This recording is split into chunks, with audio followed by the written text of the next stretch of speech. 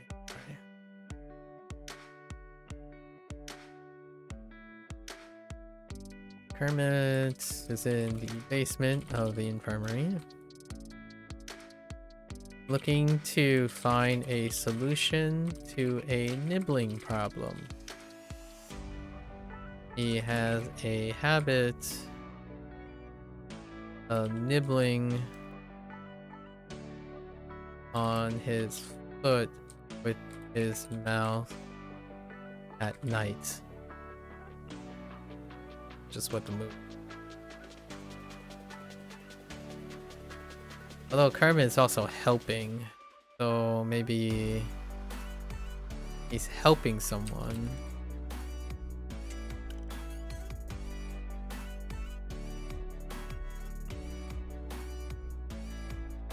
Someone by restraining them from a nibbling problem.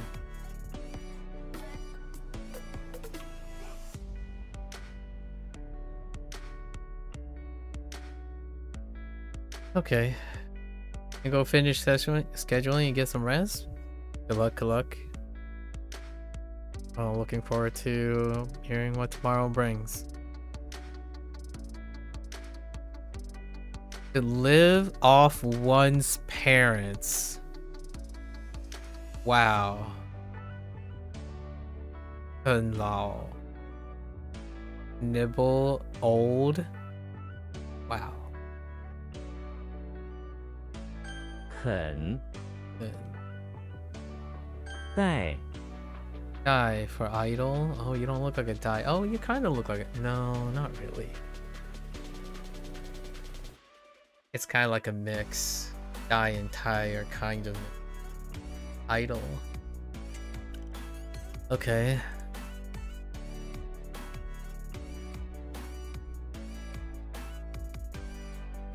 Yeah. A bit of a mix. Dracula is in the bathroom of the high school where he is idly loafing about in the corner. He leans on his elbow and idly snacks on a heart, taking slow idle bites with his mouth as he looks at the student that come in and out of the bathroom. I'll take it. I'm okay with that. I was gonna use machine, but alright. To slow down work. Gong. Interesting. Languid.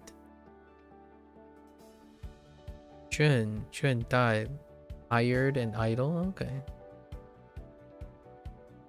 带栓 Shuang. To tie? I had a problem with you. What was it? It took me a really long time yesterday.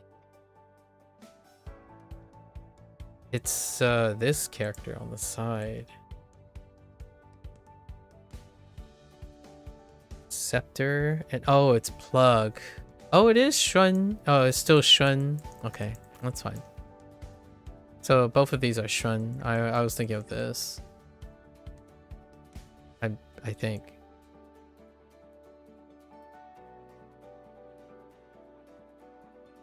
Pretty sure. Was it tree? Oh no, it was bamboo. It was actually bamboo. Oh no, it was tree. Okay. It was either tree or bamboo. Run. Man Lai. Yeah, Man Lai is the most recent remember. Also, 我不知道. That's fine. Man Lai. That's a good one. I don't even think HanziHero decided to use that. Man Lai. Maybe more like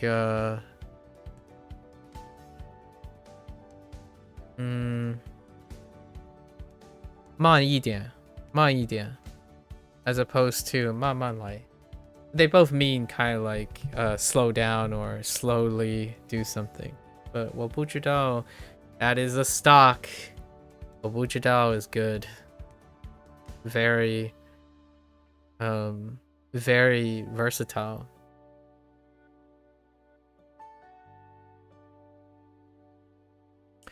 And usually that can expand to like 我不知道这是什么意思? As in like I don't know what the meaning of this is. Or 这些东西我不知道. I mean, it's not quite great, but it's a way to 我不知道 you can give a lot of reasons to point at things. Kind of like I like the idea 我不知道 because you can also say like you can point at things and just say 我不知道 like 这个东西我不知道是什么 right? And then 是什么 is probably going to be like really stock too, like what. It's a great way. Like in Japanese, it would be very similar. Like, これはあのはこれは何ですか? Like, what is this? What is this? Right? No, わからない. Like, I don't know, or I don't understand, or 知らない. I don't know. So a lot of those things are really helpful because, in my opinion, whenever you can use them, you're going to use them often to allow someone else to give you information and like get used to hearing extra things. So having enabler, like 慢一点说的话, right? 说的话慢一点, which is a way to say when you're speaking, can you speak a little slower? Like just a little bit. You know, 慢慢来说的话. As in like slowly let's talk a situation. So man is really good where you can get someone to slow down. It's quite nice. I still don't think man lai was one of the vocabulary words in HanziHero even after 300 days. It's kind of funny. Yeah, I think having those phrases are such a great way to focus around. Like if you are trying to get a lot of information from someone, you can ask yourself, what are you going to say to get them to talk about stuff? Like 你现在做的什么? 你现在干什么? It's not quite like you don't have to worry about like formal and casual, but the idea is you're asking like, what are you doing right now, or what's happening? Those things help out. I actually usually start with questions for the most part. Most of the things I've committed to memory in terms of conversation is how to ask questions, and then how to respond in precise things like how, right? You just have to say how. Like, oh, 不好 不行 right? You're like 对不起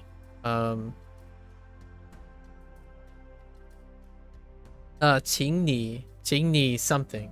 请你 is please, you please something. So you can find lots of things to stick like 请你慢慢来, like please slowly, just please slowly. Those are 不好 is like agreeing with him and letting him know I'm listening. 不好. Oh, really?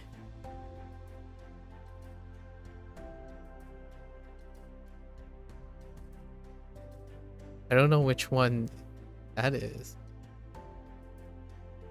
Oh. Interesting.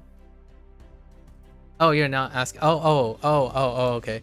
I said 不好. 不好. 不好 is not okay. And then 好 is okay. So like daijoubu desu and whatnot. It's like, okay, that's fine. It's like, oh no, that's not okay. And it's not like a bad thing. It's just, oh, sorry, no, no, thank you and stuff. So bu hao. So bu is the negation. So hao is okay, and then bu hao is not okay. So you can throw bu even if it's improper. Like let's say you have improper, you're not worried about grammar, right? Which I don't, definitely is not the focus. When you add boo to a lot of things, it can come off as awkward to the other person, but the thing is the meaning is still there. So a lot of times it's like if you have something like chi, which is to eat, bu chi means not eat. And what happens is like if someone points at you, it's like ni chi了吗? You could just say like 不吃. And it could be referring to a lot of things, but the thing is, what if you can hear what word they're saying, you could negate it by saying 不, as in, oh no, thank you, sort of situation. Like 你好, 我不好. It's like I'm not okay. or just 好. So that's where like the 你好 came from, in my opinion. So 你好. 你好 is you okay? You okay? So 我好. So 我好. I okay. And then you can replace 你 with 不 to say like not okay. And that's like a really basic, in my opinion, that's really it goes a long way. Because when you're in a place and you don't know what to say, you can rely on nonverbal communication. So when you say like, when you're like shaking your head, it's like 不好, 不好. Lots of communication is already good. Like if someone points at something, it's like 我不 you know, 不行, 不行. Like no thank you.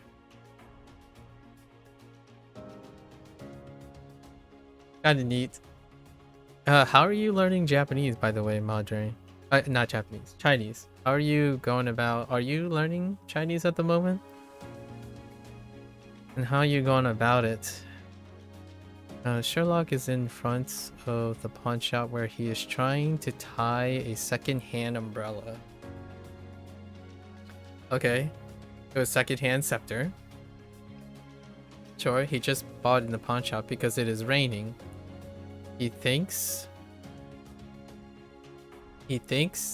tied up this way. He thinks tied up. He tied up this way. Wait, he thinks tied up this way? What is happening there? He thinks this way that he tied it up both will look more stylish, but all he managed to do is tie his own fingers together. Sherlock's not that close. You did one class? Oh, I see. Like a whole class? How long was that? A semester or something? Or a quarter? Let's see, I need to rewrite this. I kind of like the plug thing. Umbrella.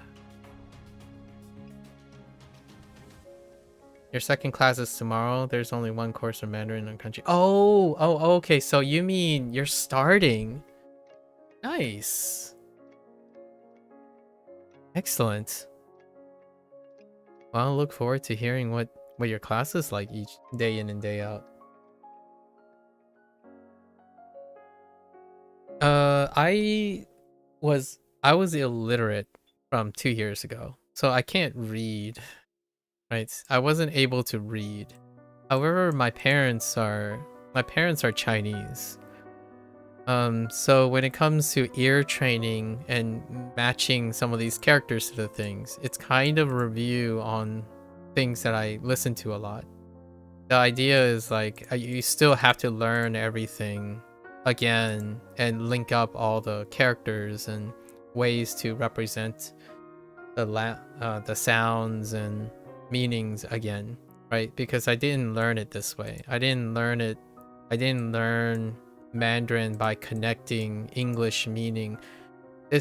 this isn't like the same. I'm sharing this because I don't want to give the idea that the processes might be the same. I am trying to learn how to explain Chinese things in English just as much as using my English to learn the Chinese characters. Largely because the sound is what I've heard first. So talking about eating, sleeping, and interacting with people is specifically only if I can hear it in my head. And in the last 2 years, I've been spending time trying to connect how to English this to the Chinese.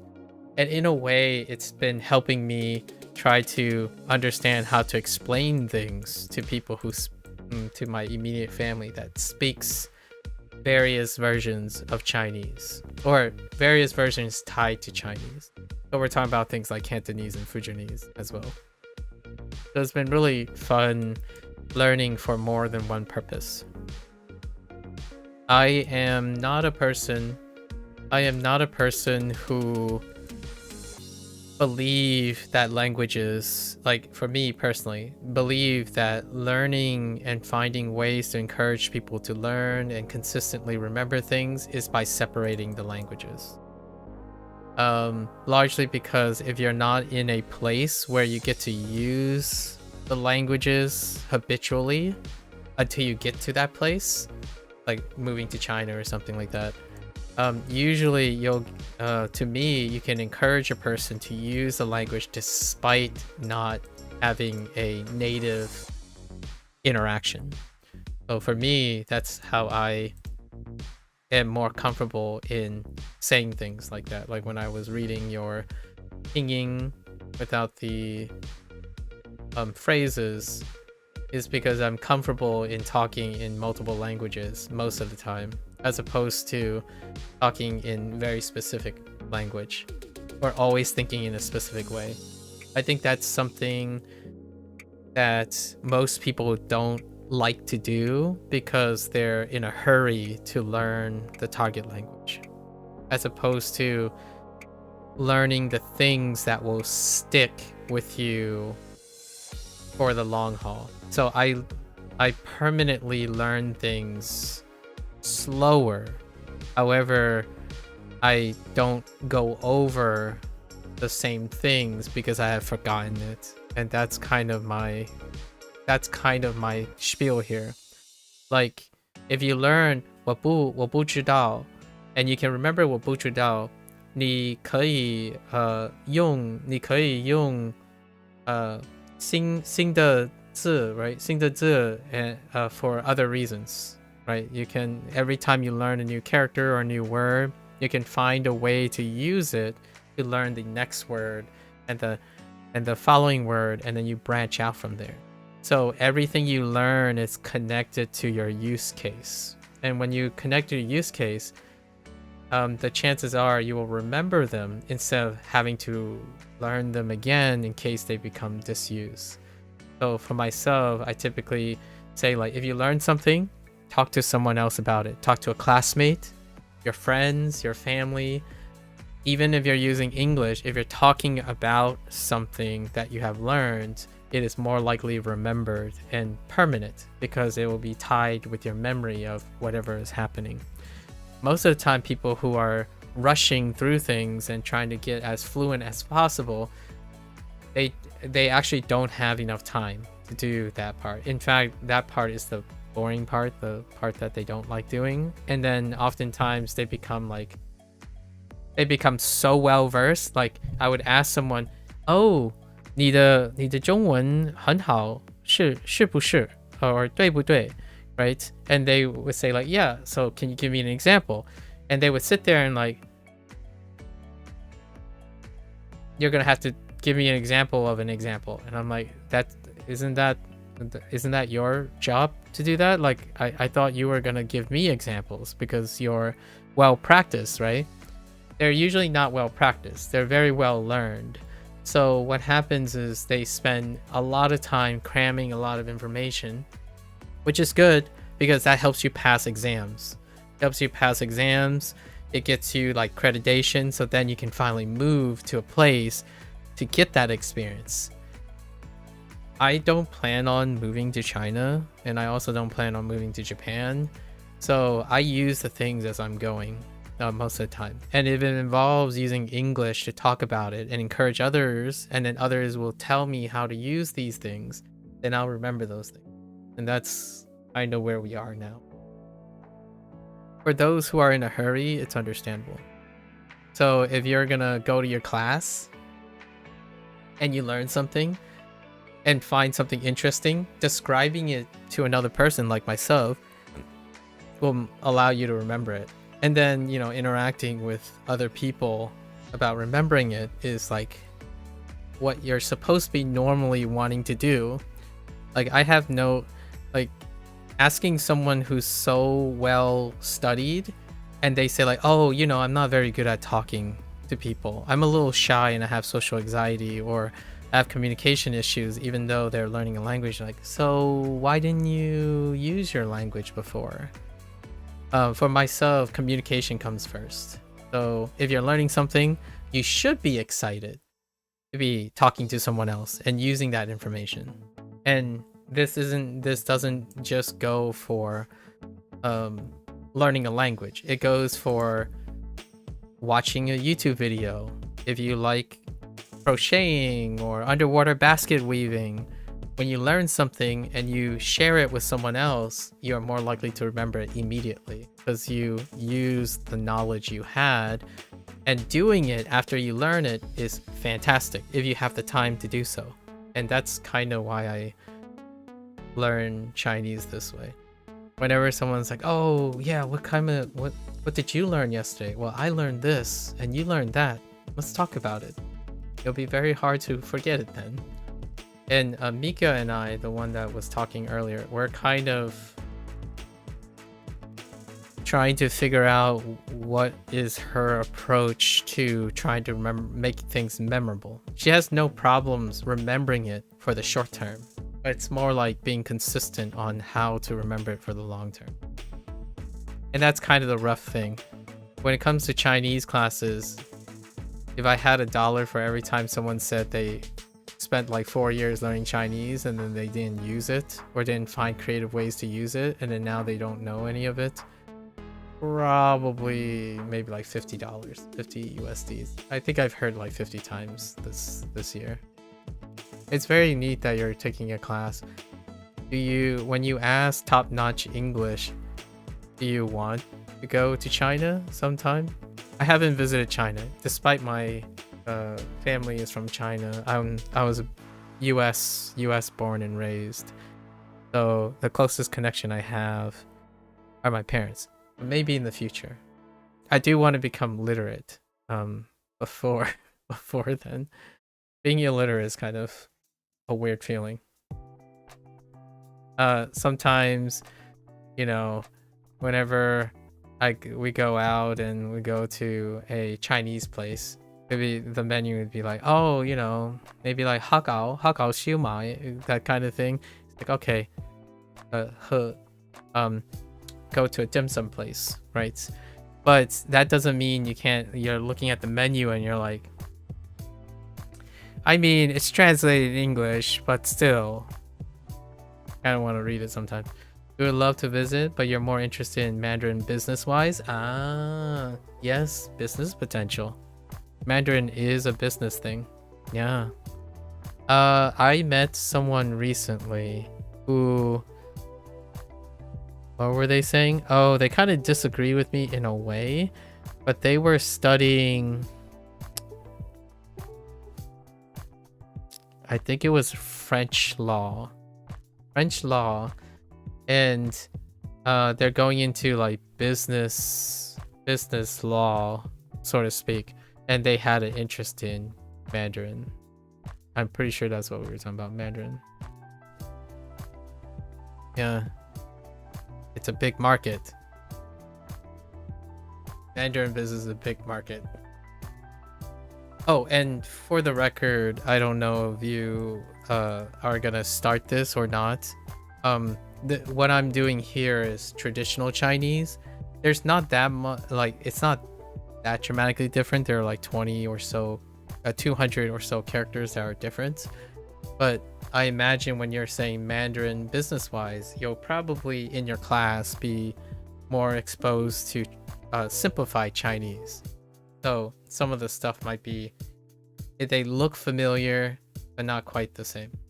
And usually, not really much to worry about. If you learn a bunch of simplified Chinese and you become proficient at it, looking at traditional is pretty much very quick. And then the other way around too, where mainland China uses traditional Chinese, and then anything outside of mainland China tend to use, simplified.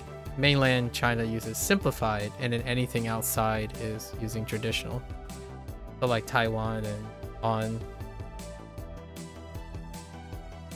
You'll probably in your class cover that, or have already covered that, about the traditional and simplified. Sherlock is in. Okay. I'm excited to hear what you learn on your second day of class. How long does the class run for, Madre? You wrote Madre, so hablas español?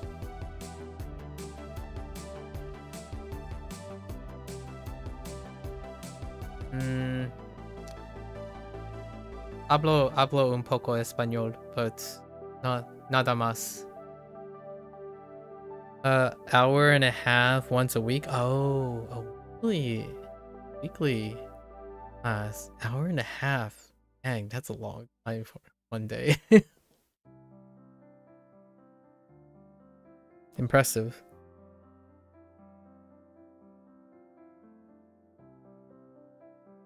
I am supposed to work on my Spanish this year. I was supposed to work, but it kind of fell by the wayside because of time. Alright. It is, but you kind of feel it's not enough. Yeah, what I mean is, instead of spread out. You're not Spanish? Okay. Just checking, you know? Just checking. If what you call it, what I was thinking of is you're Bosnian. Interesting. Of course I know nothing. Like, Bosnian, is that the one where you have, oh no, wait, no, I don't have any audio recognition of what the language is. Very exotic to me. Bosnian is very exotic.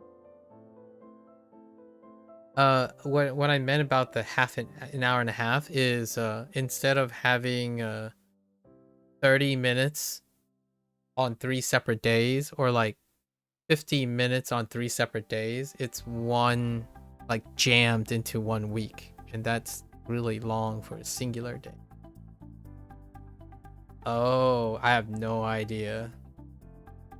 The closest thing that I've seen for Bosnian is on YouTube. There's this like trivia channel where they like quiz people on flags, geography, and language.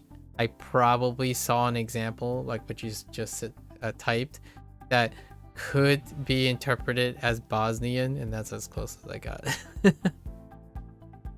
So I imagine then you speak that primarily, or is this I don't know if Bosnia is a country where they have a strong English proficiency. Oh, and then I mean that kind of looks Russian to me.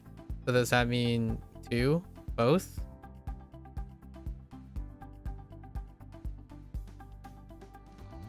How many languages are customarily in your area outside of like Chinese and stuff?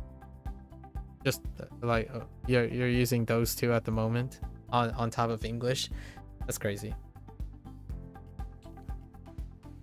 Yeah, I don't know how to write. Well, now I kind of do, but I don't know how to write that well in Chinese, in traditional Chinese. And I don't communicate typing in traditional Chinese. I mean, you can kind of type often. It's the same one, just different alphabet. Oh, I see. Oh, okay. Oh, you have two to accommodate. I see. That's kind of neat. I never thought of it this way, but yeah, man. Two alphabets would be interesting. You know, that would be kind of fun too. So here's what I kind of do, but I don't write it in any way. But lately, because I've been studying Mandarin, my parents sometimes ask me like, what does this English word mean, right? And oftentimes they would ask like, how you pronounce this person's name. And nowadays I would actually use characters to represent the sounds, which is it would be kind of fun to think of English as having more than one as well. Obviously pinging would be like an example, but technically this is a romanization. But in terms of Chinese, there is an alternative way to represent some of these sounds outside of mainland China, but I haven't studied that, so we stick to pinging.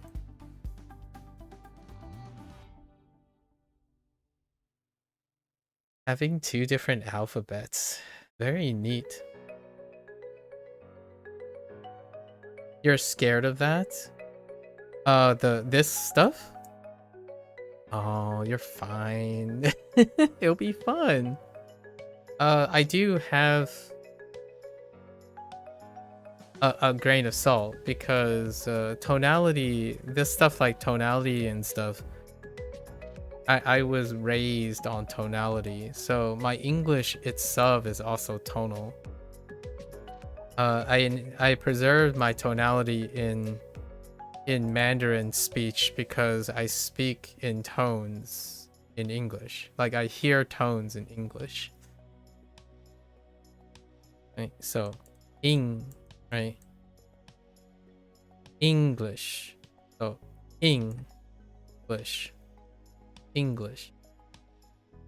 As opposed to like English.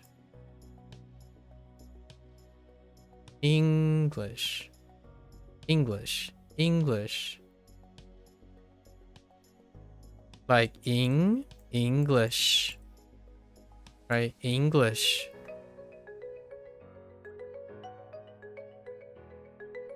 So when I was growing up, you're flat with it. Yeah, that's fair. And I think that's a good place to start. Being able to like be flat and then change it up is good. Like if you have a consistency, that's a great place to start. It's oftentimes I feel when it comes to tonality, it can be difficult for other people who already does this normally. And English is like this. English already moves up and down like this intuitively. Like, so every time that you're saying a sentence, you have ups and downs everywhere, which is not quite how you're gonna end up picking up tonality in Chinese. You can't do this loosely. And Japanese is also similar. In fact, I think Japanese is even more subtle. It's really robotic. Like, it's kind of like this more. But it's more like that, but with a little wiggle room. So it has far less wiggle room. And that's where most people will keep talking about pitch accents. Meanwhile, in Chinese, you're going to have a lot of intentional fluctuations, which is... Do you think Japanese is hard in Mandarin? Unfortunately, I can't... unfortunately... On an objective level, I can't really speak for that. On a subjective level, Japanese will always be harder than Mandarin because I grew up around Mandarin. And what I mean by that is I grew up with speaking around and responding around Mandarin. For Japanese, both Japanese and Mandarin was part of my life since I was 5 years old. However, Mandarin was used around my life, while Japanese was more like passively watching anime and whatnot when I was 5. This is like this was 33 years ago. It's over 3 decades since I first heard Japanese and Mandarin, and it's been the same my entire life. So ultimately, Japanese will naturally be harder than Mandarin, being around my family. So if by thinking, I'm saying personally, due to my experience, Japanese will always be harder than Mandarin. For others, I'm not sure. It will be very difficult to point out whether it's difficult or not without understanding the person's background. I think like if Bosnian happened, like whatever language you're using in Bosnia, if it is a language that uses tonality, for example, it can create a learning curve. So I think oftentimes a language that is largely kind of flat is leaves a canvas to do tonality, right? But if a language is like English, where you're basically doing a lot of this and it has no rules per se, like not a lot of stringent rules, like not a lot of rules, then it's kind of like learning to reel it back in. It's kind of like a biker who loves freestyle, and you get points for freestyle, and then suddenly you're like, it's not freestyle anymore, it's only speed biking. then all the things you can do, you shouldn't do.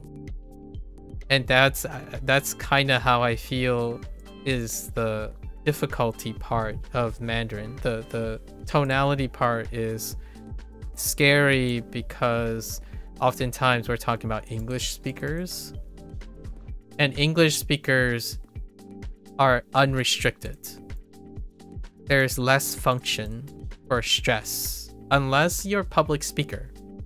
Like if you're a public speaker, then you probably have slowed down your rate of speech, then speed up your rate of speech, and then you've gone pitch up, pitch down, right?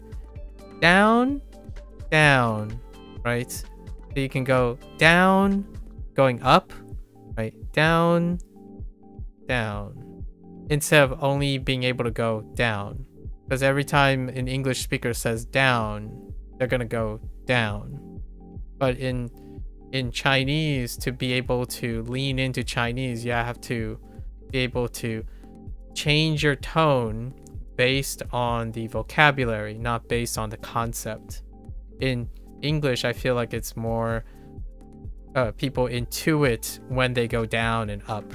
So if you're going up, you can also go up, up, up, down, down. And in Chinese, it can get a little bit rough. Certain sounds usually go up, certain sounds usually go down in English. So when you're reading sentences, it might sound like you're always going up and down where it's not supposed to go up and down. Your language is flat, it's like Russian. Oh, okay. So you were thinking really hard on what to choose, Japanese, Chinese, or Arabic. I see. But the nice thing is, you have a blank canvas, in my opinion. So now you're gonna add, I don't know if it makes you feel uncomfortable. It's probably gonna feel uncomfortable at first.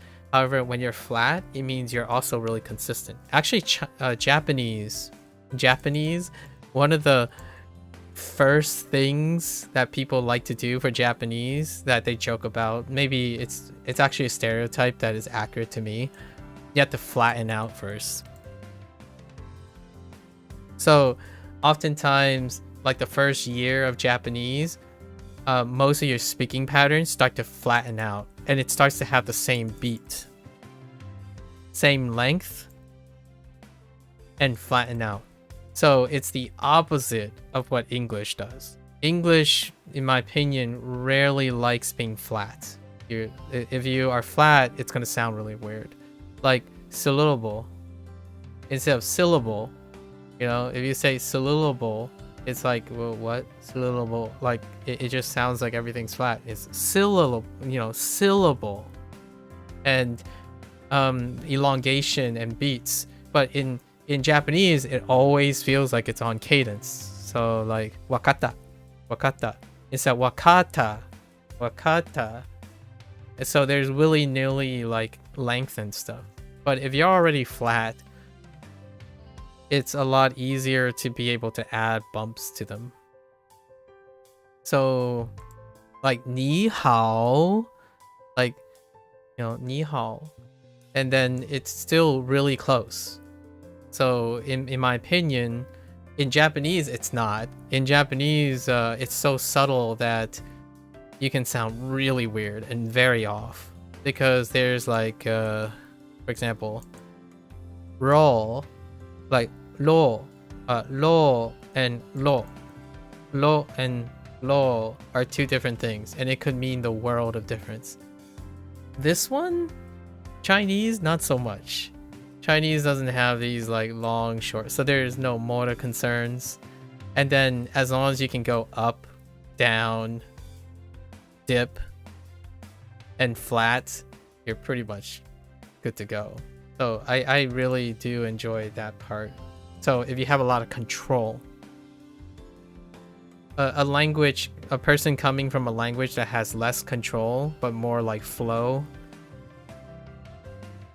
it's a tough thing to restrict yourself. Japanese is more restricted to me. So Japanese is harder for me because when you're pronouncing, you're really restrictive. Like ohayo gozaimasu, right? Ohayo gozaimasu.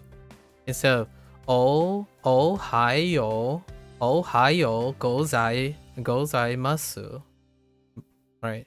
So that would be like a way to illustrate the tonality. It'll be like ohayo gozaimasu. Instead of ohayo gozaimasu, right? Ohayo gozaimasu. It's like really not as windy and stuff. Whichever one feels more appropriate for you. I don't know about Arabic. I have no idea what Arabic is like. Now that I think about it. You should start from tones, right? Yeah. Tones are really fixed. It's really, I think it's really wonderful. It's far less intimidating when you learn the tones, because they don't change. Like in the words, it's one of those things I can illustrate in English.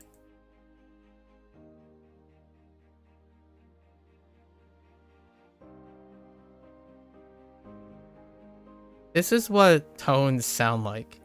So you have could, would, should, right? But then you're like, okay, that's fine. But why does would sound like would?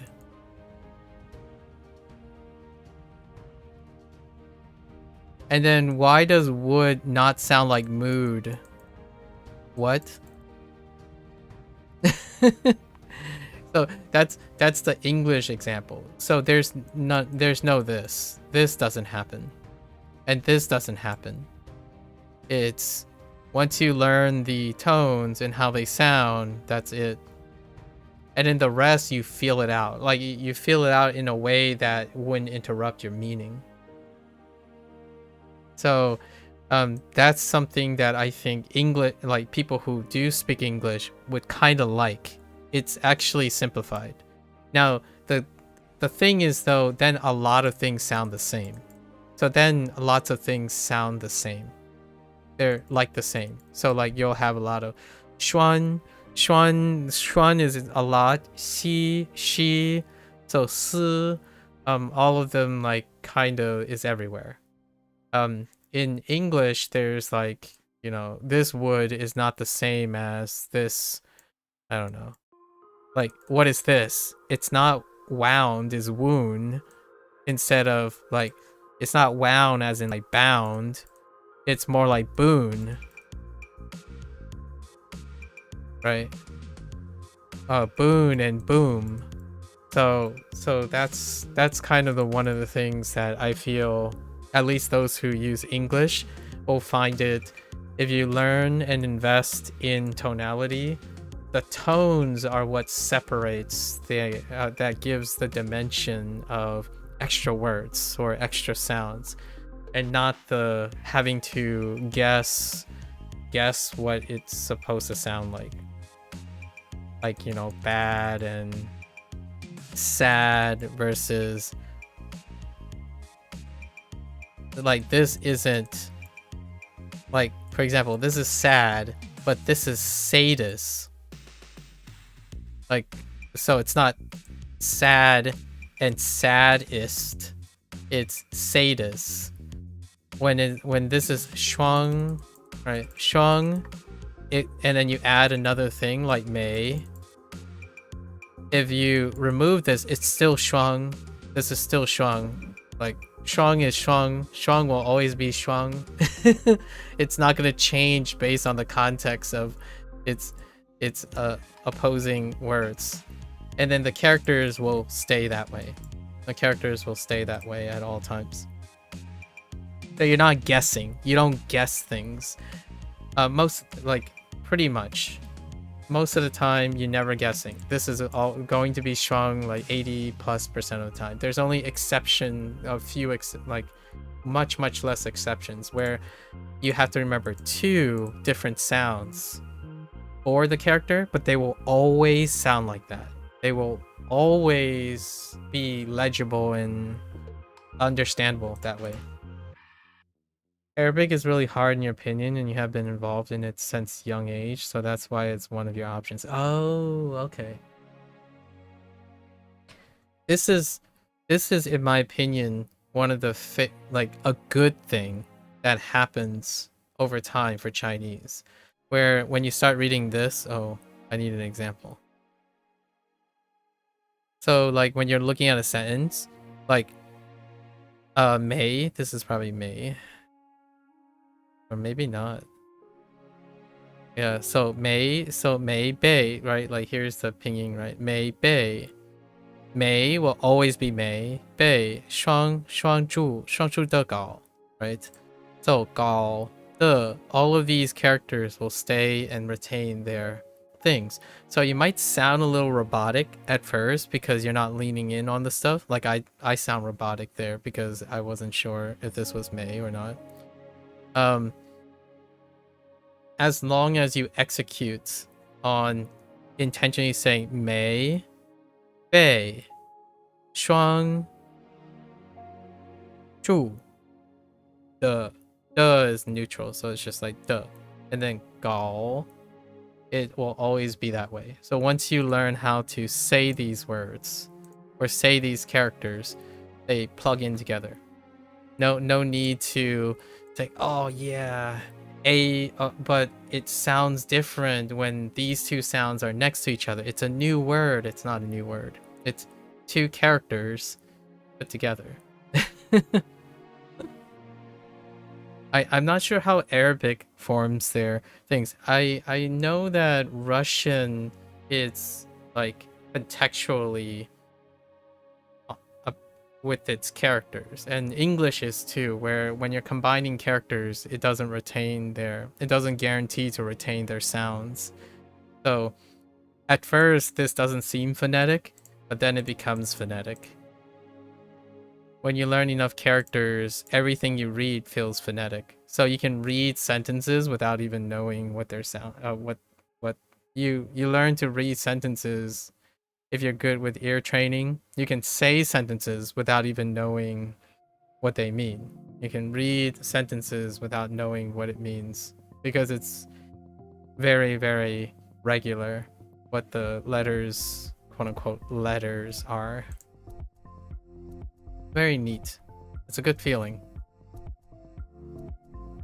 Alright. I think he's just gonna make a fancy... I don't think he should tie up his fingers. So Sherlock is in front of the pawn shop. Having purchased a umbrella and a scepter, he had the brilliant idea of creating a classy cane by attaching an umbrella by tying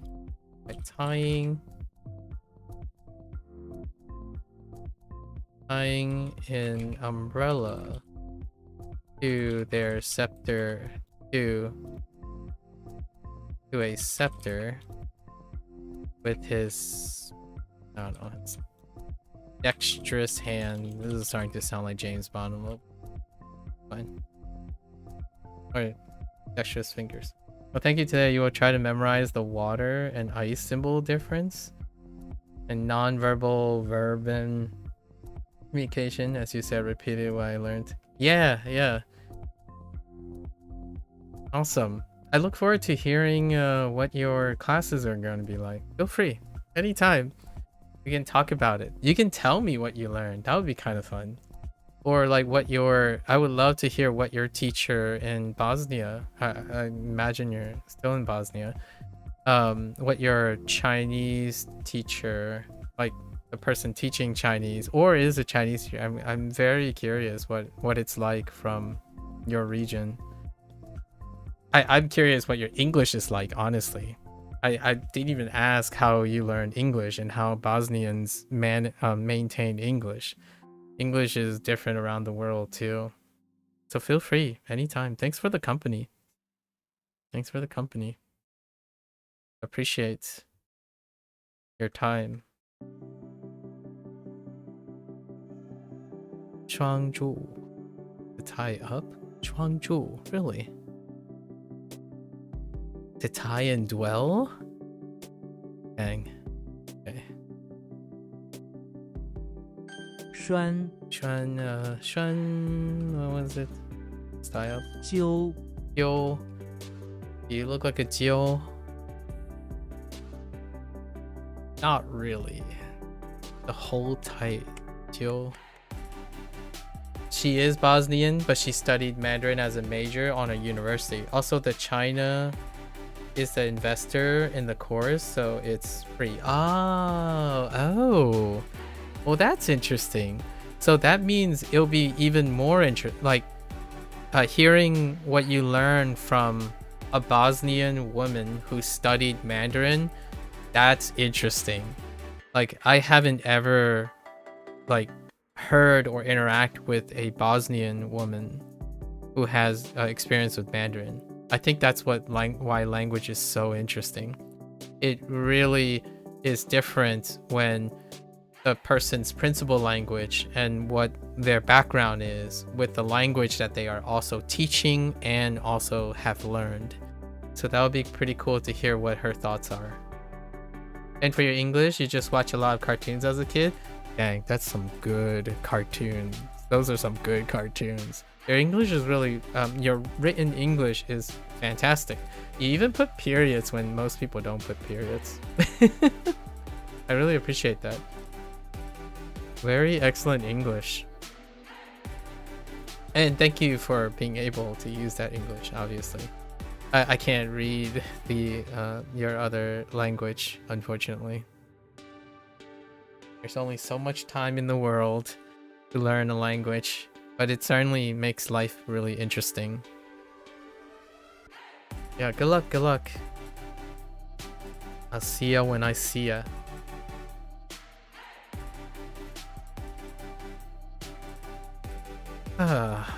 Holding tight.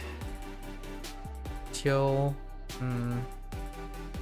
Yeah, take care. Take care, Madre.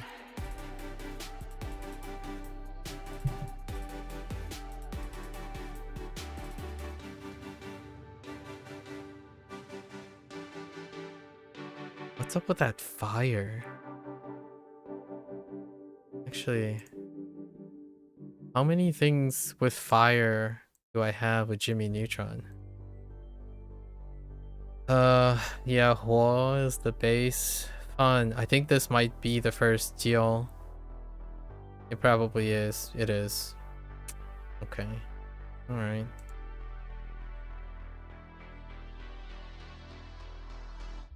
Jimmy Neutron is in front of the bakery where a large fire has broken out due to the bunch of stale croissants lighting on fire. He holds tight to his robotic dog and a finger is okay. Great. How about okay. So he's trying to save the grain stock. Okay. Alright. So Jimmy is in front of the bakery. Where let's just say where an experiment has gone wrong. Has gone awry. They spell awry, that's array. Has gone wrong. He at the moment he is holding tightly with his fingers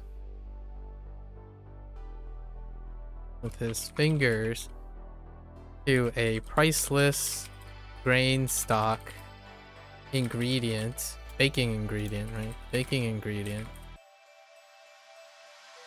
to save it from the experimental fire that he created, obviously, because it's Jimmy. To be worried. Okay, 揪心. Okay, 揪心. 揪 Hold on tight, like heart. Be worried, interesting. 汉 Hun. Yeah, that looks like Hun, alright. Now with fire. We got Hun, drought plus fire. Okay, that's fine. Harry Potter is in the bathroom of the pawn shop where he's trying to weld some of the leaks in the rusty pipes shut. He takes out an old syringe. Oh boy. How did Hun work? It was also syringe and oh, dry. We use dry instead. Okay, let's use dry instead. So Harry Potter is in the bathroom of the pawn shop, being hired to repair some maybe like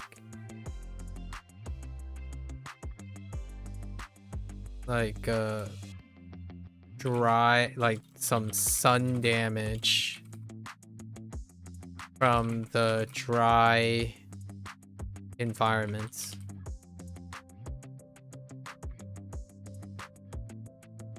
He took out a special syringe. We'll just add syringe as well. Some special formulated syringe to fill the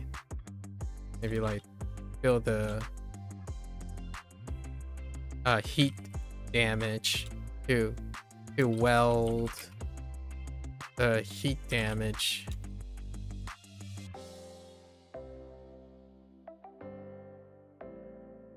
The pipe heat damage on the pipes. Something like that. Good enough. It looks like Han. 汉 Doesn't look like weld though. It's fine. What does this look like? 肯 肯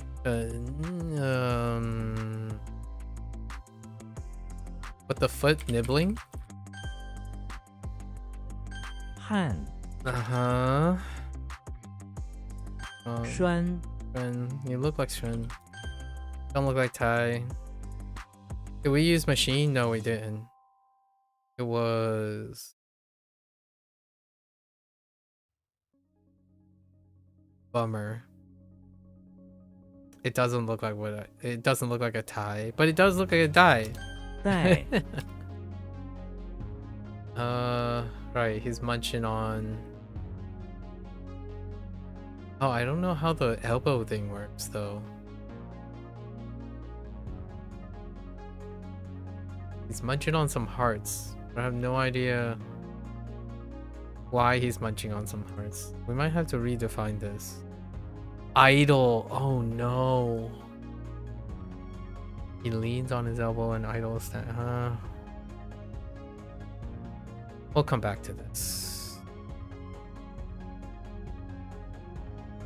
We'll give it a shot. Skill is skill is 修 kind of okay. Hold tight. This one's not okay. Idle is kind of weak. Okay, so we did a bunch of digressing. I'm gonna go take a quick bathroom break. Back.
Alright, we gotta get booking. Guess I'll try to leave like 3 or 4 hours for Sona later. Alright, let's be a little bit more liberal today. What the... Uh-oh.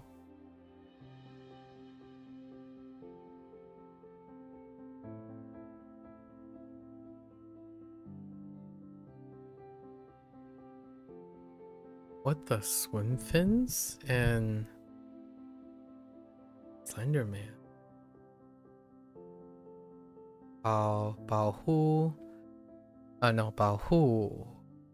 Baohu means 是我们的亲人. No, 亲人.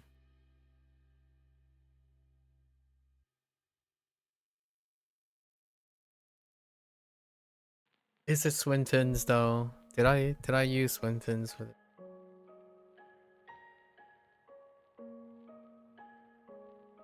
Oh, maybe like... Oh no, actually that's not even close. I just realized that I'm thinking it was a different word there.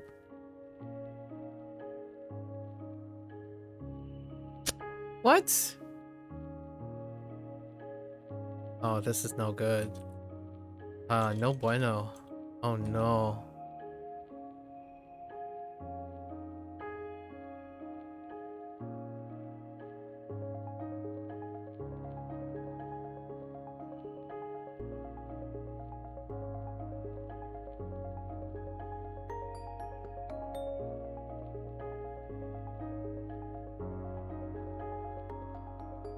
Oh, I got it. 民俗保护民俗是我们的责任。民俗 is kind of like tradition or custom or like a proverb. Listing folk custom, yes. We're gonna say tradition is good enough.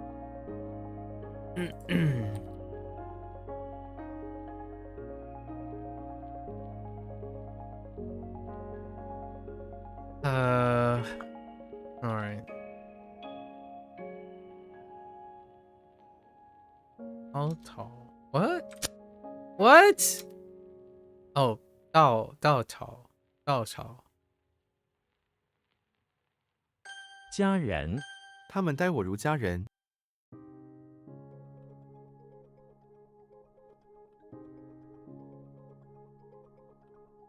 What? Oh man, I'm having a rough beginning.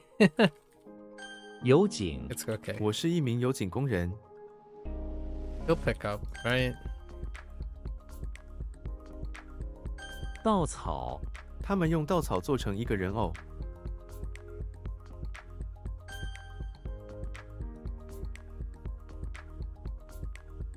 剩下我吃完了，只剩下一点点。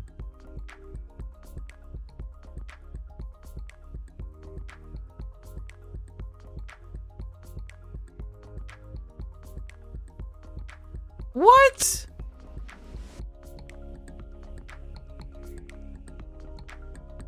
Oh, wait. Just kidding. Wait, what the fire? 伙食伙食孩子们喜欢小学的伙食。Oh. What? Oh, hold up. Like eating together, like meal together? Just meal? I guess meal might work. Now that I think about it.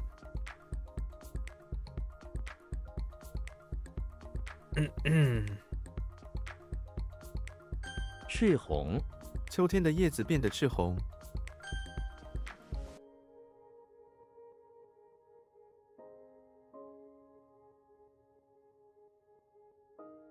Heck.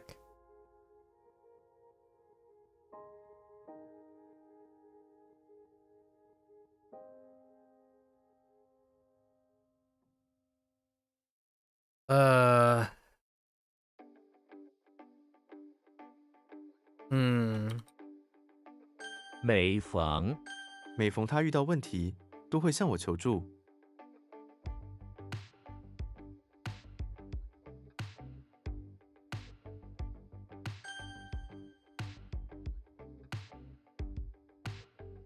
自卫自卫还击。自卫还击。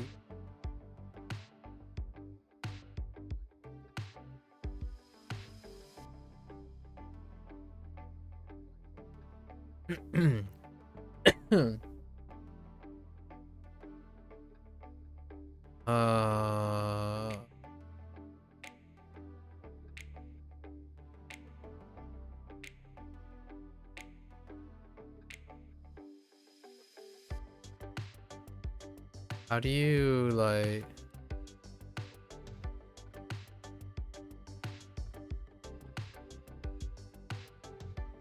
I don't know how to interpret it. Oh, that's fine.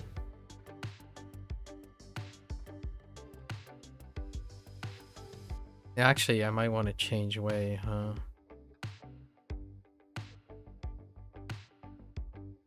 Because there's not much to defend. It's guard against, I think. Something like that.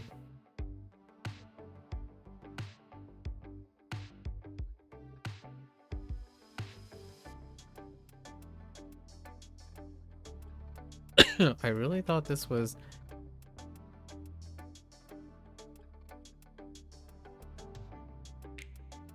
Does that even make sense? Burn?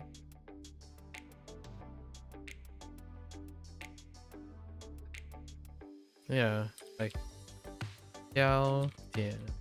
焦点 What did I 放大 type 镜的 the 焦 first 点 time?。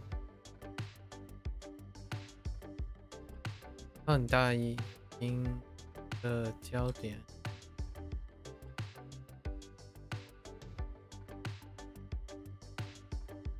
like a crucial point. It's like really important, crucial, yeah. Focal point is fine. Crucial is also another one.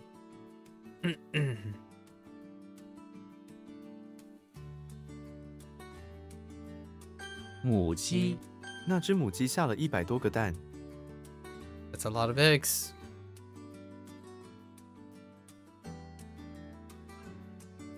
糖尿病，糖尿病，糖尿病患者不能吃太多糖。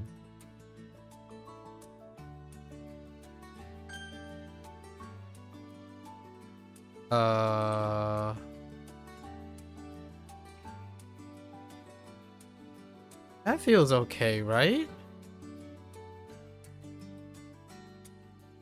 What in the 齐全，货物品类齐全，货物品苏齐全。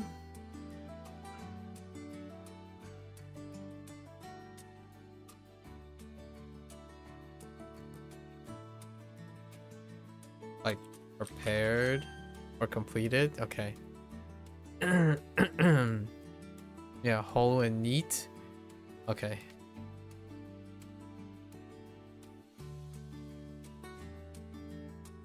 What the YOLO? 意， I don't really know what that is. Oh, is it like car? Yeesh. Okay.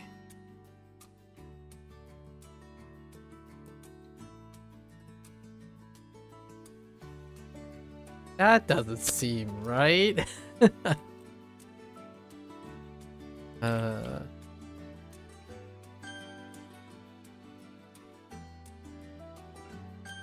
Yeah, meals is fine. Sure. Wait. Shui.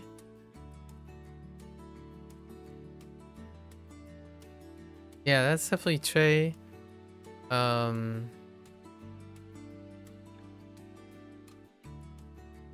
Dude, I really think this is... Oh no, Trey, 甜. Trey Mian, not Trey Xian. Trey Mian.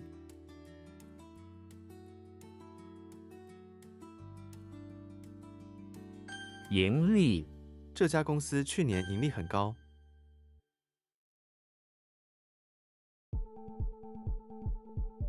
Ah, no, Sai. Ugh.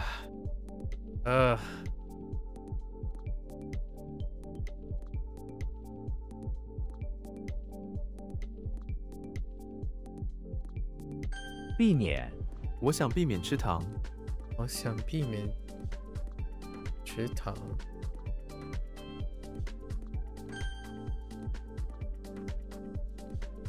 光，看，塞， Excuse me. 厌倦，厌倦，我厌倦了你的抱怨。厌倦，了你的抱怨。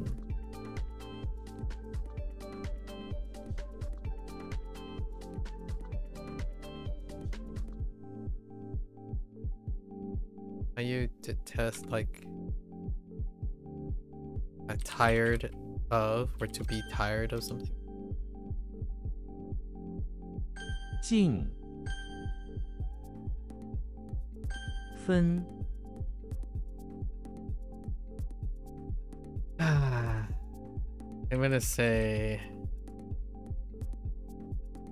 oh no, I am 鱼卵，鱼卵是小鱼的卵。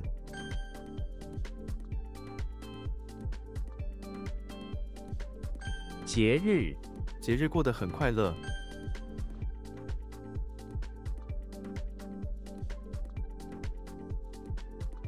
羊肝阳干什么？洋甘菊。洋甘菊，这是一杯热洋甘菊茶。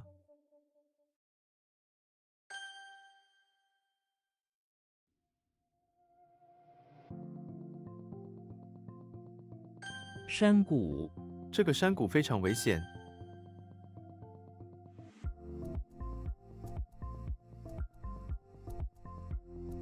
催眠，这首歌催眠了我。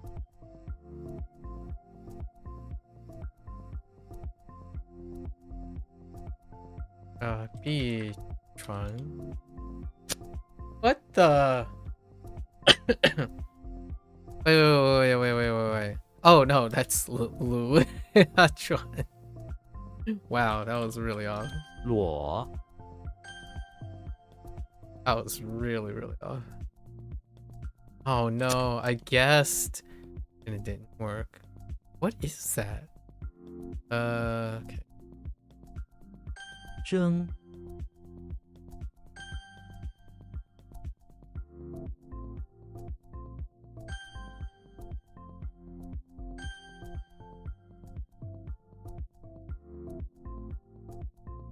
壁炉，这个房子没有壁炉。 Oh no. Big pump.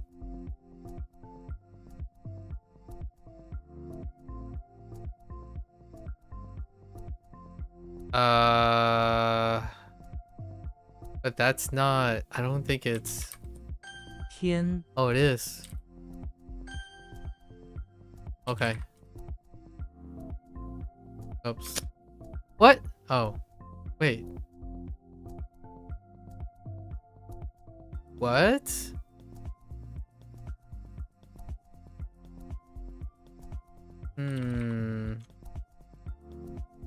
Must reevaluate.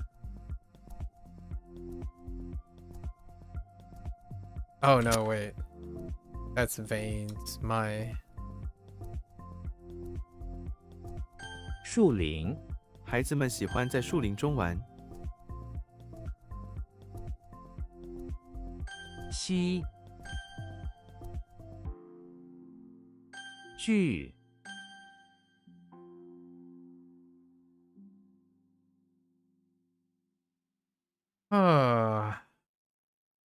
I'm gonna go with. That seems okay, right? It's not okay.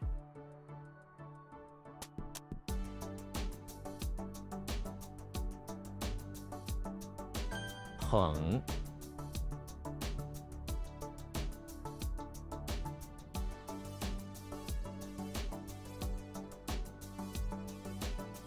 Dang it, Patrick.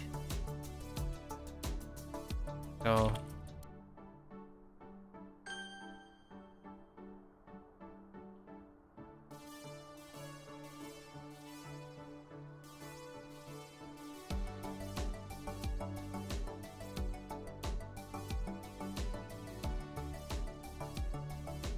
I really thought this had to do with flowers.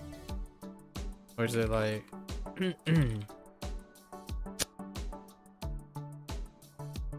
parts of...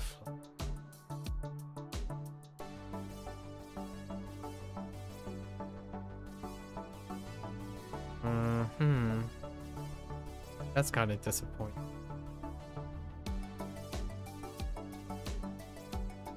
柳，凳，茜，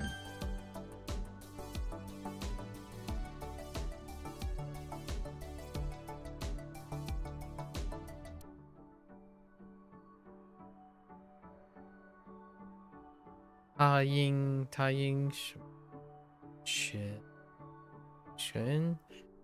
儿学的孤单。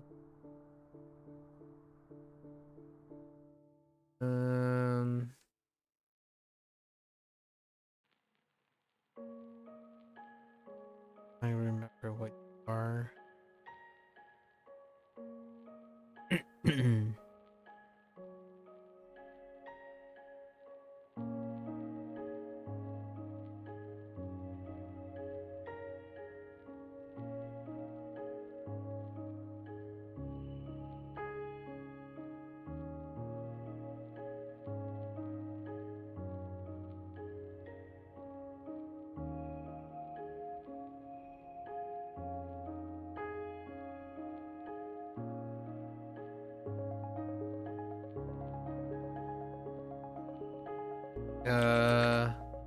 I feel like it's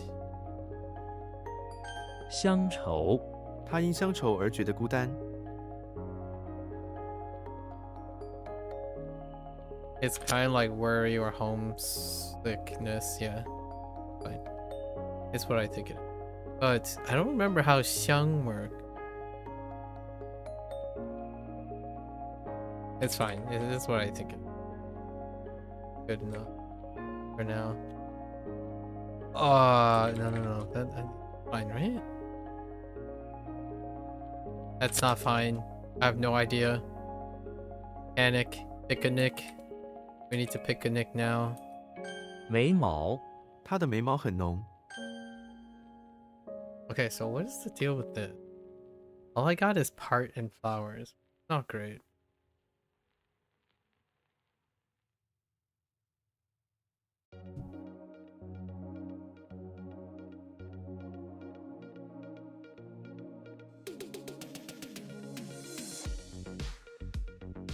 I swear it's still like flowers. Yeah, it's the fragrant. Yeah, we're fine. I think I typed fragrant flower as the first thing. It's okay. It's good enough. Oh, yeah, veins, my.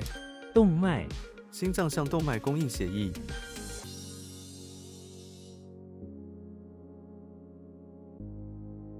脸， So what happened here with the wedge and the... 容纳，这个房间可以容纳50人。 Oh, this one.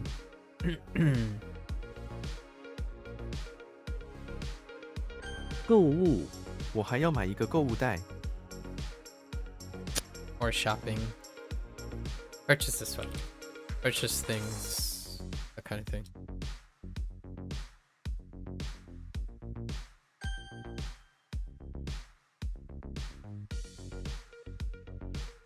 What the weapon? What is that? I think it's 尾票. Oh no. Wait. Yeah, missile and... Or... What? What is that? 我买了一些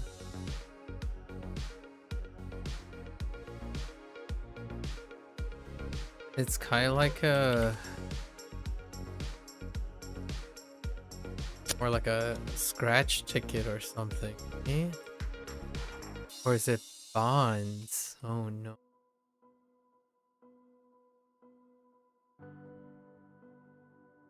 山脊，山脊的风景非常壮观。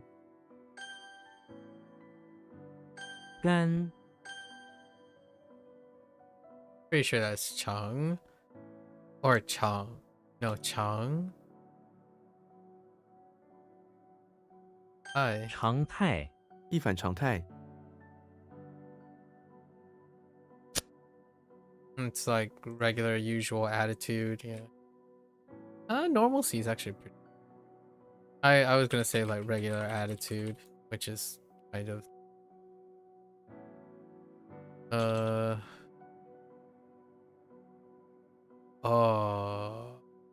Hold?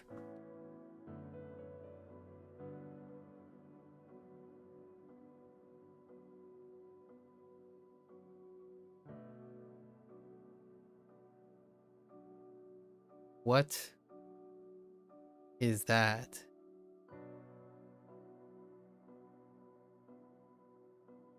I don't know where the towel comes from. Oh, wait. No. Wait. No.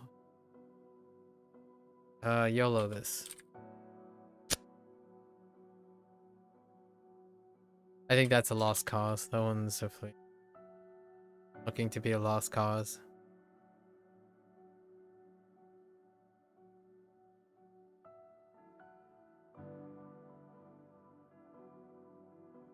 Jian Chai. 老人捡柴回家取暖。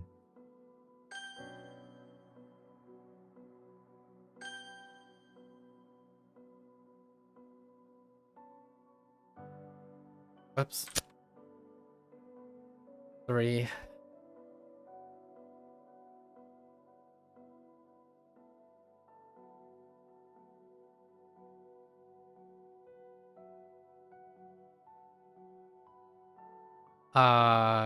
Yo one.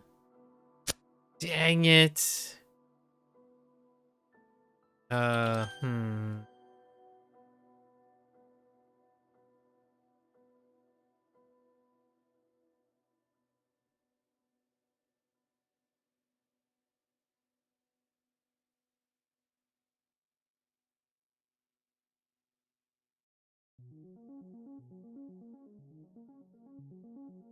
All I can think about is water. Or maybe like a seat.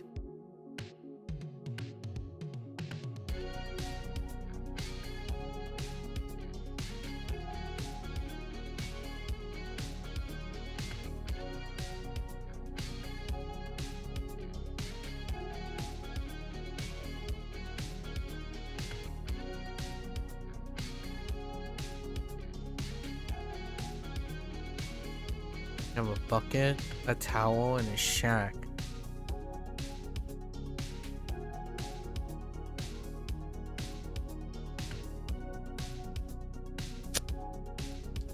Disappointing. 鱼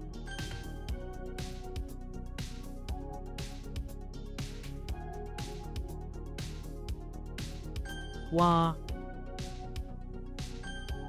Okay.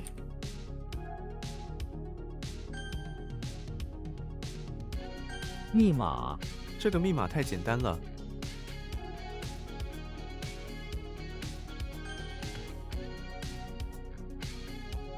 寻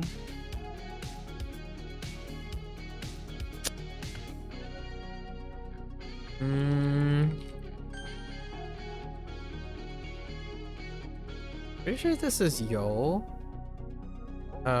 Yo. Whoa. Oh, no, wait, that's G. Yo, G.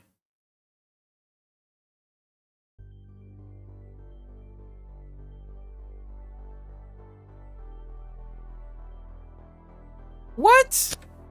Wait. Hold up.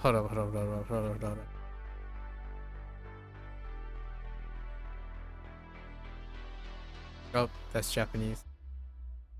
白旗 白旗代表投降。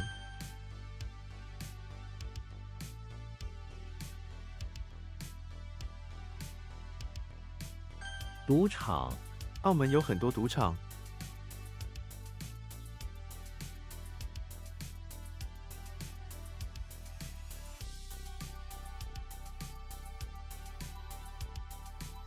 股票 我买了一些股票。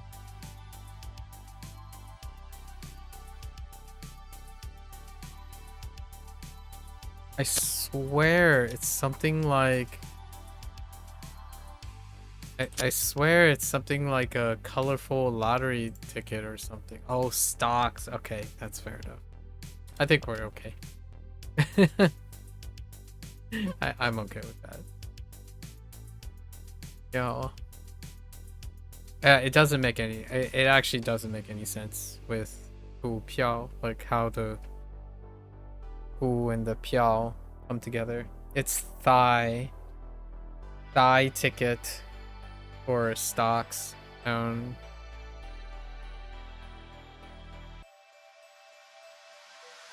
Embrace the madness. I think it's 邮局.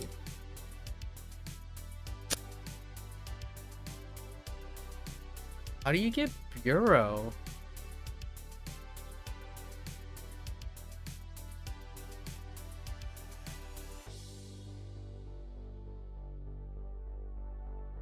That's supposed to be what, post office? Or yeah, a post thing? Huh.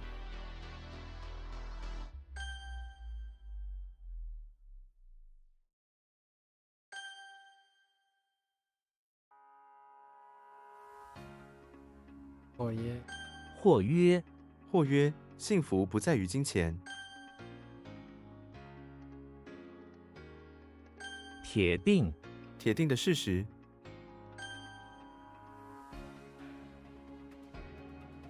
丧生战争造成无数无辜人丧生。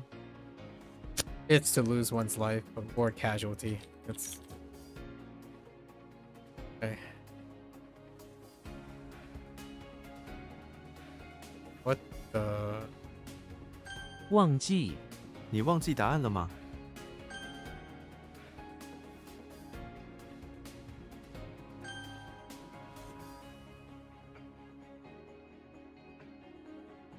暮年 Yo is definitely correct. What the? I thought it was.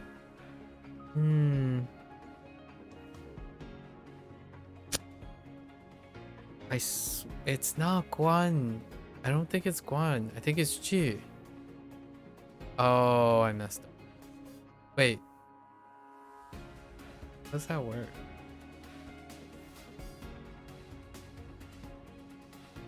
It's okay. I'm okay with that. 捐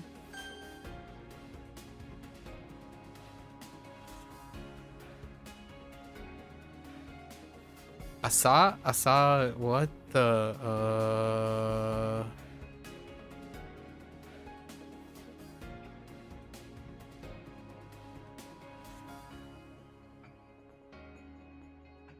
what is that nonsense?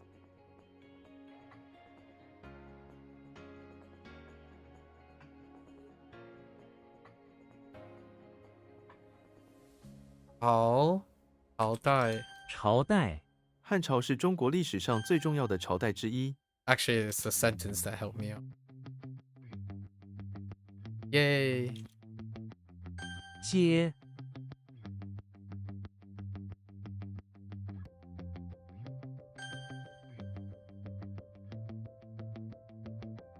海运我们使用海运运送货物。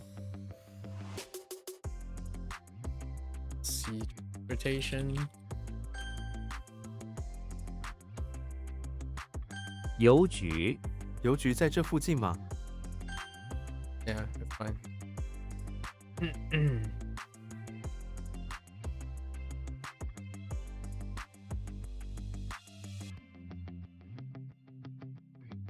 What? What? 运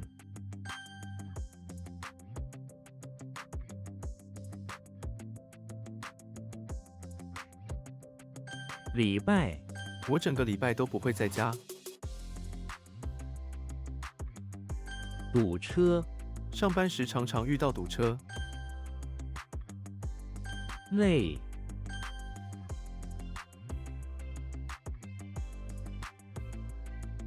是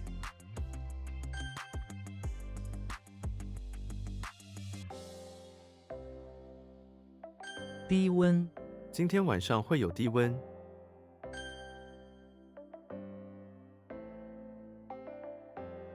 大陆你去过中国大陆吗？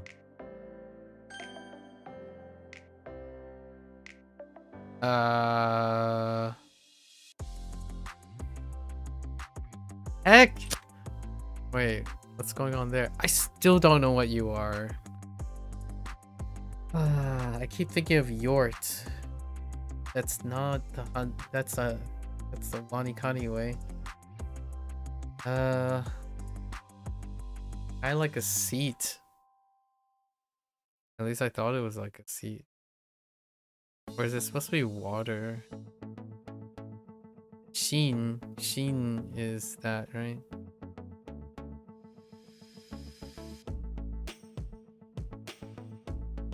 No idea what.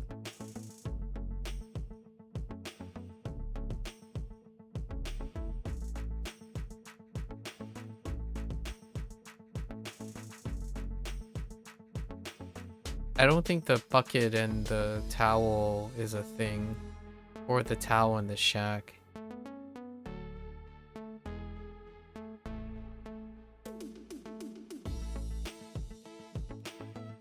Nope. Hmm.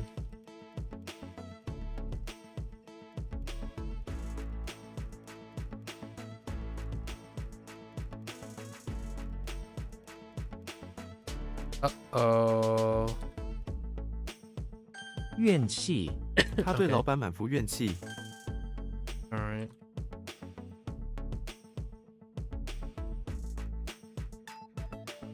相似，这两部电影很相似。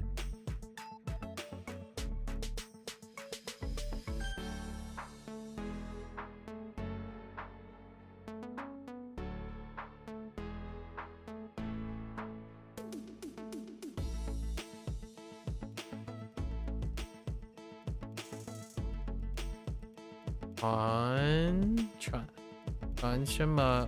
传 act 传容病 heck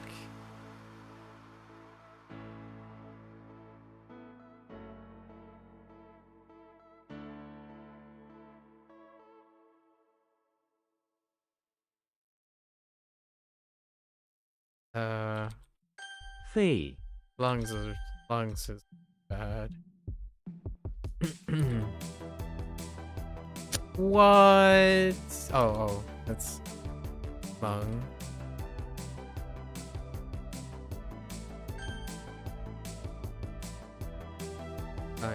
爱护，我们应该爱护我们之间的友谊。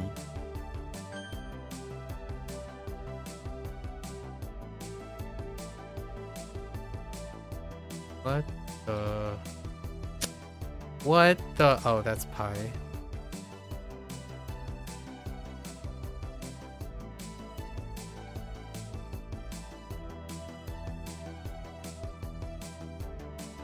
That's special, right? Yeah. .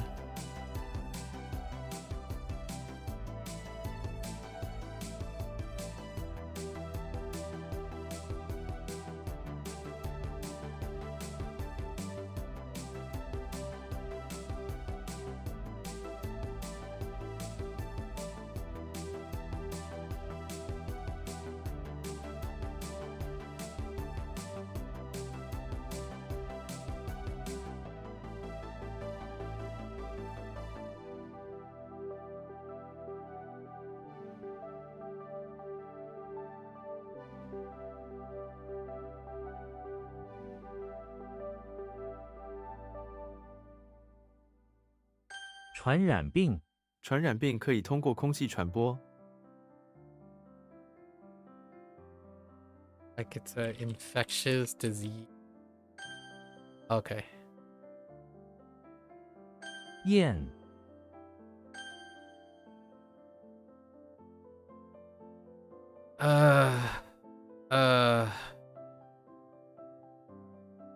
What? Tree. How's that not more? 钻，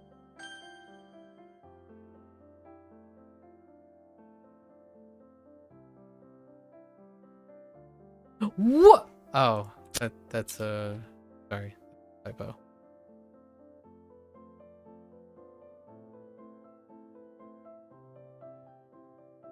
推卸，我们不能推卸工作上的任务。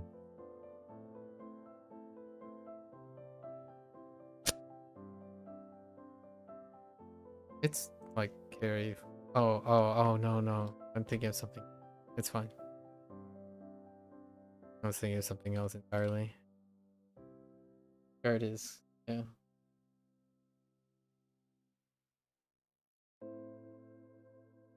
Dead tree and I thought it was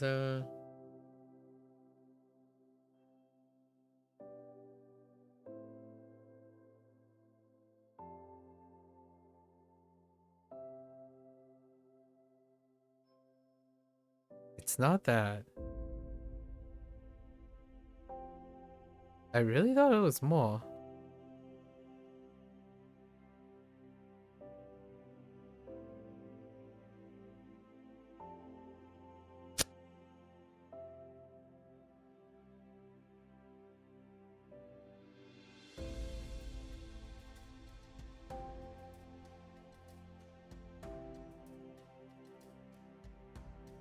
Okay, May is not that, but I thought I could be confusing it.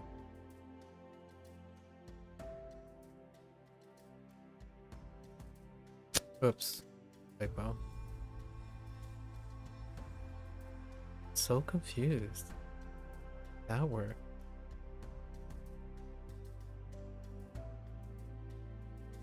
一辈子 他一辈子都没有去过海边。 忙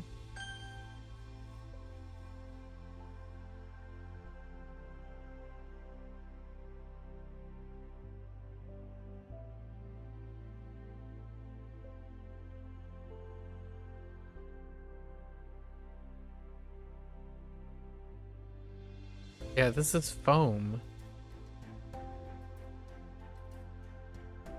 This is foam.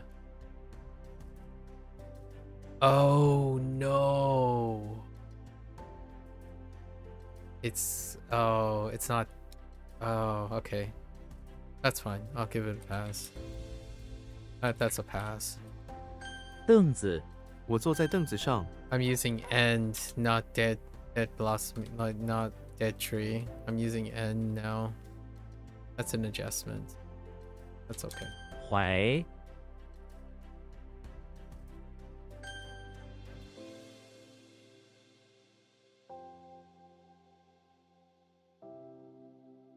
望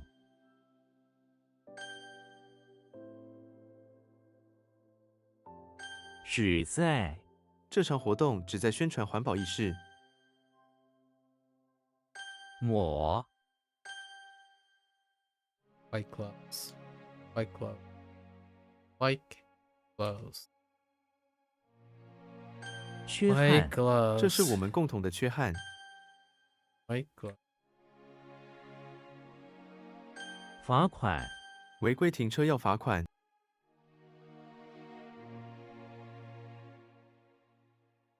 What? Oh. Typo.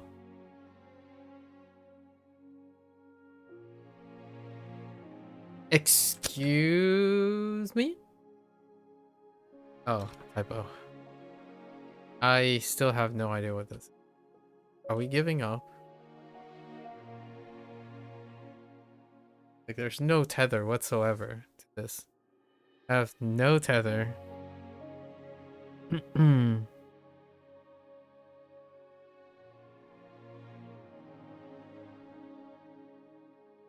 No tether whatsoever. 洗 I have no idea why that's C. Maybe it's seat. Oh, it's a mat. Oh my goodness. Yeah, okay. I use Japanese there. Okay.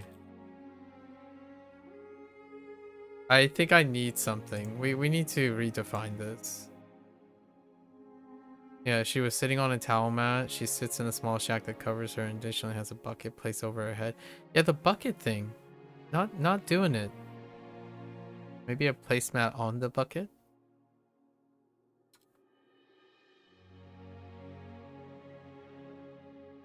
机械 这家工厂制造各种机械。 尊严 尊严是每个人的基本权利。 基本权利尊严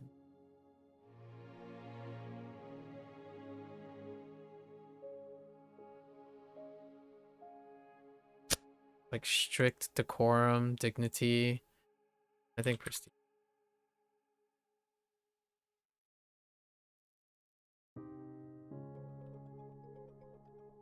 It's around the area. Gotta fill it out.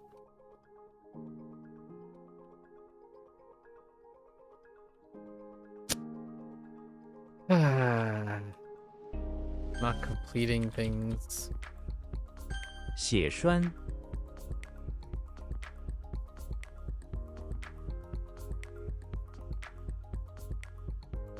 滔滔不绝。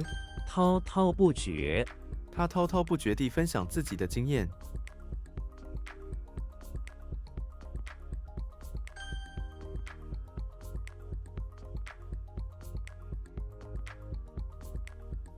What?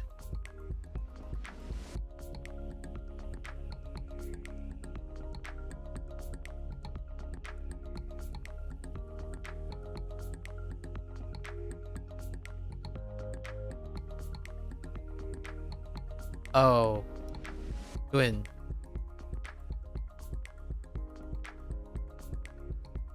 Oh, there. Hello. Meep.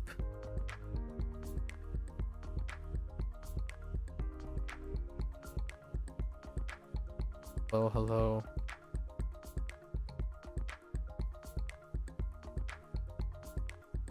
高档 这家店卖高档家具。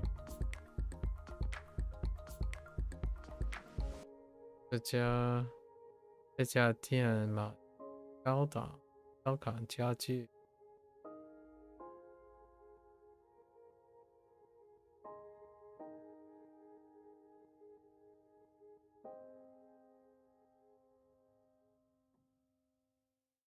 Oh, just kept bugging. Okay, fair enough, fair enough.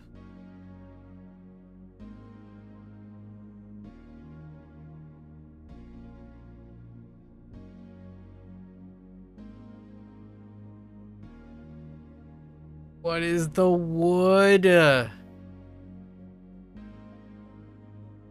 Furniture, like high class? High tech, high end? Okay. Tall files, that's not good. Tall files, not good.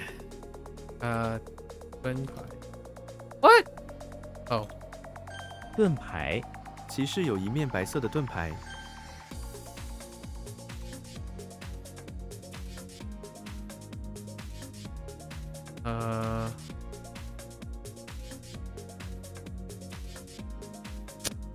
What? Oh, 抱歉. Heck. 抱歉.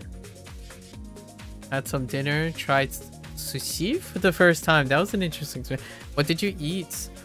Did you eat something with avocado and crab meat in it? Did you eat some spicy tuna? And it's usually like spicy tuna, spicy salmon, maybe some California rolls, which deals with the avocado and the imitation crab. Maybe something exotic with some sauce on it, like a, I don't know, TNT roll or something. You had a California roll? Okay. Not too bad. Imitation crab, avocados, and typically like some sort of cucumber, maybe. Wrapped in nori and then packed around with rice. Topped with sesame, maybe possible sesame. Interesting. Your first sushi experience. How was it? What was it like?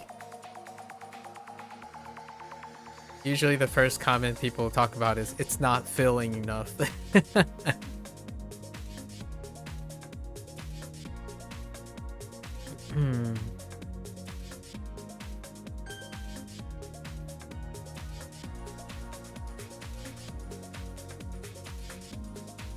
Oh no, man, 抱歉. Why can't I spell properly? 自焚 这是一个令人震惊的自焚事件。 笑 What the 笑? Oh, it's like imagery or resemble or something. Oh my god, resemble. Not good. Not good. No. 条凳，这张条凳很舒服。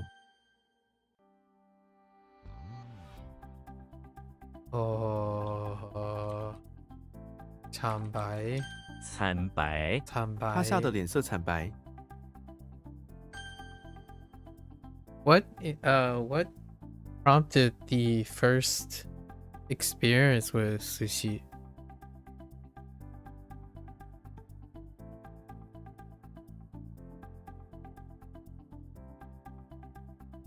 蠢，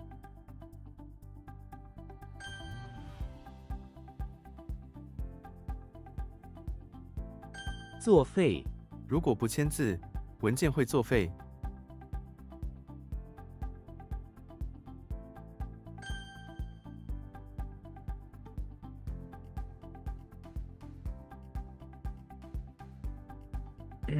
装，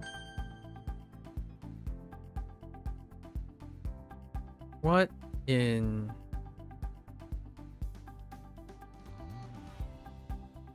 what the tarnation?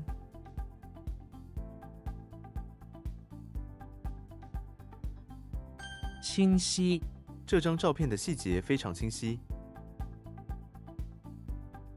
清晰。Oh.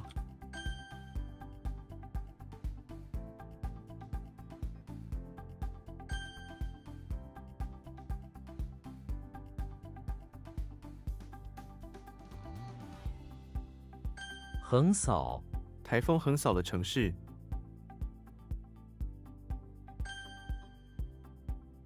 Sushi was interesting. You don't know if it's meant to have cream cheese, but the cream. Oh yeah, that's right. There's a cream cheese component into it too. If they use that, but the cream cheese was very strong, almost bitter. Your partner likes sushi, but I've been making an effort to try new things. Ah, okay. Yeah, they do replace cream cheese as well. Cream cheese is also optional. Yeah, that's interesting. Yeah, cream cheese. Your palate is very sensitive. The cream cheese was very strong, almost bitter cream cheese. I hope your stomach's okay. Bitter cream cheese sounds a little suspicious. Hopefully your stomach's okay. Not every day you describe cream cheese as bitter. It's got a lot of funk, I suppose. A funky cream cheese.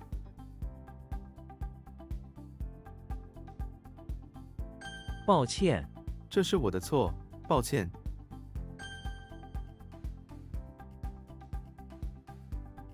I forgot to ask earlier, probably spelling it wrong. You were talking about getting Boot Pro. Yeah, what's that? Your stomach is good, but you were worried about getting a stomach ache, but seems okay so far. Okay.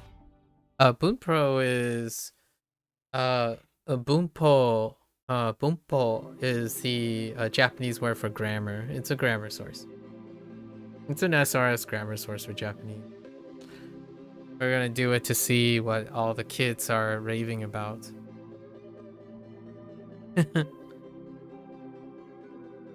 It'll be a natural compliment to WaniKani, so not too much, I doubt.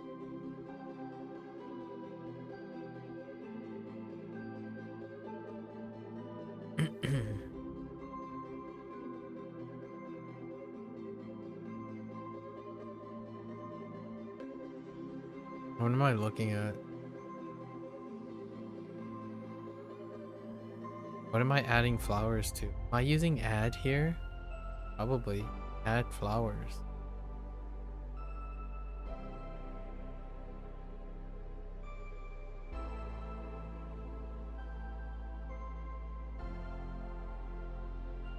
Yeah, this needs help.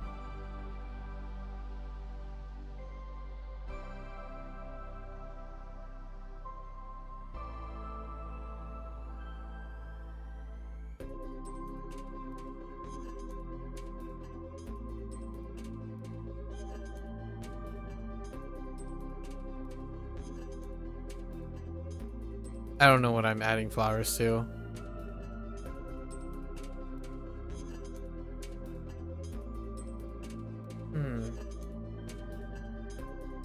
Oh, interesting. You bought the year's sub for Link U today and was okay on Black Friday deal for the 1 year. They have some sort of premium plus with a bunch of AI features, but you couldn't justify 230 bucks. Okay, I see.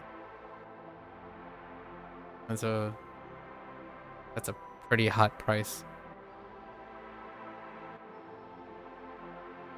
I don't understand this. All I am seeing is add flowers. Add flowers to what? Something makes me want to also type this. Which, that obviously, nope. Oh, that's... 是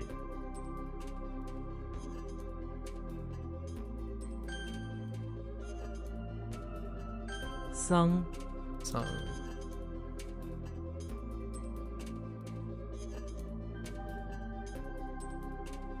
What?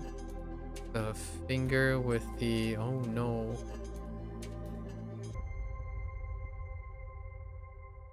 Or da. 拨打 你拨打错了号码。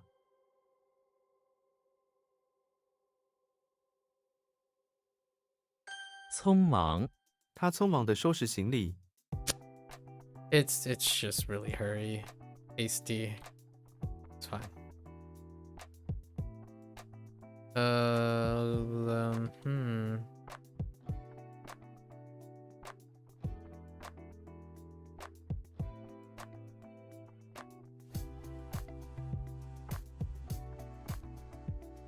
That's not good. Where in the world is that ears coming from? And yet I kinda, oh yeah. 也 Coconut is gonna be a struggle.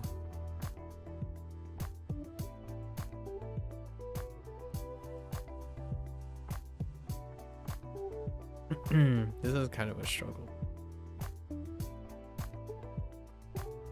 What?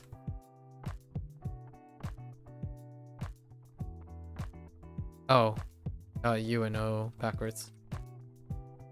At least $230 is better than the story learning price, but you guess you are getting story learning forever, and I think Link Q has a lifetime for the regular premium around $230 as well. Interesting.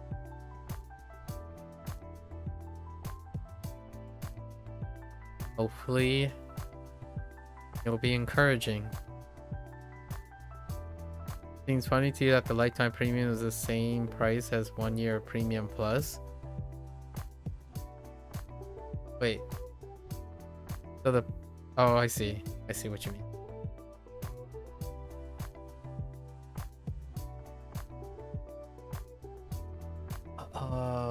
Merman and... Oh, is this what I was thinking of? Oh, I was thinking of it earlier.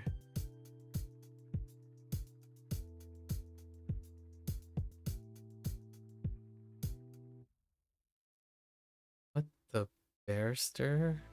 And... Okay. 拳击拳击是一种古老的运动。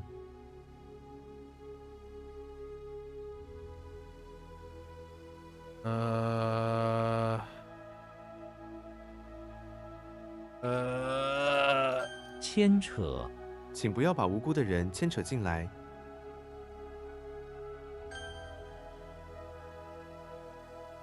引 Oh no.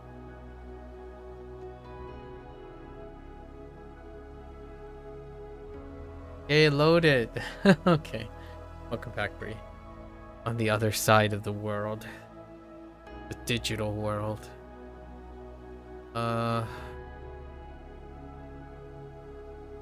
Heck!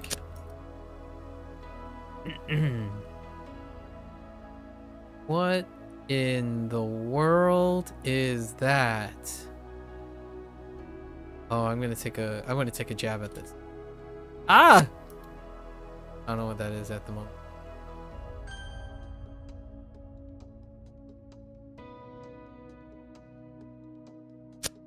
What is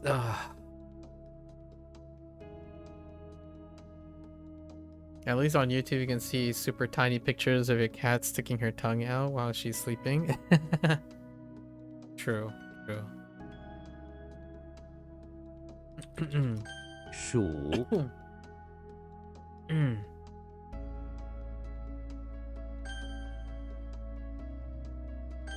横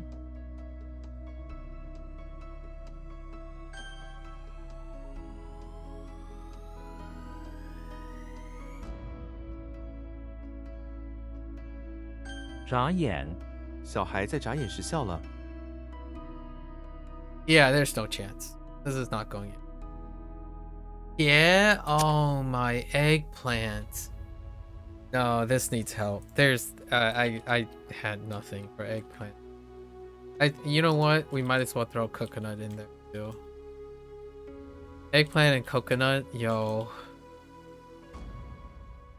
Yeah, we gotta think about these fruits or else they're gonna get out of control. 力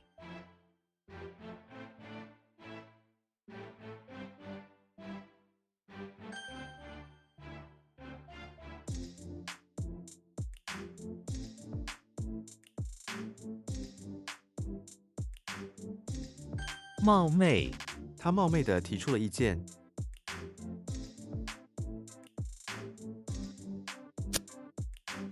It's like taking liberties. That's fine. Good enough.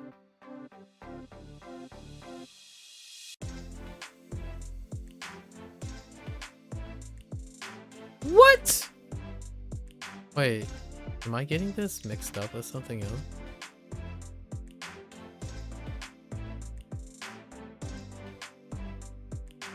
Yes.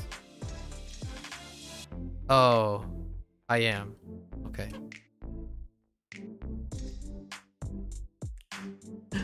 I can't spell. Oh my gosh, just end me.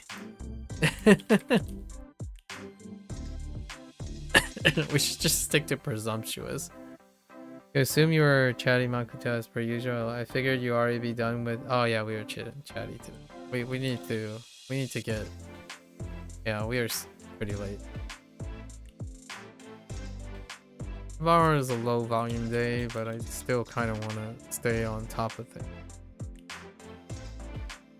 I want to actually see the sun when I'm running. 嗓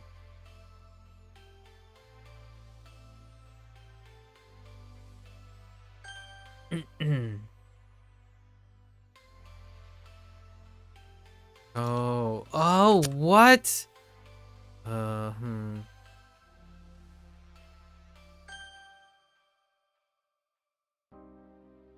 皱 In here, contribute. No, that's perfectly fine. Ayah. 哎呀 哎呀，你怎么这么不小心？ Yeah, man. 茄 Che. Oh my gosh, Che. Man.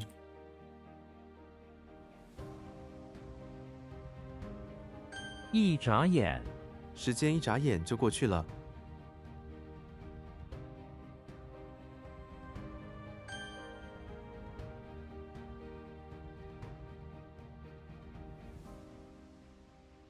What? Oh no. I actually. Oh no, wait. I might have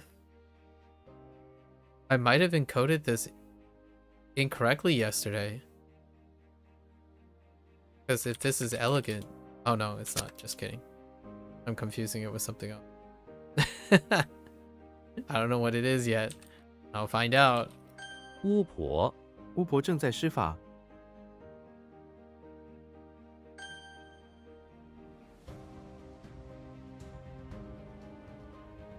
What? Oh, 煤炭. Dang it. 木炭 他用木炭画画。 What the foreman in the mouth? And heart. What is that? What am I looking at? What is this? I thought this structure was only preserved for... Oh, no, wait. No, I what? 煤炭、煤炭是重要的能源。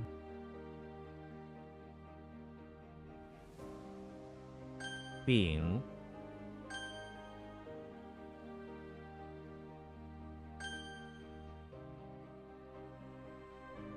浊、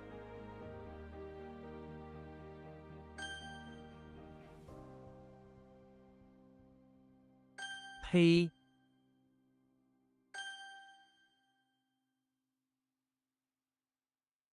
镐、 What? Wait.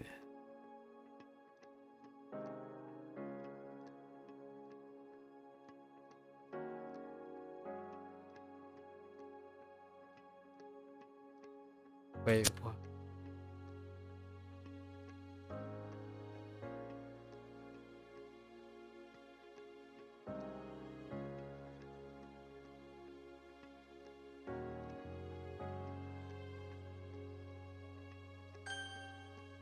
Holy moly, that's not great.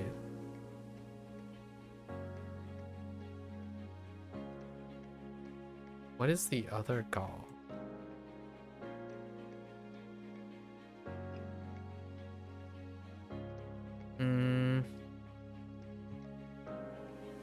Okay.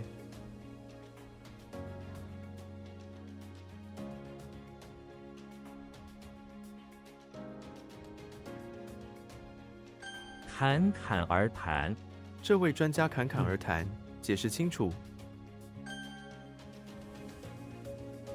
不可什么？不可。不可。That's supposed to be mine.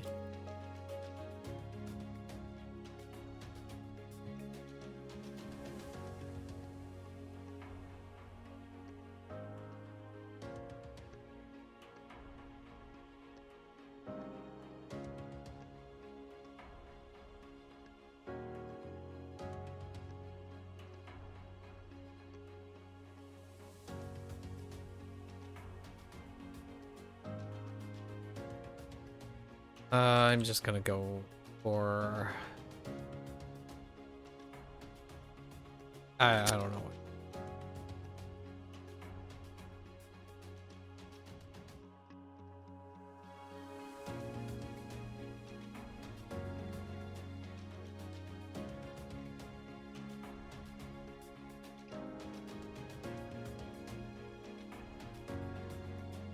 Oh, that other one was hair.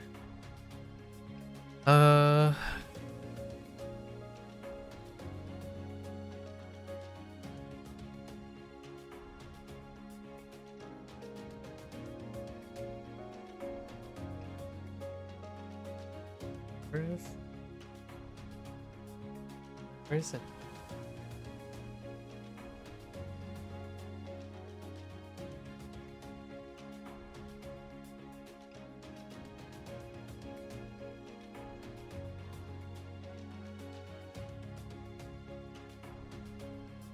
I have no idea what this... And this is recent, so we have to commit this to rote memory. This is an encoding problem. Doesn't happen too often. Boris?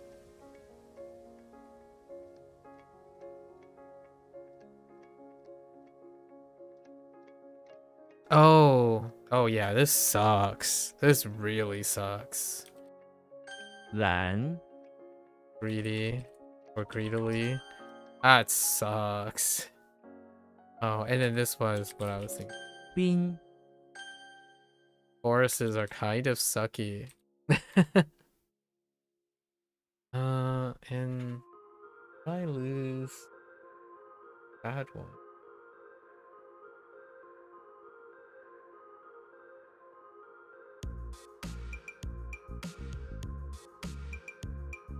It's not. No. That.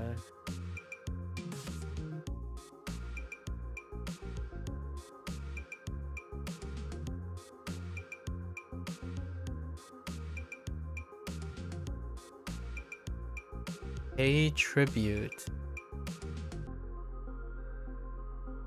Other tribute.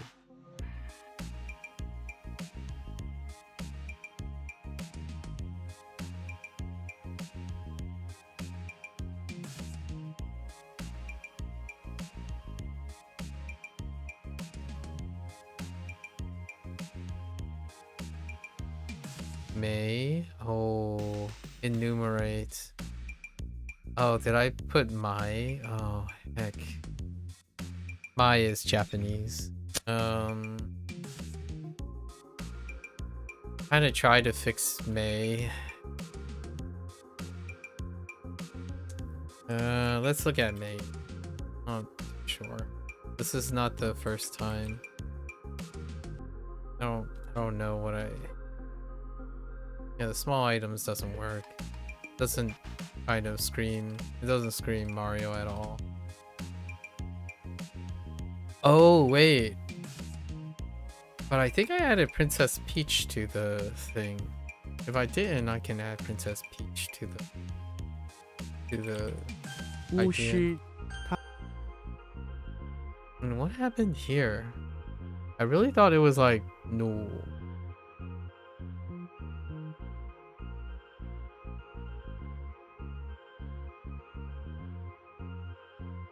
Oh no, this is Shu. 树 Ugh, I don't know how much I like about that. Ugh. Yeah, I don't know how much I like about that either. That seems like a lost cause. Heck! I went with my gut. My gut failed me. What the grain?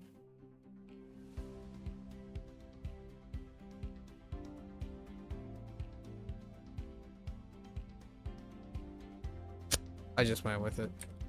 My heart failed me. Ah, typo.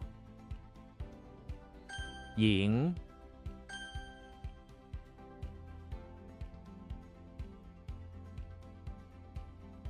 照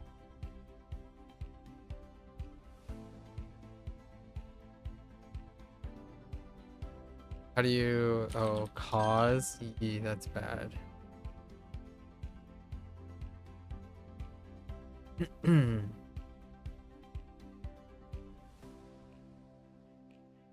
Not good. 憨 What was this? Heartily?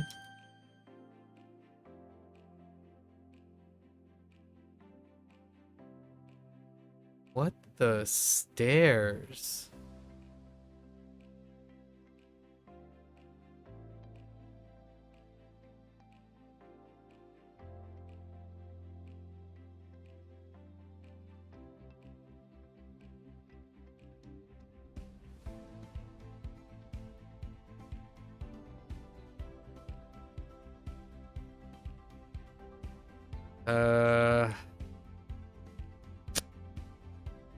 From the stairs. 山 Oh, I know why I skipped Fan the Fire, because it literally said it's literally Fan the Fire in character. I explain why.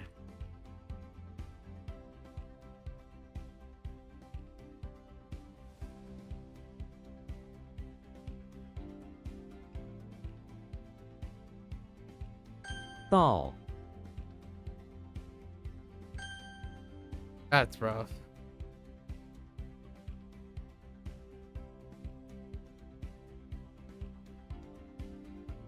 Oh, this one's even tougher. 气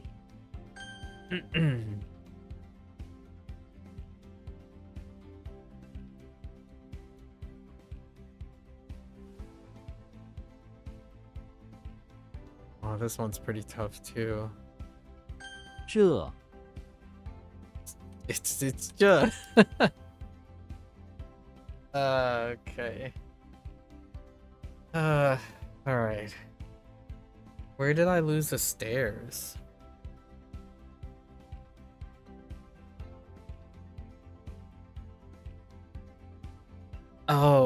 Right. What? Wait. Oh, that's a wrong tone. Wrong tone. Okay. 不可枚举，他的贡献不可枚举。 That's gonna be a problem. Meiji in general is a problem. This is 乃至乃至这个问题影响了公司乃至整个行业。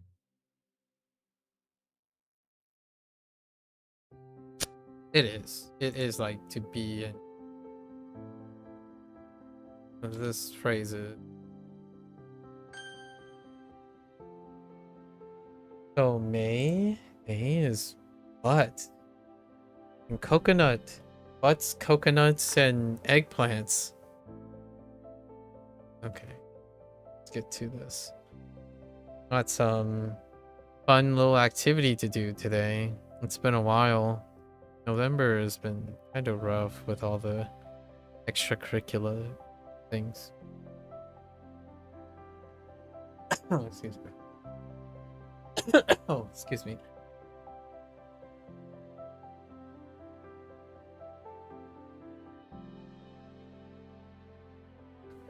Your partner loves spicy, but this poor guy, there was a clump of wasabi hidden within the side of what's supposed to be a spinach salad of sorts. Oh, yeah.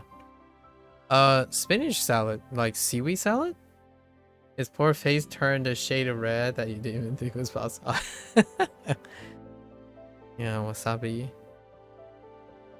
There's this fun game that I like, that I enjoy, that people like play online on, or like record on social media.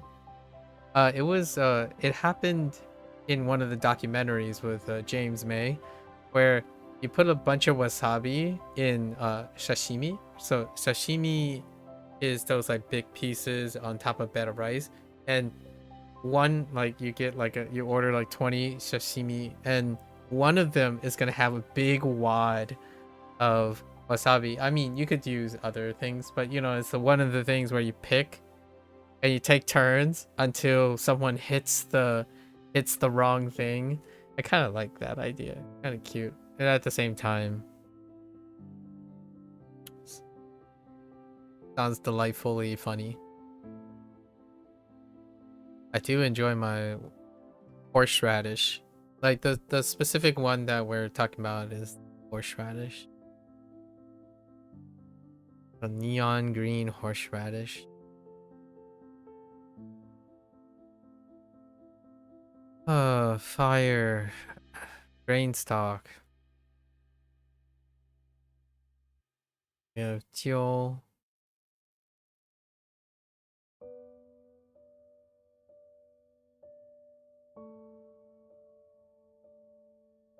Dai.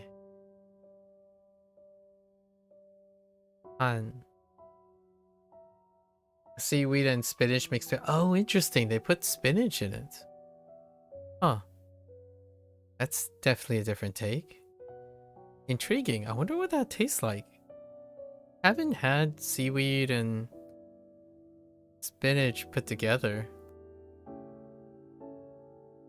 Yeah, there's usually a seaweed salad is like largely, it's slightly sweet and savory to kind of contrast and balance it. And then oftentimes you get, probably would have been good without the wasabi. Yeah, that's fair. And then a side of miso soup, right?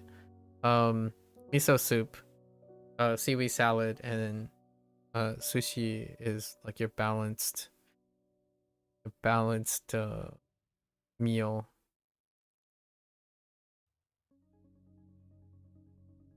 And then maybe like a sneak in a mochi ice cream or something. Oh, my stomach just grumbled. Feel sad. Sushi. Chu.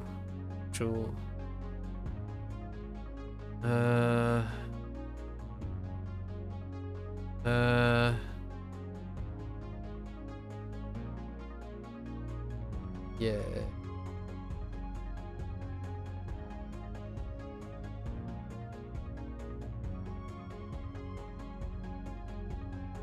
When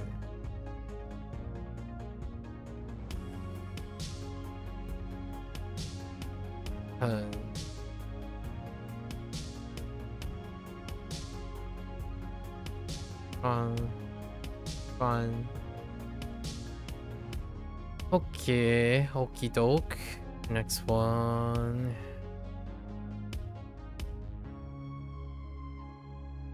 Trey Hui.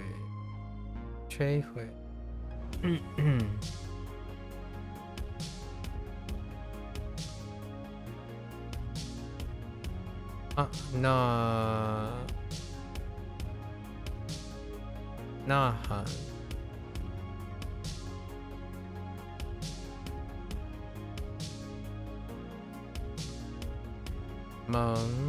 Meng Ya.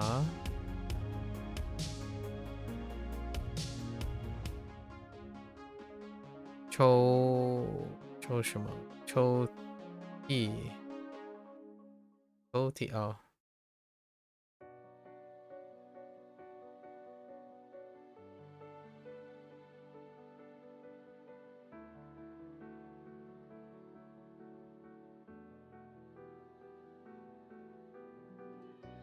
What the brush and snowflake? I got this and then I lost it. It's arrest, but what was the arrest part? Oh, guy. Guy boo.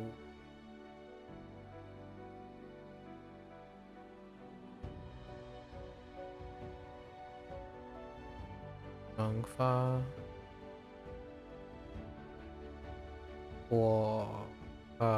火焰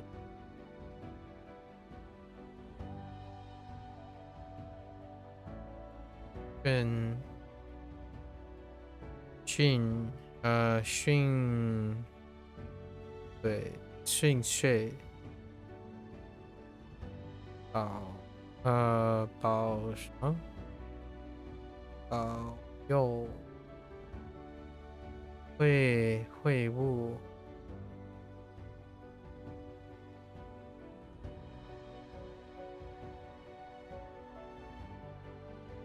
Okay, so we got the Gymster, Jimmy in front of the bakery, holding tight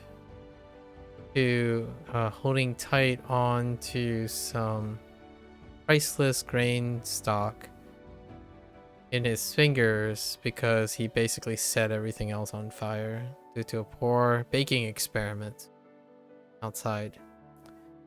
Alright, now we have Dracula in the bathroom of the high school, being all sneaky beaky,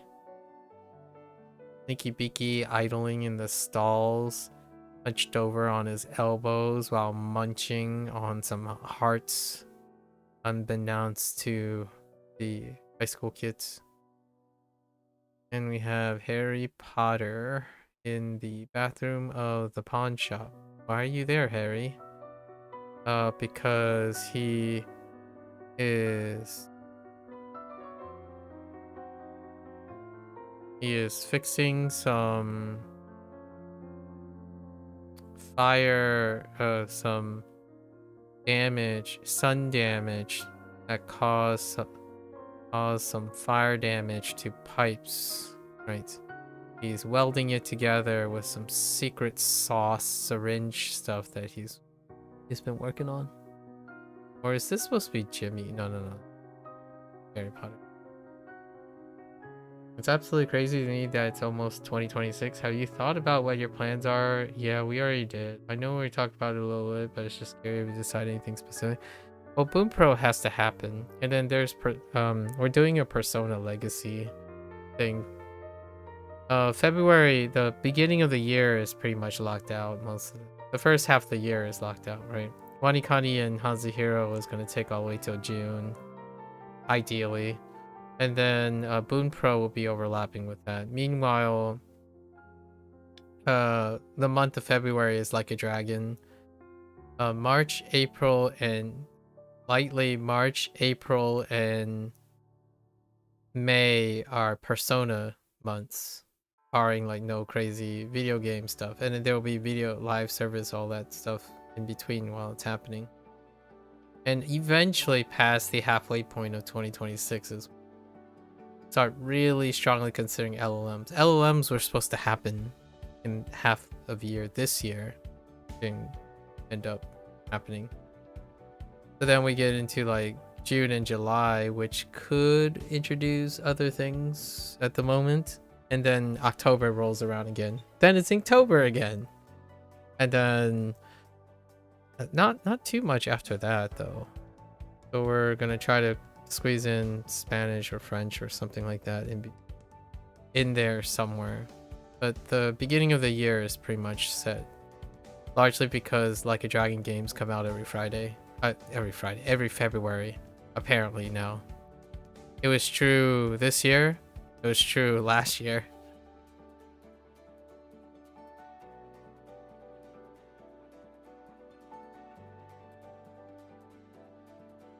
I'm gonna throw it out the window and learn French. Listen.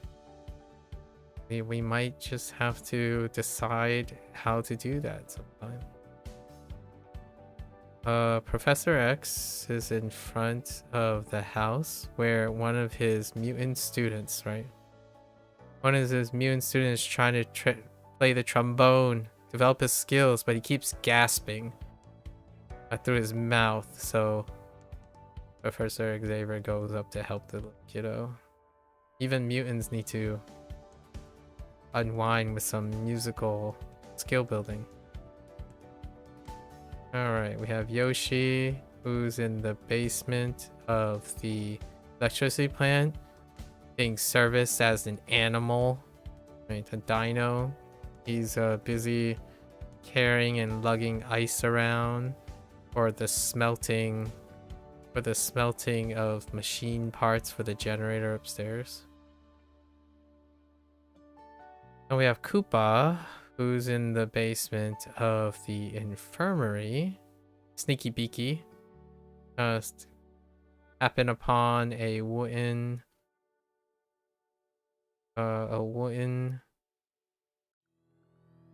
oh, I use box. That's not great. Maybe it's fine. A wooden bundle of medical equipment. So he swiped it with his tiny little stubby fingers and stashed it in his shell to tell Bowser later. Okay, and we have Kermit the Frog. Okay, Kermit is in the basement of the infirmary trying to help out the nurse and the doctors with the patient that he's like he's restraining the patient's mouth at night because this patient has a habit of nibbling on his feet. All right, then we have Sherlock exiting out of the pawn shop. Thought it was a bright idea to combine an umbrella with a scepter and tie them together with his dexterous fingers to create a very useful, I don't know, swanky tool. Alright, we have Che.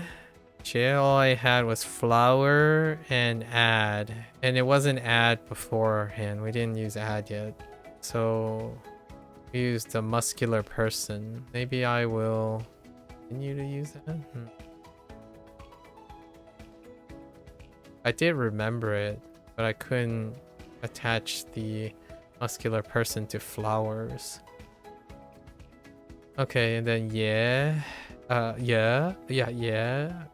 Coconut. Coconut needs help, even though we're still hanging on. Coconut is hanging on by a thread what was it? Like tree, ears, and coconut? Dang it. Was it moon? I feel like it was moon. No, it's not moon. Doesn't look right. It was covering his ears or something. Yeah. See, very weak. Was it? Oh, a mound. Yeah, coconut's really barely hanging on with a thread. And my need this to be somehow stronger than, or may for small objects. Gotta reinforce it to be distinctly comparable to the Japanese mai. Alright, let's work on these. Okay. So chair. Let's go eggplant. It's the only chair I have so far. Chair. Okay, Kirby is inside the electricity plant getting hungry. He approaches, yeah, muscular electrician carrying some sort of flowers. Suck the eggplants right out of his hands. Yep.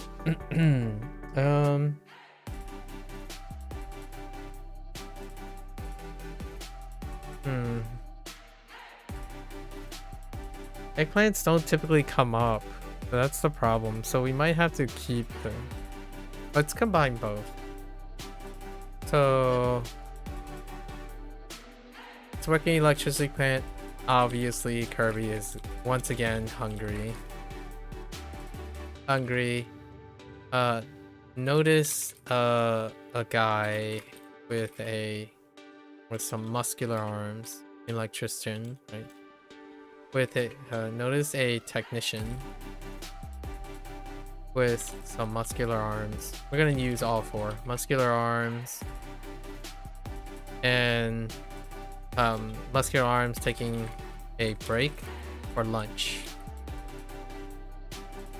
There was some sort of flower vegetable he was trying to consume, but Kirby, being hungry, long distance, this kind of sounds a little suspicious. Long distance sucked the eggplant, what turned out to be eggplant, what turned out to be eggplant, right into his mouth.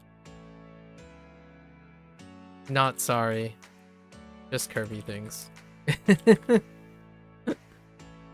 Alright, and then now this is even weirder, the coconut thing. How about we do like a wooden... The ear part is the tough one, right?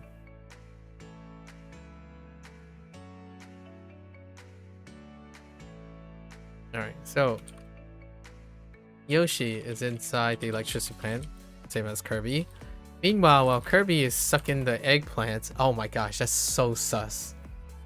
Meanwhile, while Kirby is sucking eggplants out of a very muscular arm electrician, Yoshi, on the other hand, is inside the electricity plant, chilling.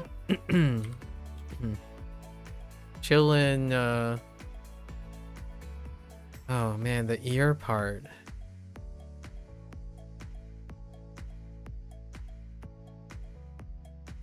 Trying to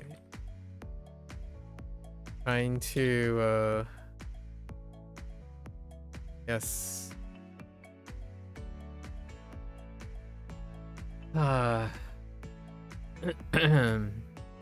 Maybe actively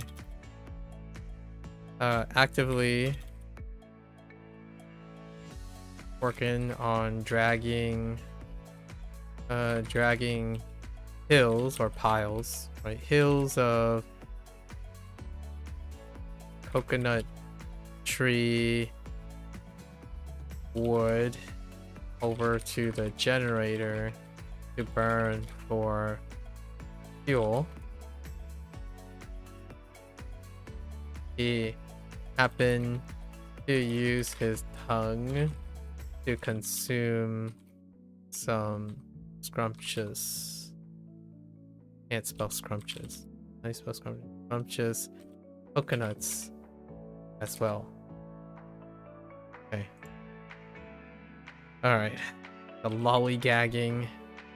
I have a mental image in my head, like the scene that I would paint of Kirby in the background, like just yoinking an electrician, and then that electrician goes and follow the floating eggplant that's heading towards Kirby's mouth. Meanwhile, Yoshi's in the foreground, like trying to pull along some wood from coconut tree, but meanwhile he's just sitting there consuming coconuts or something. It's kind of a cute scene in my head anyway. All right, so my May needs work.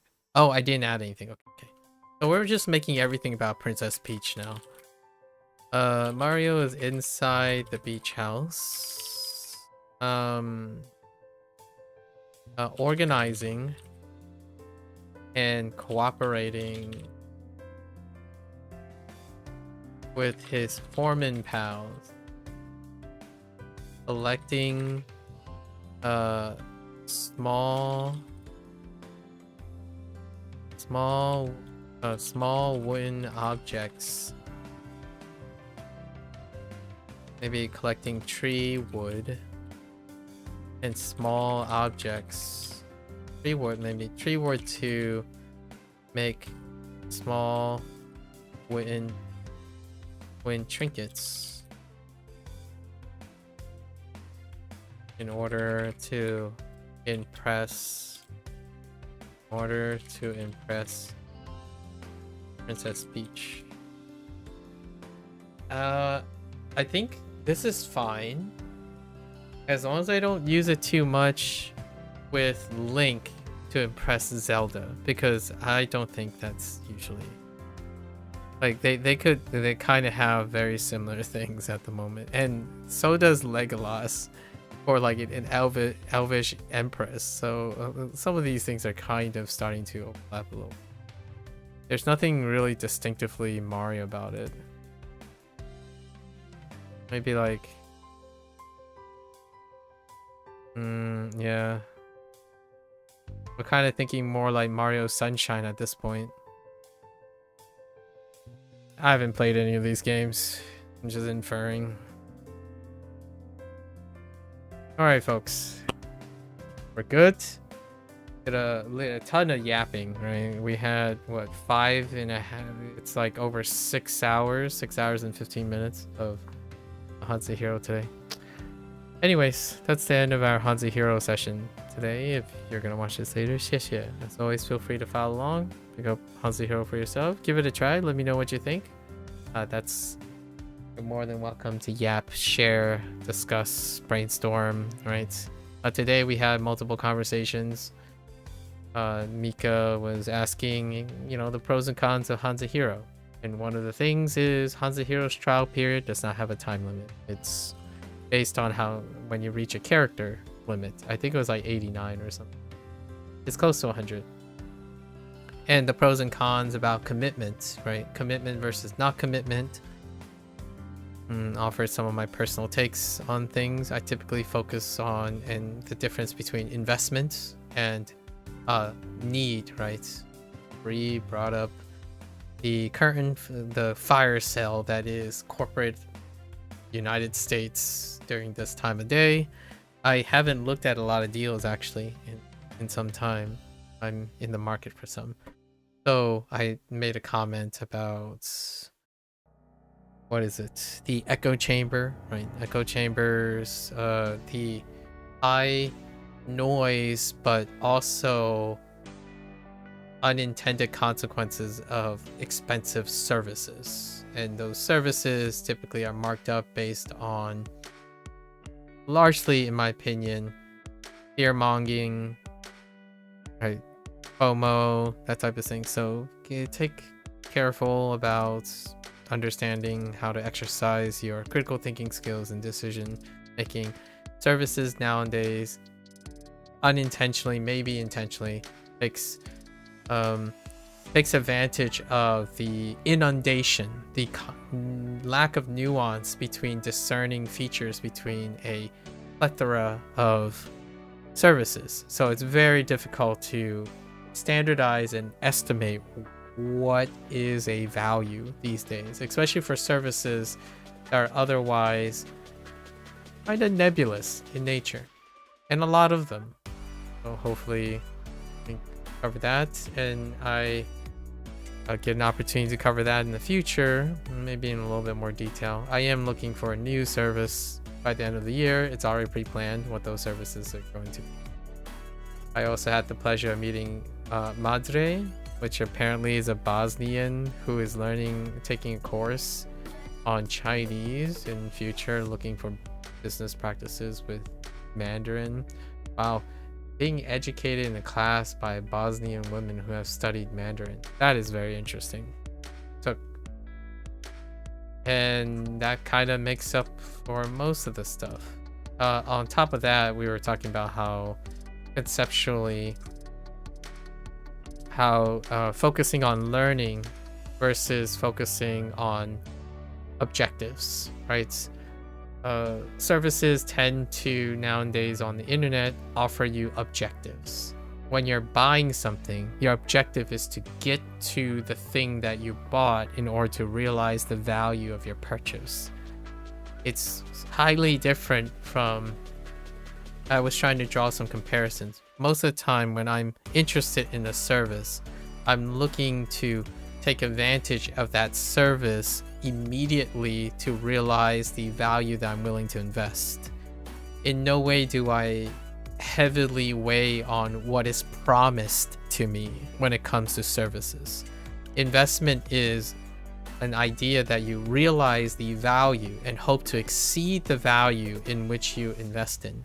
So usually when I buy a service or something like that, or buy into a service, I'm expecting to use it immediately and also use it to produce something else, because they're providing me a service of which I need or want, and using that service to build something else. Oftentimes, if you're interested in the other aspect, like buying an objective thing, that's usually something that is of a material good or something. Those things predicate on the idea that the higher the value, the more expensive the product is. Services are a whole different wild west now. Services may vary in quality, it may vary in emotional, bait and switches. There's a lot of perception disconnects between the value of a service. So for me, most of that in the slew of services are largely from an investment point of view, not a need or demand or supply, like a desire point of view. I don't desire any services most of the time. I think I'm capable of doing all of those manually. Services provide a convenience a lot of times, and it really does give people pause when you sit down and ask yourself, what are those services that you purchase are doing for you?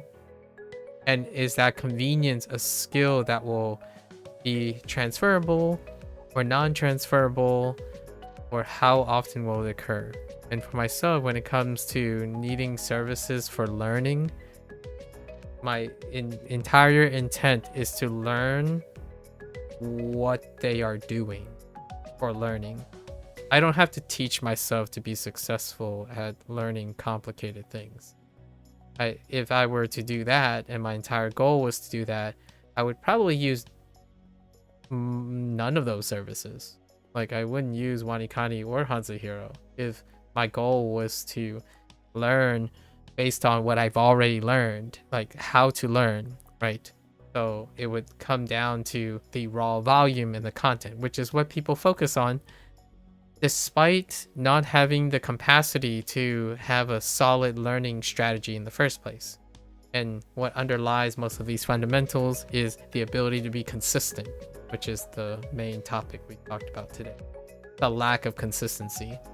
The lack of consistency can be attributed to many factors, and the factors that I tried to highlight today was in that pros and cons list.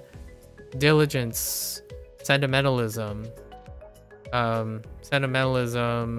delayed gratification, problem solving, right? Realizing values, the distribution of values over time. Many of those, some combination of like the 13 things that I rattled off based on the cons of them. That is probably something that is worth going back over in detail. When you buy a service, you're buying convenience, because otherwise you would have to do it. So oftentimes time comes into play. The concept of time per dollar at the convenience of the service is what the investment and value proposition is. So if I'm paying for something, I must seek to actualize that value. When it comes to the typical purchasing decision, that, in my opinion, what I see in people, when they say, this is $230, will I get the $230? Not when and how long it will take me to get the $230 value. That is where I feel like it's no longer an idea of investment or investing forward. It's the idea of a raw purchase. So if you don't get the goal, then the product sucks. Like, it works both ways. It's a double edge, right? For those who think about products served, like buying a $7 video game. It has to be worth $70. What does that actually mean? When someone is focused on the goal, it's a lot, in my opinion, easier for business to offer them the goal. Whether they realize the value or not, it's not their problem. So this is where I feel service has been marketed in the same way, where while there's no product typically attached to it until you actually use it. So when you're buying $250 worth of, I don't know, Netflix subscriptions, there isn't $250 immediately. There's $250 of potential value that you can utilize. So you're not buying on a promise anymore. You're buying on a promise. You're not buying on a realized one-to-one transaction. Right? Like, you go to the store, you buy eggs, you get that amount of cost for the literal eggs that you have. And what you make of the eggs transforms it into a higher value if possible. That is how I typically think about services. When I buy a service, what can I do with it so that I can immediately use it for its value and also transform it into a different value? Services tend to flow that way for me. What can I do with it? What can I create with it?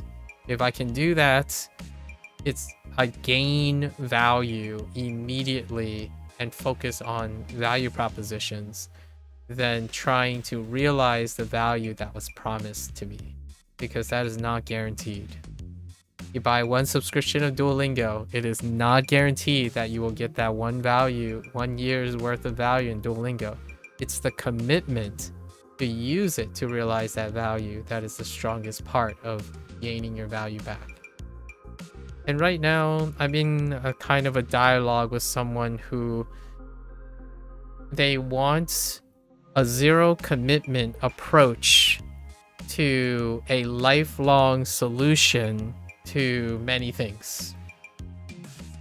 That is a situation in which someone wants to not bake the cake and have the cake baked for them while also eating it and never have to bake the cake. Like, you can have the cake and you don't ever need to make another cake while eating it, and the cake self-regenerates itself. So that's kind of a situation that's a really tough one. That is losing sight of all the commitments that you can make without having any of the benefits or realizing any of the benefits of the commitment. So what does that remind me of? It reminds me of the trap that I'm talking about right now with services.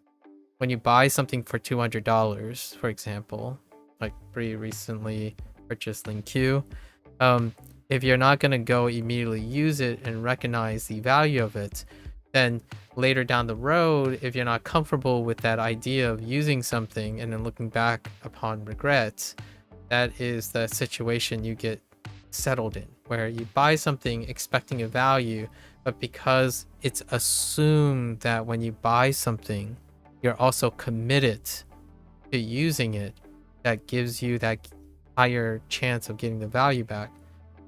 If you're lacking, you didn't buy the 231, you bought the 101. Okay. Well, see, Mika is struggling with the idea that there's no commitments involved. So they want to seek a lot of things that have no commitments. The pros and cons is without commitments, you have to come up with a commitment.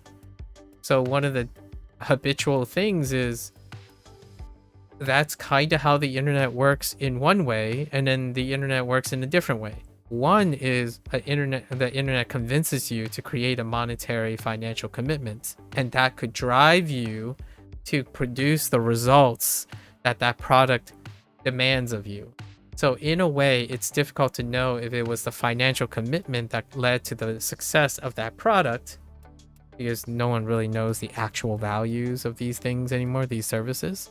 So that's good for business. That's what they prey on. They prey on convincing you that the commitment that you're buying and the promises that they make will drive you to realize those values.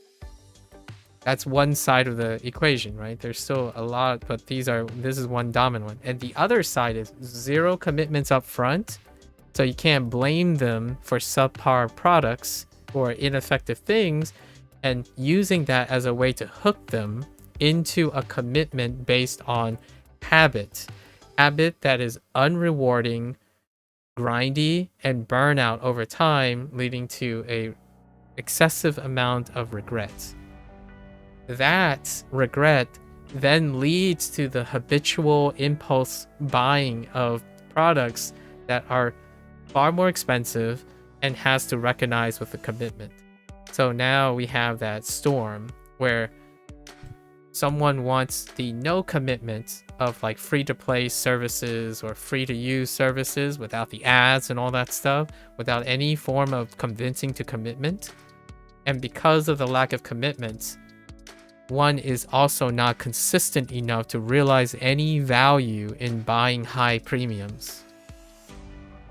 So like if you're buying, now you're like stuck between a rock and a hard place. And I'm kind of trying to figure out ways to navigate that. How can you get someone who either accepts that they buy something and do everything possible to recognize its value, because it's so hard to determine what the value is in the future, right? Buying a subscription is determining your future. But in order to be predictable about your future, to get the value, you need to have the commitment for the consistency to do so. When you enter a contract with no commitment, you can be as lackadaisical as possible and get no results. And that's what we're trying right now, where it's very upfront to use zero down, zero money platforms, while at the same time someone who lacks obligation and lacks deadlines and forcefulness, or constantly excuse themselves from obligation, low barriers, no commitments, no obligations or financial risk on your end, produces a environment in which you don't practice those skills either.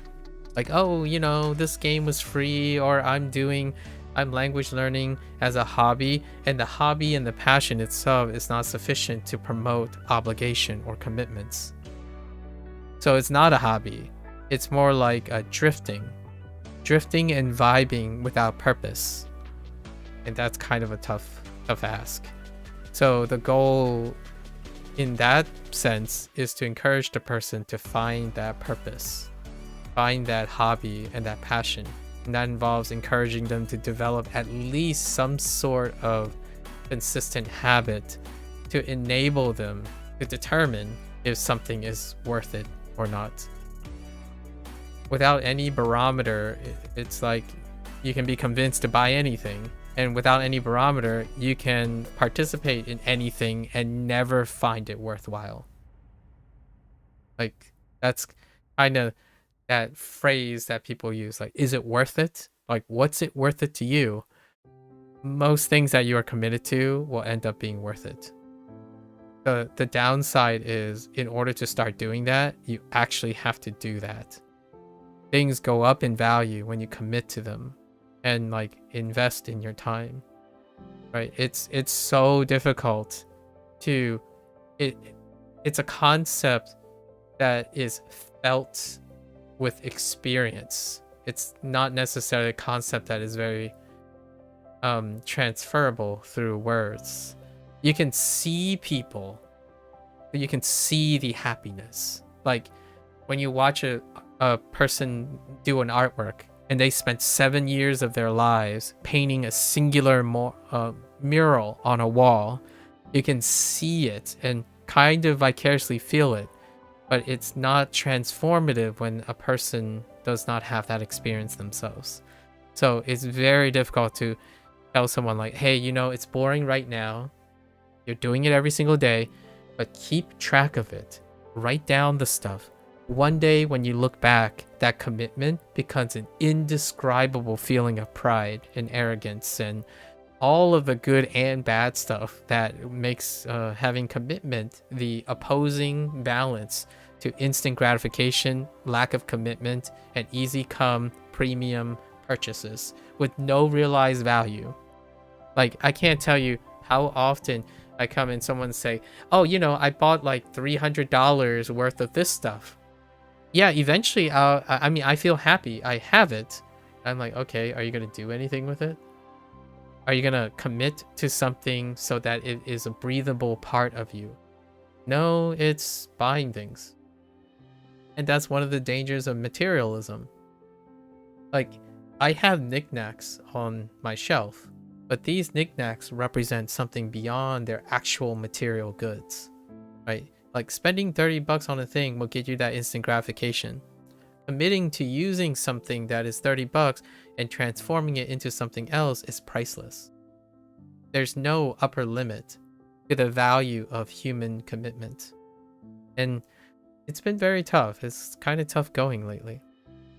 That reminds you of the streamer you mod for. He basically had a complete meltdown yesterday on stream. Oh, I'm sorry to hear it.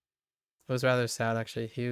He's so hard on himself, but at the same time, he treats it as a hobby and wonder why doing it once a week isn't leading to fluency, and he's learning multiple languages at once. That's unfortunate. I hope I hope the person manages to bounce back with some great support system and figure out how to convert, like balance the act of hobbies and commitments and whatnot.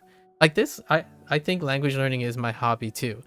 However, I don't expect for fluency. And yet you might be thinking like, but I don't also do it once a week. I think commitments are really necessary to balance out the expectations.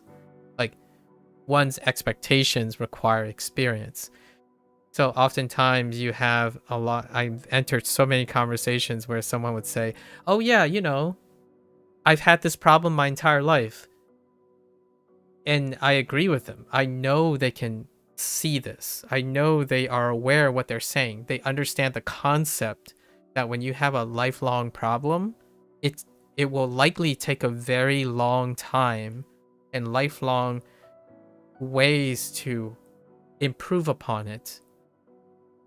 However, then they go on to explain all the problems as though it can be fixed overnight. So the behavior, the upsetness, the inconsistency, the dissonance between the emotions and the reward is not quite the same as what someone is aware of. Like They constantly tell me, and I agree with them. They understand that learning a language takes a long time, or fixing a habit, whatever they want to fix. I don't see habits as fixing, but more like changing.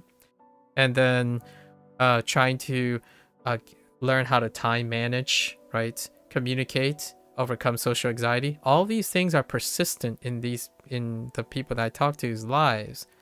And it's not going to change overnight, and they know it because they've experienced and managed and tried to cope with it, all that stuff for so long. I wouldn't ever doubt that they understand how long it's been. The thing is, though, when they go to do something, right, about it, when they plan something to do something about it, it feels like they can only do it for a day and they give up. Like 2 days if I'm lucky, 3 days if I'm lucky. So I'm kind of working on this idea of, well, there's got to be more things available somehow. There's something beyond me, right? Like I can't impart how cheap. I have maybe the opposite problem, honestly. Like here's a little imbalance from my personal share. I don't find value when I do something only once. Like when I talk to people, my threshold is very high. Like you can definitely tell by the way I present ideas. It takes a long time to feel like I've done an adequate job, right? It's a long time relative to someone who expects to understand something really quickly. The depth of my understanding is proportional to how much time I have spent on talking about it and sharing it and practicing it. So when one is entirely of the mindset that, oh yeah, 15 minutes, that's how you summarize the solution to social anxiety, like 30 minutes, that's all you need. You just listen to this person's digression for 30 minutes and you've somehow solved your life's problem. That is, in my opinion, the warped perspective that so many are not necessarily unaware of. I think most people are aware of these. The conceptual understanding that hard problems in your life takes a long time and a large commitment to remediate. Being able to have the ability, the emotional awareness and having the habits, the support system and all those things in order to do that may not be present. And that's tough. And it takes many years, maybe even a lifetime to build those things up. I think one of the first things that kind of really sucks when the first time I ask when they have a problem, when someone has a problem, is, do you have a support system? And the answer is usually no. I mean, I kind of already know the answer to it. I ask because I need to hear it from the other person. Because otherwise, I wouldn't be the first person here. Like, if you had a support system, the odds of you, like, the hypothetical person coming to me and asking me what my thoughts are would be very low. So I already know the pre-selections that happen that leads to this. The goal really is to get awareness, but actualizing on the awareness of the person I'm talking to. Like when they say, I don't have a support system, and the next thing they say is, I'm working on it. Here's what I'm gonna do. That to me is progress. Otherwise, it's so tough. Like you gotta, you can't make promises. Making promises and involving yourself in someone's life and then manipulating their life, or trying, like, manipulating is what I would use as a word, but pushing them, nudging them in a direction, I think that's really inappropriate and possibly a little negligent. So usually it's, hey, look at what I can do. Is any of this interesting?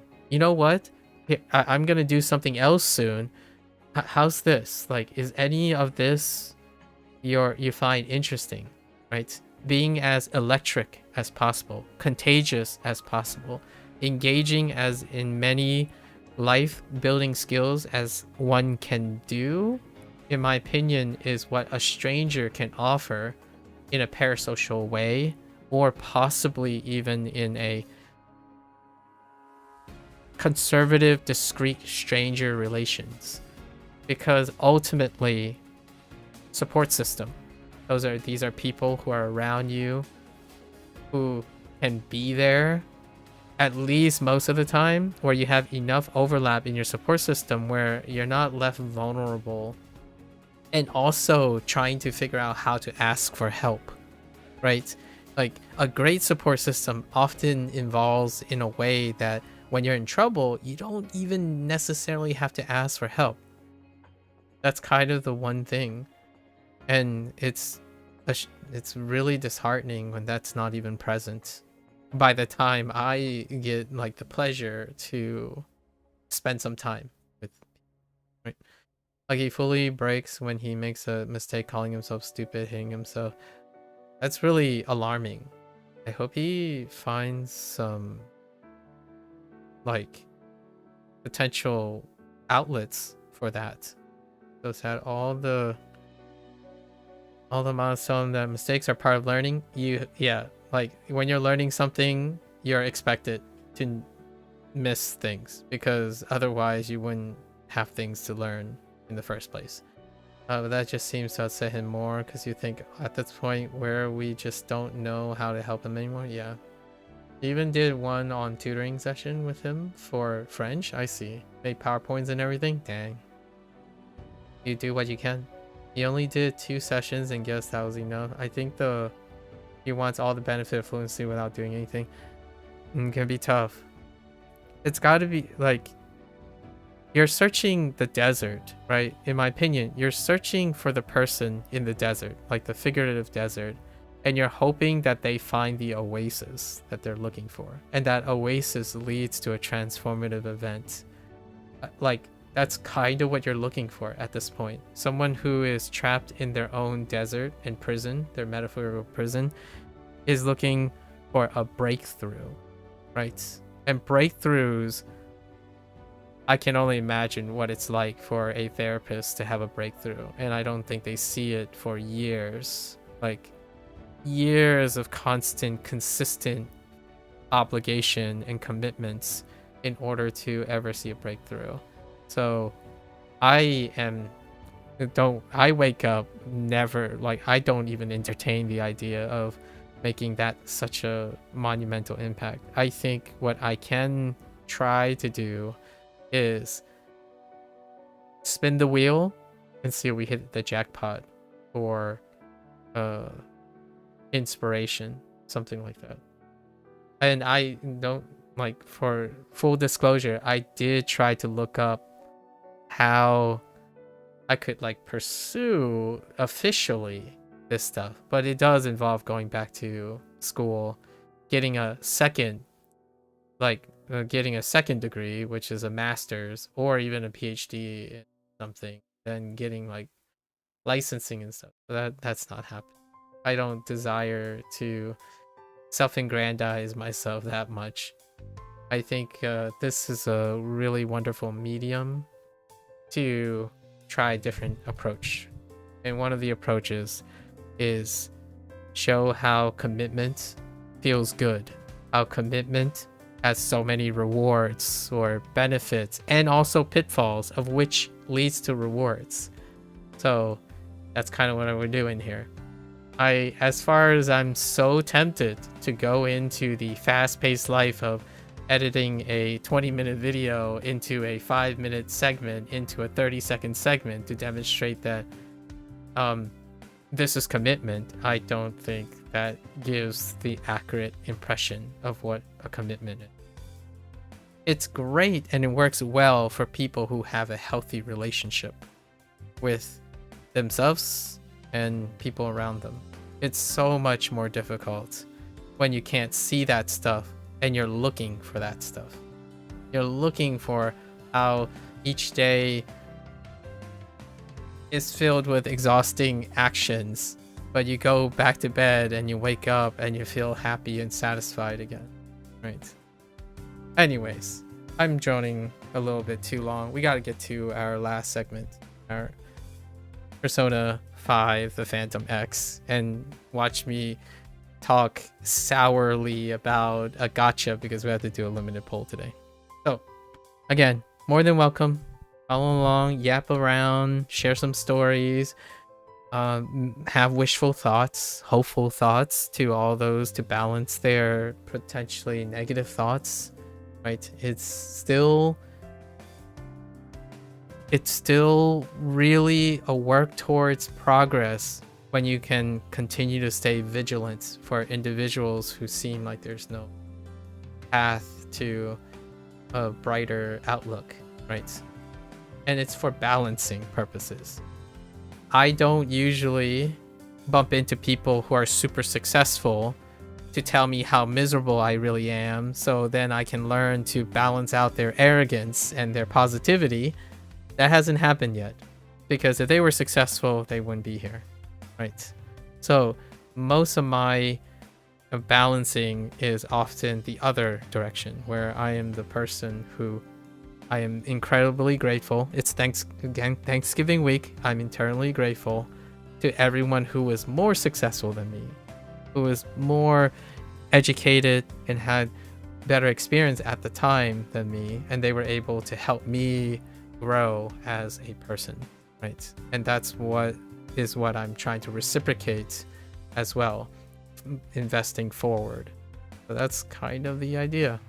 Until next time, 大家下次见, right? 感谢观看. Thanks for watching.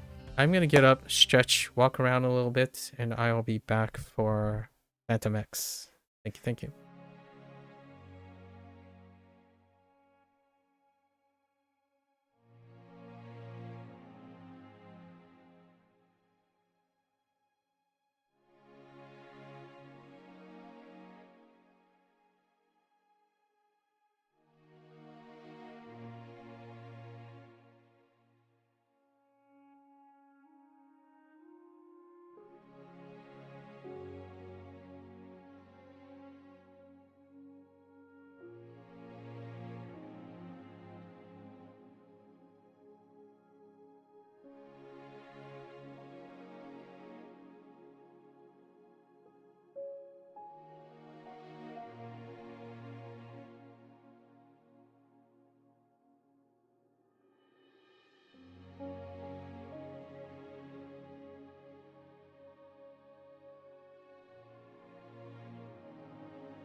Excuse me.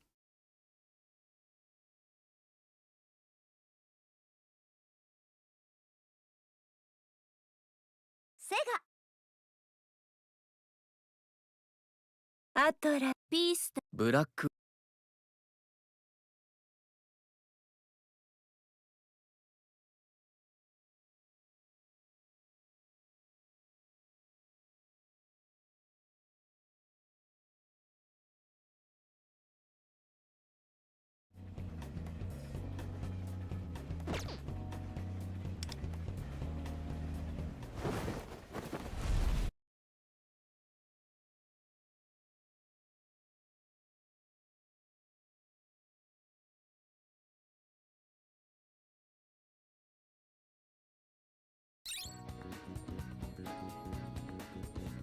Alright, folks. Welcome back.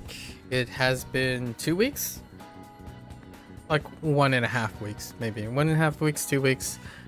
We are back with patch 2.5 again as a short catching up. I've been playing Persona 5X, Persona 5 Phantom X since the opening days of the US server, like, or the NA or the global server, right? And we're keeping it free to play, so whatever ideas and suggestions and whatnot are confined to keeping the free to play way of approaching this game. Right now, today we are going to do our 7th limited poll. Last time we pulled Futaba,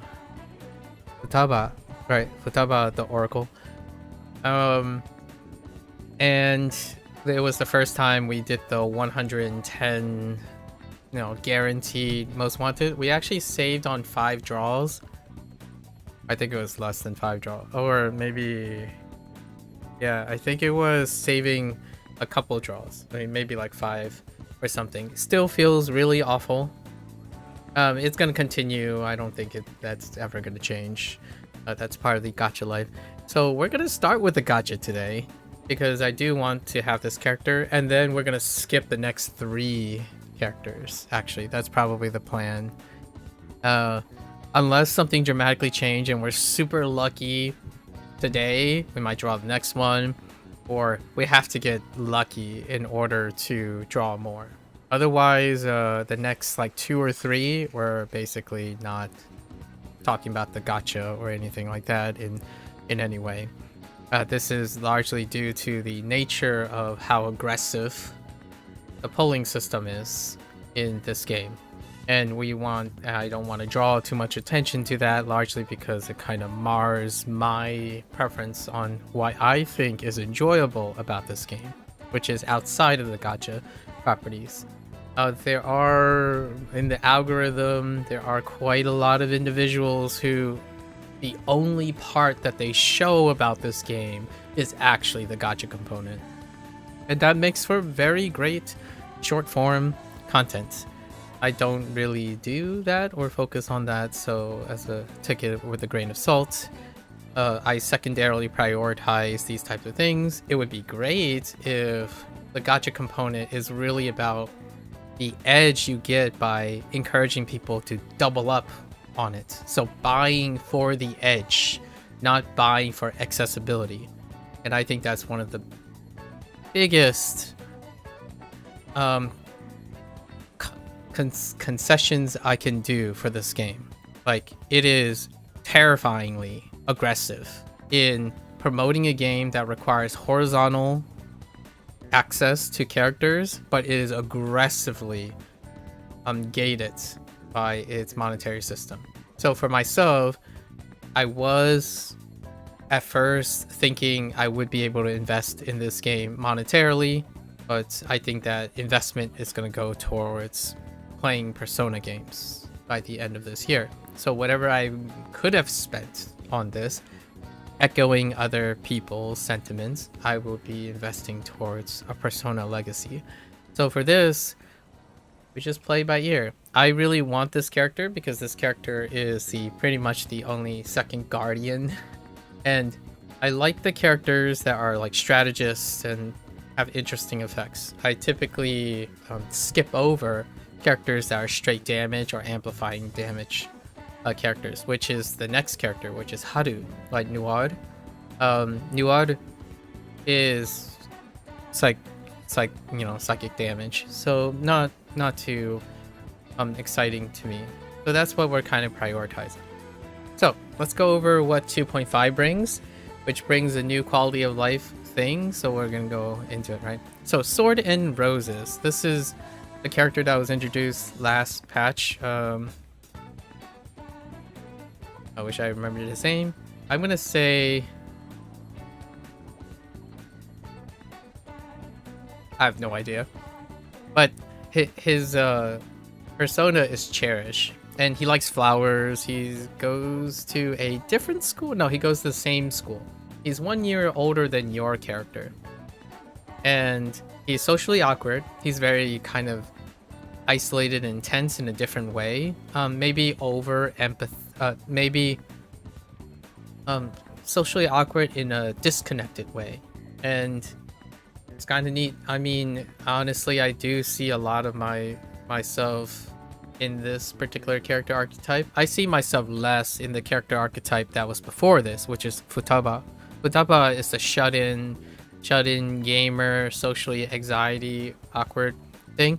It's more like this, where I can execute all the things, but it can come off as a misread when I was younger. Like, oh, you wanted help, so I decided to do all the work for you. Here you go. Like, did I do too much? That type of situation. Futaba is one of the new age challenges where they are unable to engage despite having a lot of aptitude, right? Although this character is more focused around the idea of being sheltered with flowers, like his obsession with flowers, and the mini game that we're about to do, right? So he's a new thief. I forgot his name. Oh, Masaki, right? Masaki Asya. Guardian. He's basically gonna make Shun retire. So Soy Boy is getting retired. However, I did see a teaser from the Chinese server. Shun gets a 5-star update, and he's looking fantastic. So I one of the earliest characters that I enjoyed was the Guardian archetype, which is the tank, right? And Shun served really well, and I think Masaki is the second, right? And there is still Yumi, which is the blessing one, but I don't think the blessing one kind of cut it compared to. And then like Yusuke is a sweeper though for the most part. And then of course the addition around him, which is the Tycoon game. And we're gonna focus on learning the ropes of the game. I'm not gonna participate in player versus PvP stuff in this stream. Usually I do this on the background. From my experience, usually it's about learning, going over the stuff. I don't really participate in competitive process, and I don't want it to be a permanent fixture. We might play 1 or 2 player versus player games in the future streams, but today will be to figure out how Tycoon works, right? And obviously I'm going for all the achievements and whatnot. Great, so I can't wait to start playing Tycoon. I'm not sure if Tycoon is a play on like other games that features this idea of roles like billionaires, bankers, beggars.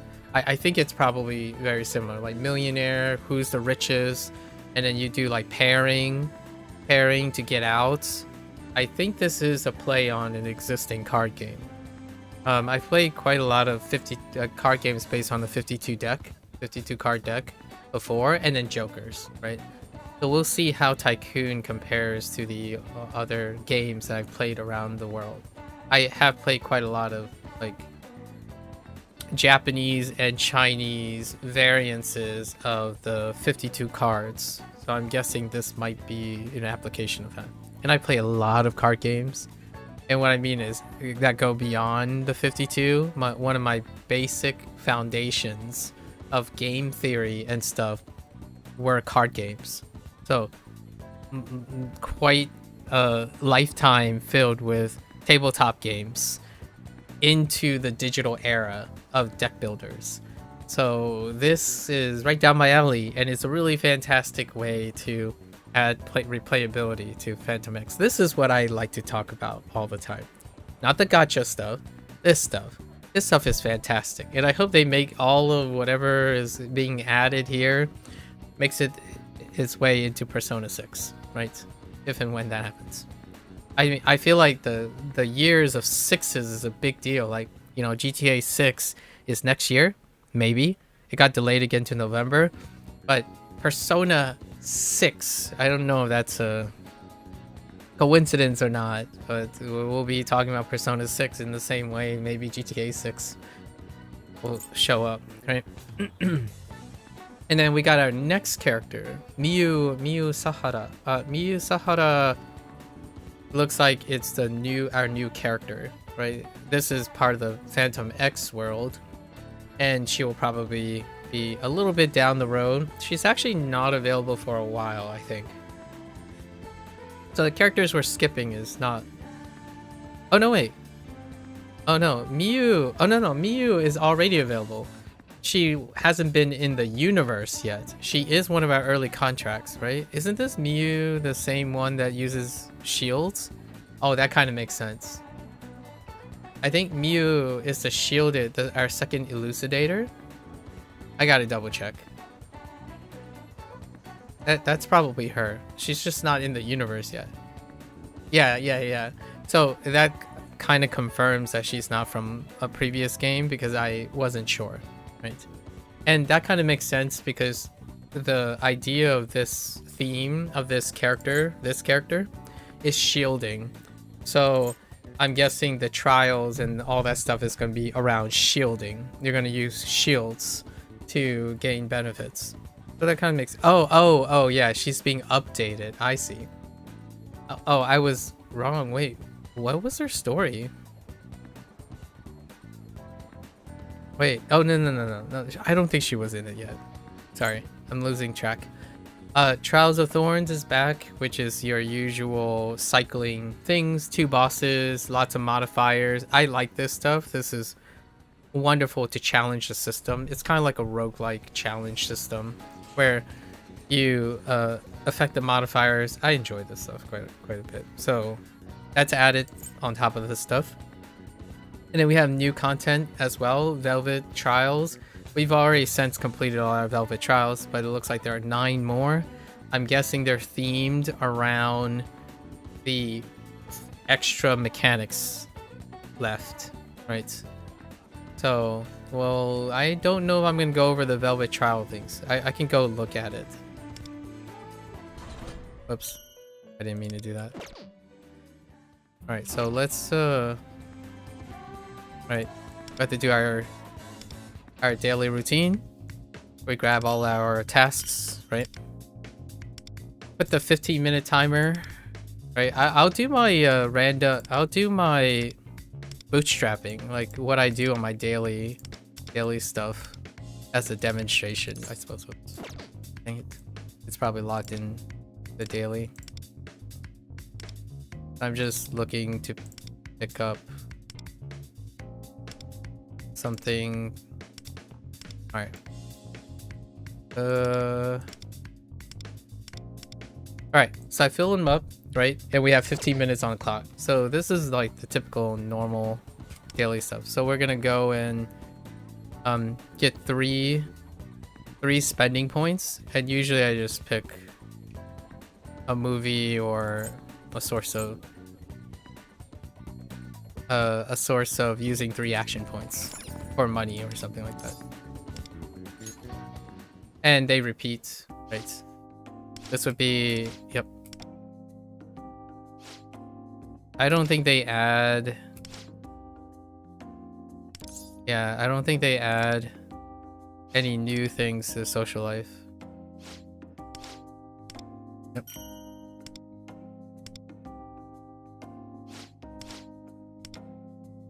Right? Good. That's 1. I usually use consume 3 action points for the daily. Let's do 2 more things. I don't think I can trigger... I don't think they added any triggers. So let's go... We'll do this very quickly.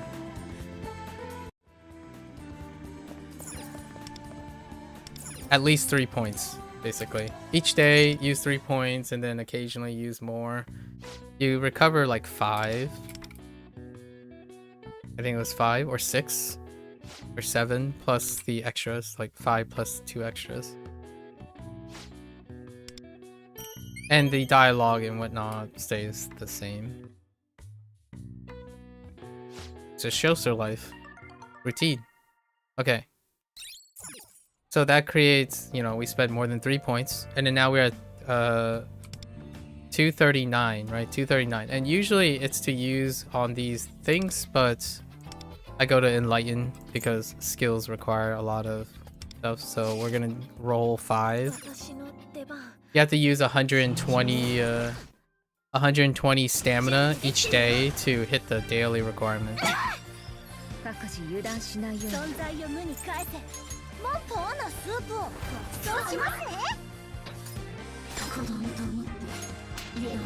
We know all the... Everything's set up already to complete in 1 round.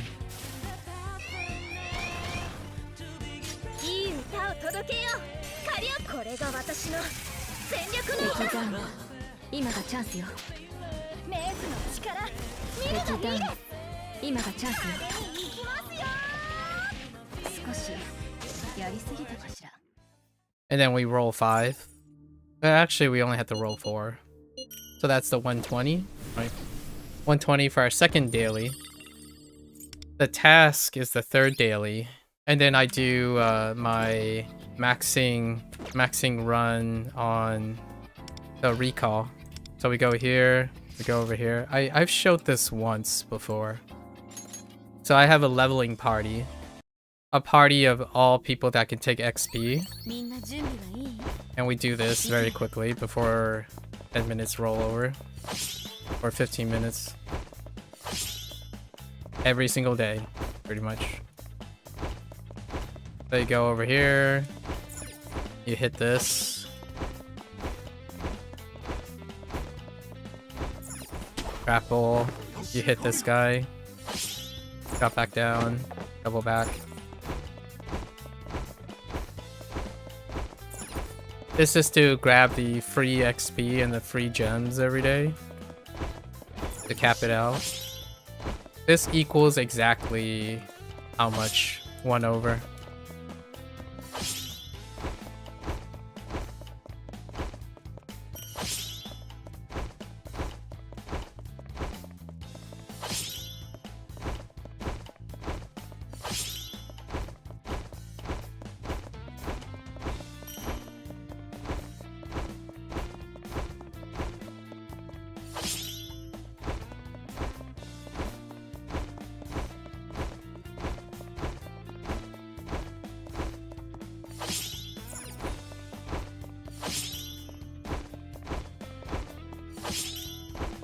We're basically just collecting our daily's worth of gems and XP.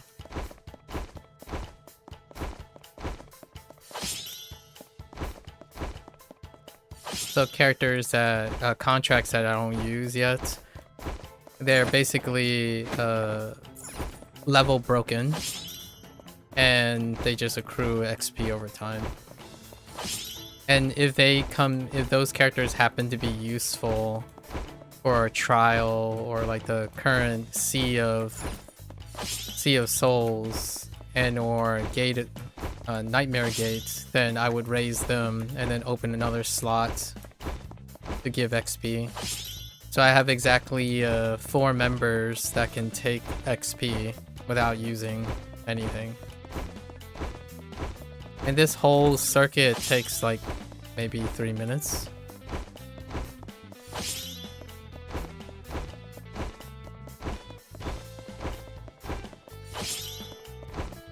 And it should come out exactly 1 over the cap.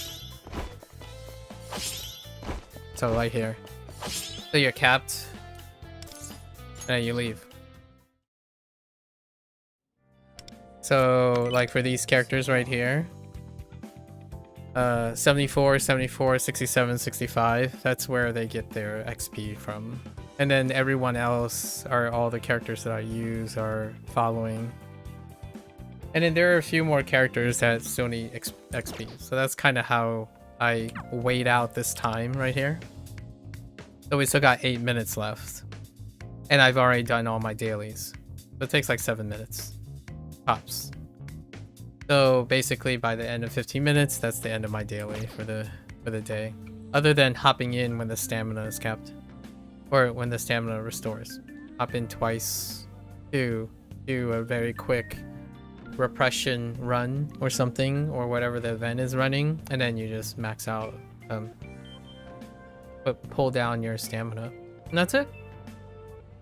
That's kind of what it's like to upkeep. Oh, and you grab this, of course, every day.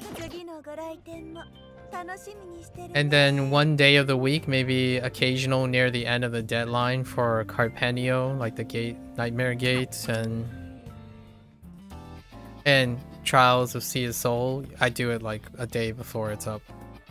And this has 3 days left. It's very abbreviated this time around. And don't forget to collect your shards, right? I think the shards are predetermined before we can do this. So let's look at the first thing. Like, let's look at Technician. So let's see what the new trials are. I'm not gonna do them on this stream, but we'll see what they are. So we have Bless and Lightning. This one's gonna be kind of tough. Level 82. So they're all capped. And then the second round, oh, it's double rounds. Mudo is kind of weak, so I skipped Bless and Mudo for Ama and Mudo. So this one's kind of tough. What is this? Nuke and Psych were good to go. Garu is pretty good. We use the base characters for that. So Morgana and Shitori? I forgot his name. Shirotori. Something like that. Psychic and Bless. Interesting. We're gonna be covering Ice pretty well with the combination of Cherish and Shun. So these aren't too bad, and oh wow, there's quite a lot of them actually. No weaknesses. Oh, the nice thing about these trials nowadays is we have Futaba. Futaba can make any the weakness perk that she has can change all of these. We filled out all the Velvet trials, the other Velvet trials, because of Futaba. Although these are 2 rounds, so we need at least 2 elucidators. Interesting.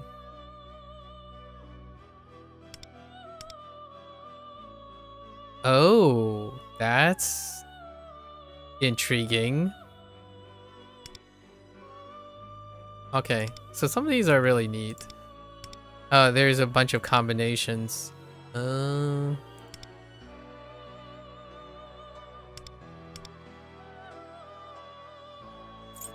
Intriguing. Oh, wow. Okay. All right. Oh, okay. It's getting a little crazy here. Okay. Oh, some of these are... Oh, and the level is still going up, actually. No, some of these are really tough. Like, the level is still scaling up.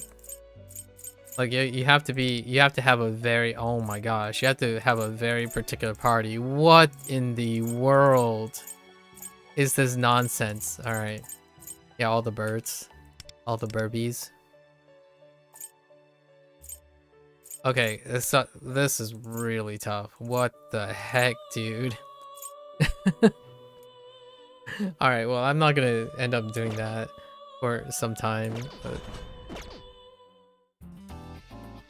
I'll look at it. I'm not gonna record that. Okay, so yeah, see, that's the 4. So we complete our 4 dailies, grab our XP, and then these get filled on their own. Now we have our events.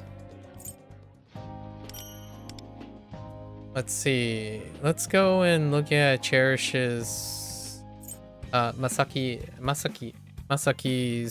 trial, and then jump into his thieves secret once we draw him. So let's look at what he does, right? I'm pretty much familiar with what he does. So Asya specializes in boosting defense, which is great.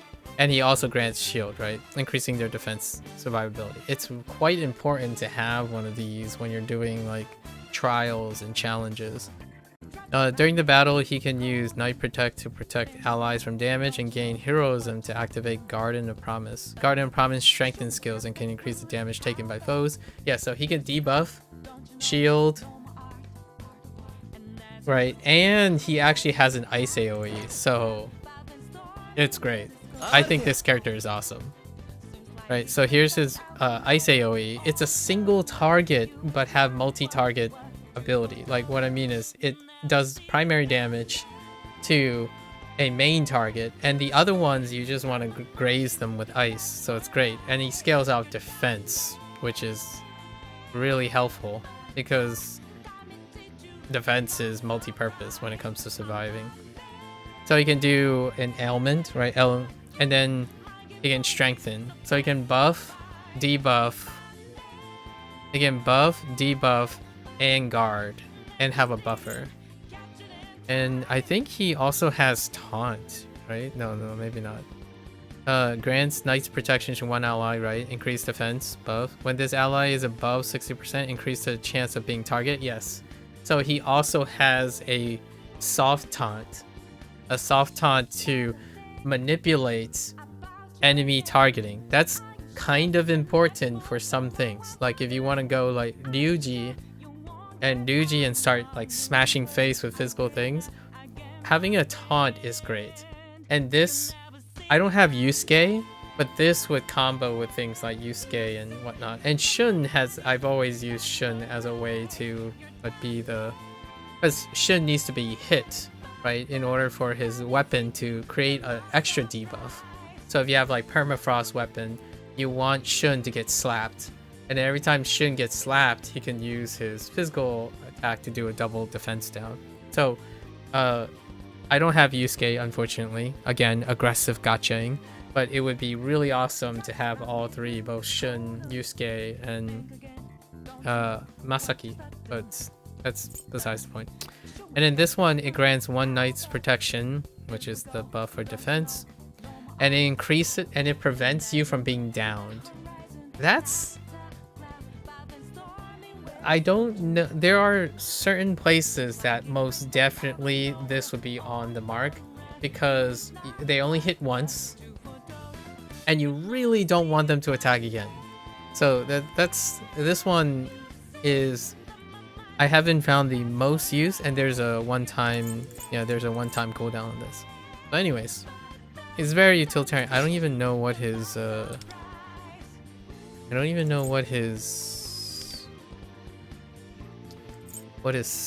so his Spina Sacramenti, increased defense, that's fine. That's how he does damage. And do his effects anyways. Increased night protection, that's a hefty boost. Also increase the target's damage dealt by, okay, so his weapon is a damage buff as well, and it can stack up twice. Wait, also increase the target's damage dealt by for each knight's protection. And knight's protection is single target, right? I don't remember. Or, oh no, he can like Hoarfrost. Is that one? Okay, it's just one ally. What about this? It grants all allies. So with his weapon, he is able to buff and defend, scaling that. And we're gonna get his weapon because we failed to get Futaba Futaba's weapon, so we're guaranteed to get a 5-star. We're probably gonna get his weapon. And then, you know, I'm skipping like the next 3 characters because of it. Unless we get really lucky. Again, it's always that unless. Anyways, excellent round. What does his highlight do? Grant Knight's Resolve. Shields that negate a certain amount of damage for 3 turns.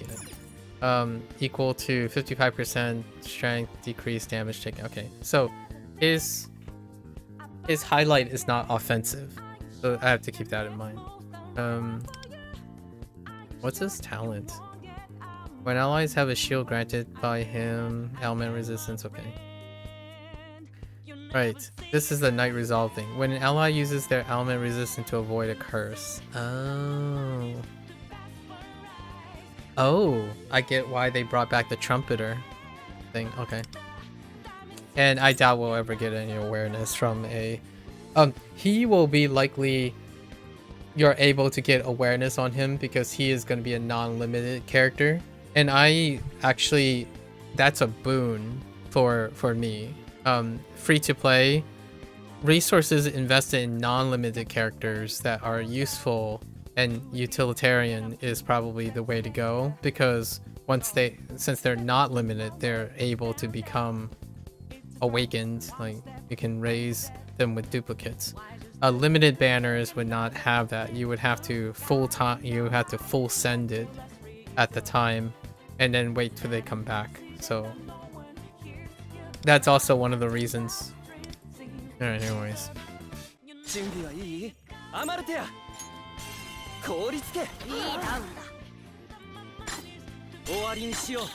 He has a AoE, man. Like, thank you. What do you have? Like, thank you. Oh, is it multiple waves? Oh no, it's not.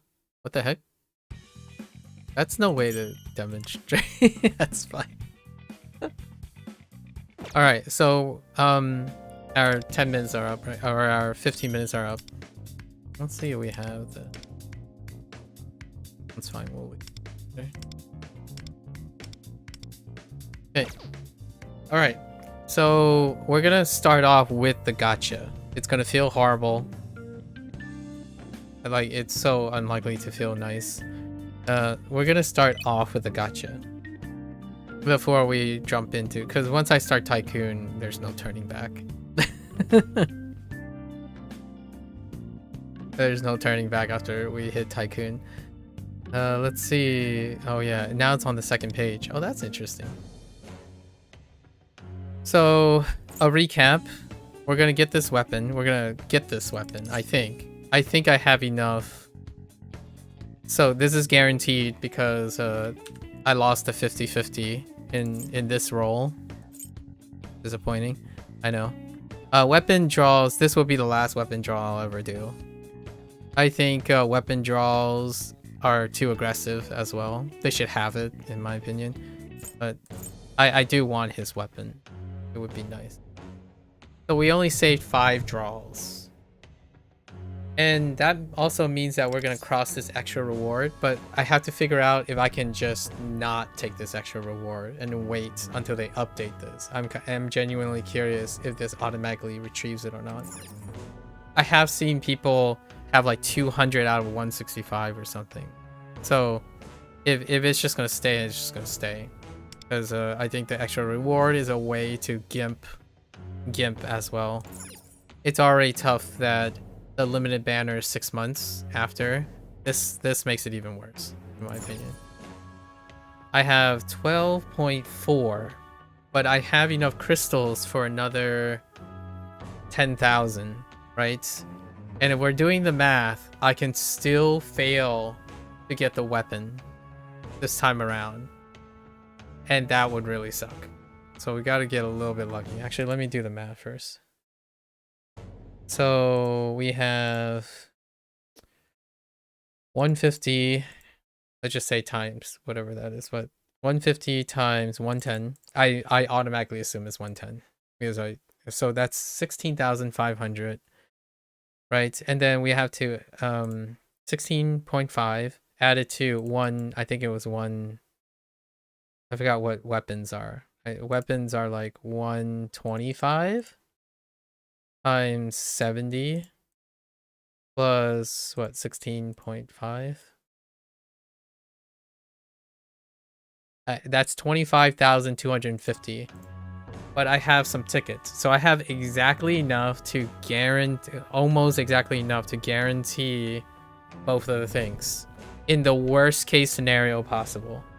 And that means then I just go dormant for the rest because gacha is terrifyingly high chance, or like high chance of sucking. So let's go and do it. All right, fingers crossed. If I get it on the first 10, I don't know, I guess I'll be happy. It's momentary happiness. I basically just want the character to use to showcase, right? There's not really that much more to it. I wish I had better things to say about gacha, but not really. Okay, let's go.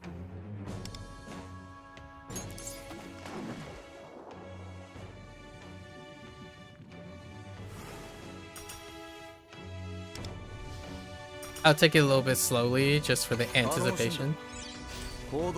That's a dupe, right? Because I already have it.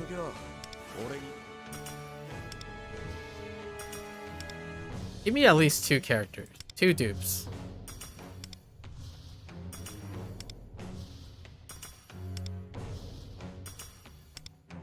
Okay.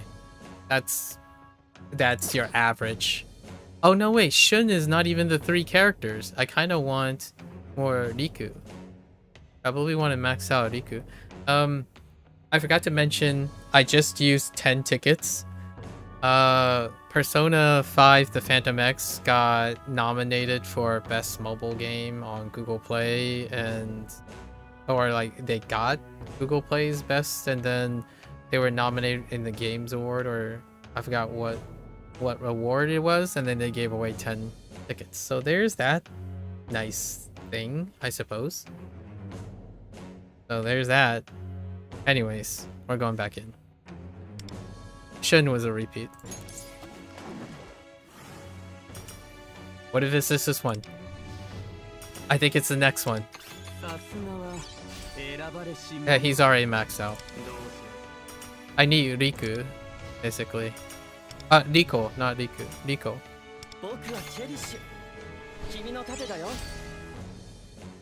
We did it! We won gacha! We did it! That's it! It's time to quit. I think we're done. We're never gonna have luck ever again. What was that?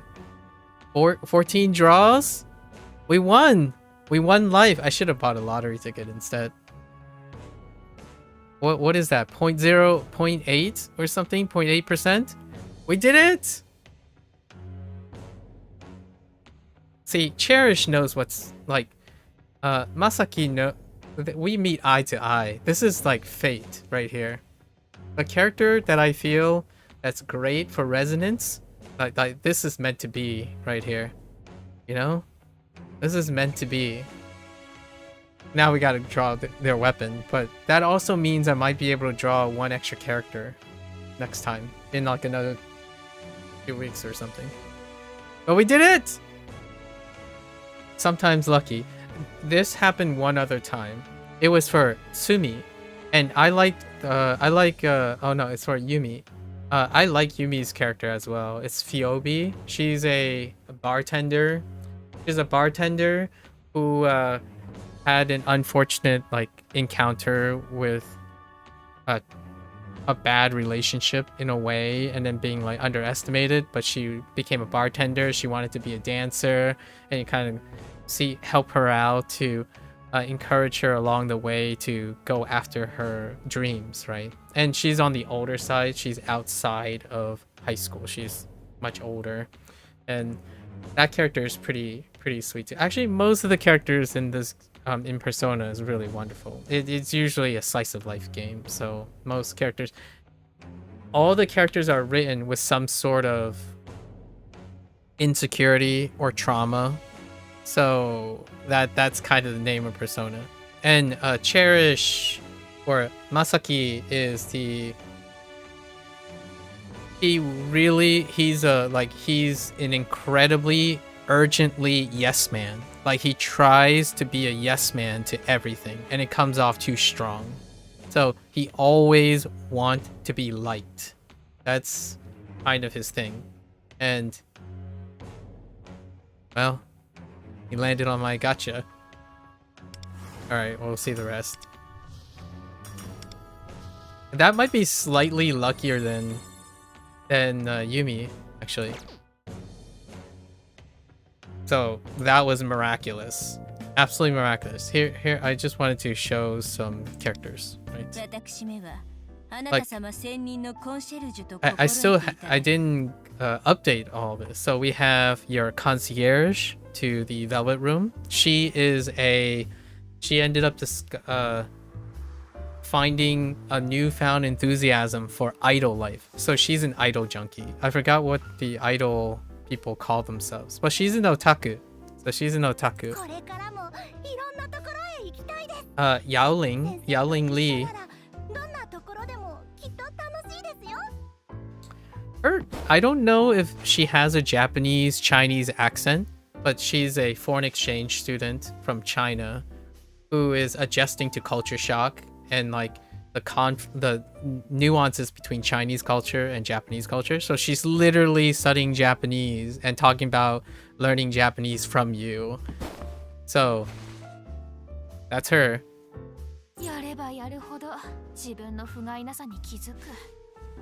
And then we have Motoha, which is your classmates, baseball player. She got she suffered an early trauma due to her hero, her idol, that he blamed her for ruining his life situation. So now she's getting back into baseball, right? Trying to find her confidence back and finding passion in life, right? Generational gap kanjiru. Okay, and this one is Tomiyama. She is a mother, right? A mother figure who is the mother of one of your characters. He's a nephew, and she's trying to connect with her nephew through you. So she does fashion. That's what she does. And she's like the oversharing, nosy person, like really flamboyant, like a bit overcaring or very concerned. So that's a very cute personality. And then this was the character I was talking about.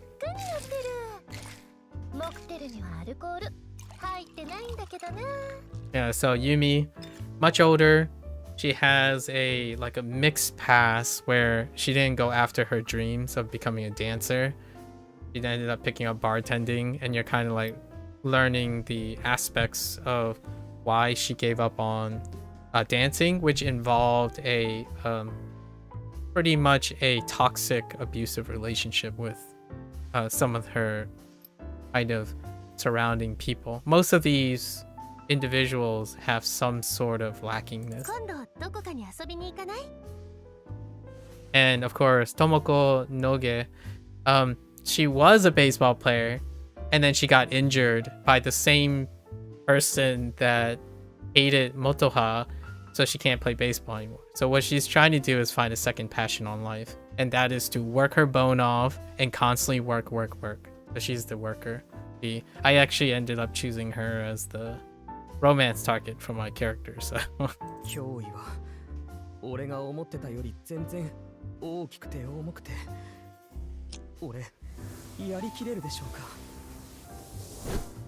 This guy, superstitious about everything, right? The closet paranormal nerd. So sci-fi, paranormals, urban legends, the dork.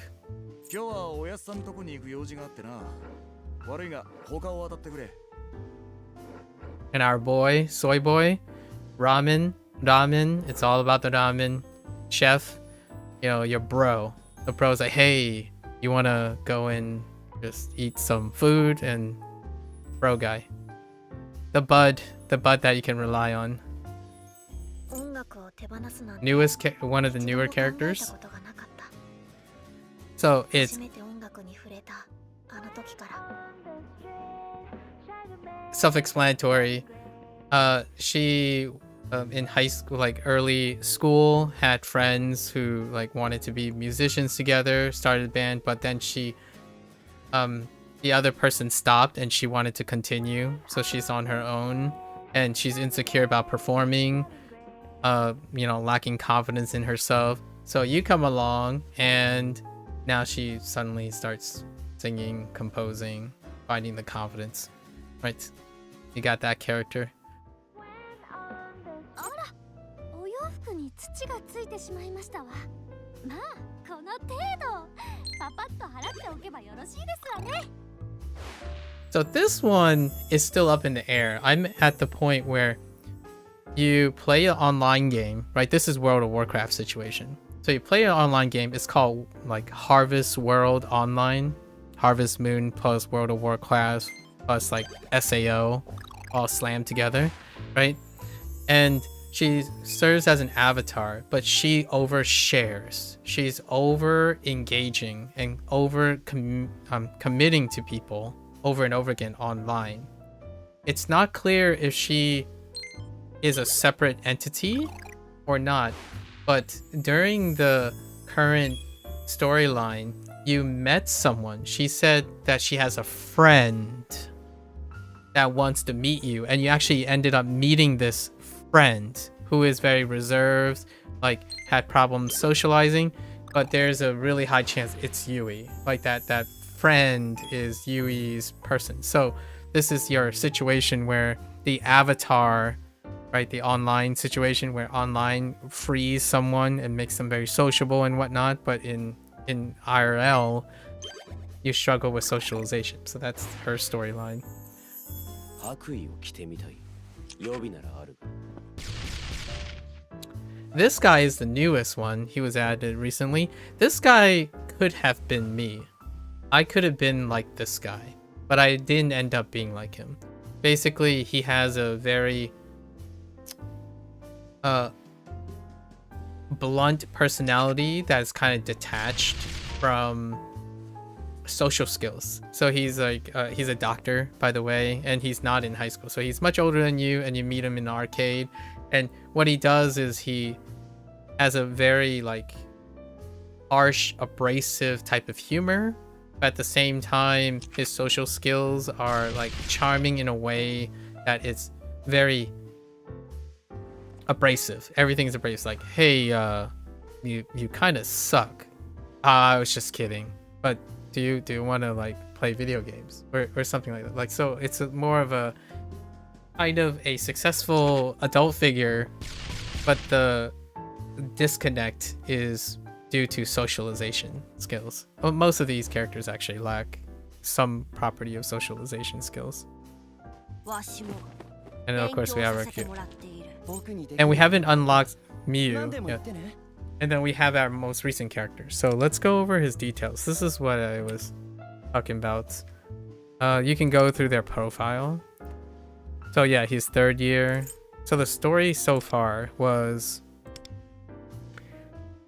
yeah, you strike up a conversation with him at the flower shop in Shibuya, and he basically just went overboard and invited you to his place. Like, just straight up, it's like, okay. And then the simple invite ended up going to a really expensive sushi restaurant. Like, speaking of sushi, sushi restaurant, and he, your character got the impression like, man, you must be rich, but actually he's a little bit out of touch. He explains a lot of things. His parents like are florists and whatnot. So he goes like, most of the stuff that he does is overboard.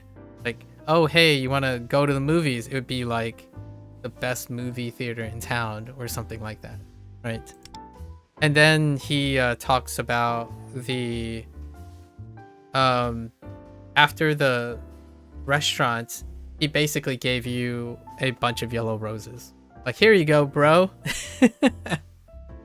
So basically, an incredibly somewhat desperate but kind-hearted person, and that's kind of one of those people who you honestly hate to see get taken advantage of. So this is the one of the archetypes, like he didn't encounter trauma yet, so you basically, it keeps one, you know, that's how Persona works. It rounds up the cast with all of the hyper characterizations of different parts of humans. If you slap them all together, you're probably closer to human things, right? And there's other sub stories in between where other of your characters, like we have a old lady who's like 60, Chizuko. She basically had a I think it was a granddaughter. I'm not sure the relation. I think it's a granddaughter who attempted to, you know, commit suicide, basically, right? So these are type of topics that this game tackles, but they usually get countered by somehow your character being like the listener of all times. You're always at the right place at the right time, and all the characters somehow find their way to the light, right? And that's kind of Persona in a nutshell, right? That's kind of the game. Anyways, we did it. Now we have to go grab the weapon. Let's see if we can get lucky twice in one day, right? Twice in one day. Let's go. Oh, I got 7 coins here. All right. Oh, it's 100. It's only 100. So I actually have more than I thought. It's 100 per draw. What are the chances right now? Okay. Next one.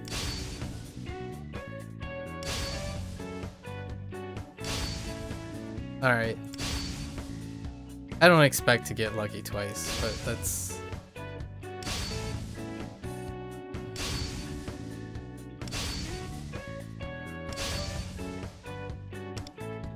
Okay, that's very lukewarm. Alright, another 1,000 down the hatch. Hang on. I gotta make sure I'm actually on the right weapon. I could see myself accidentally being on the wrong weapon. That's not it. That's a false alarm. That's his 4-star weapon though. I kind of need this if I decide not to draw the rest. No. We're getting the weapon.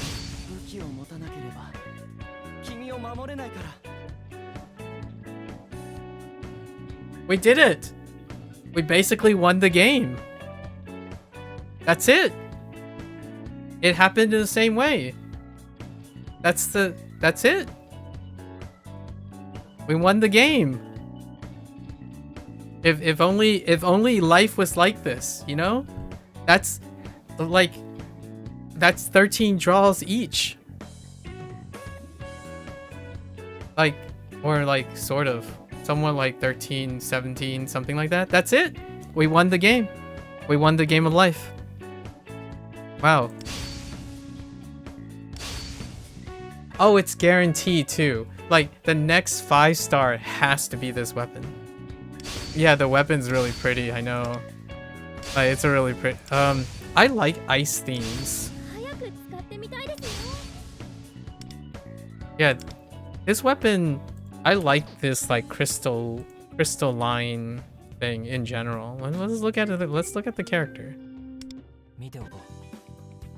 And his weapon. Where are you?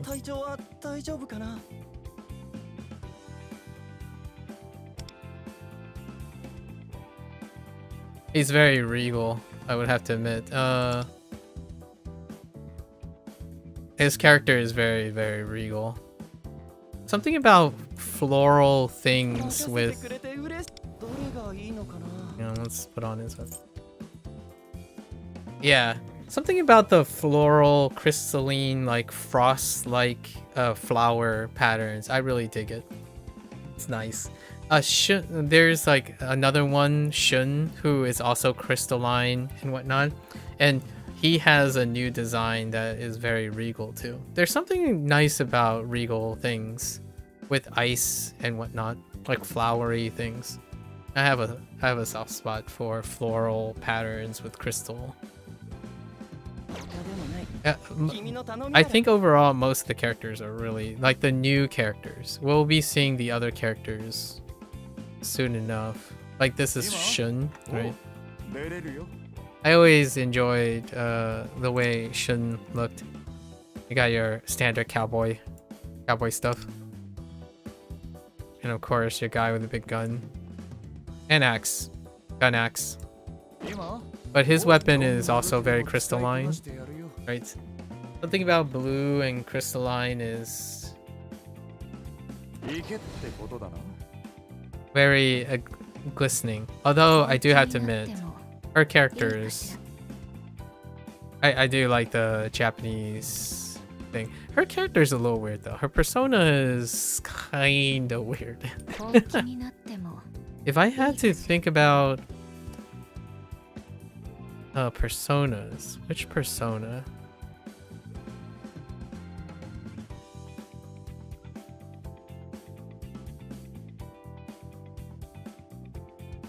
They're all pretty good. I like her abilities.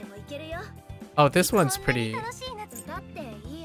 This one's pretty wild. I like her theme. It's music and electricity.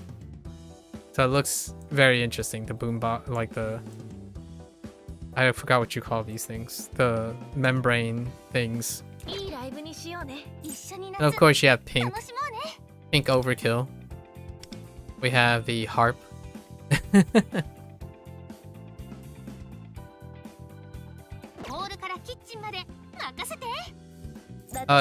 I like this character quite a lot. So this is Yumi, the one that I was talking about, the bartender. She has an Arabian Nights theme. That's what the illusion was, the dancing and stuff. So her outfit is fantastic. Like, it's really wonderful. And her character is really wonderful too. Like, look at that. The angle. Really wonderful persona. What's her weapon? Oh yeah, she has a staff. I'm a fan of feathers and stuff. And obviously, my favorite color set. This is my like wheelhouse color set. You have regal colors, right? Regal green, like dark jade or sage, with gold accents, gold trims, and then a contrast to white stuff, right? So brown to white. It complements like red pandas and whatnot. Yeah.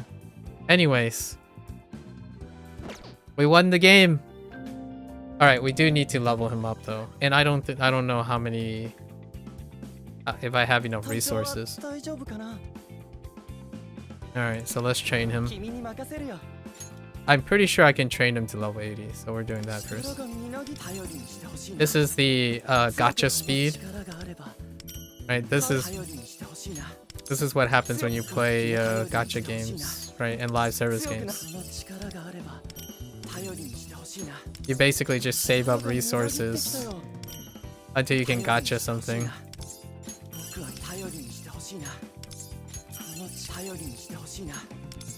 Alright, so he's max level, right? Immediately he's max level. We'll grab his rewards. Alright, and then I don't know if I have enough weapon. Wait, whoops, wrong weapon. I don't know if I have enough resources for the weapon. We'll see.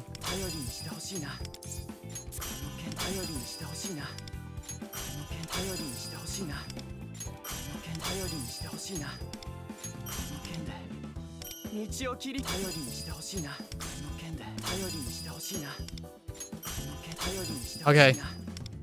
So now he's instantly capped. Right, level 80. And then now we have to see if I'm gonna take... 見る目がありますね。 I want to take her stuff. Probably. Let's find out. 罪と Because I'm pretty sure she has the piece set, right? Alright, so let's unequip hers for a sec. 力になる。他でもない君のこの力で今よりも強くなれるなら Peace and faith? Yeah.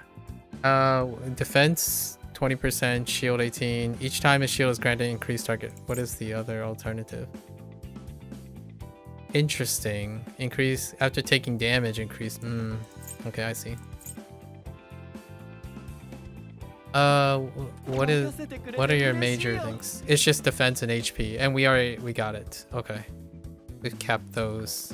All right, let's look at our revelation cards. 今よりも強くなれるなら Is this my only faith? No, I have plenty of faith stuff. Let's see. We need defense. It's defense and HP, right? Okay, that's already good. Do we have double HP or double defense? Nope. All right, so this is good. HP. What else? Examples we have HP. Nope. Oh, HP and defense though. Damage multiplier. Is there any reason for damage multiplier? I want HP defense if possible. What do we have? HP speed and crit.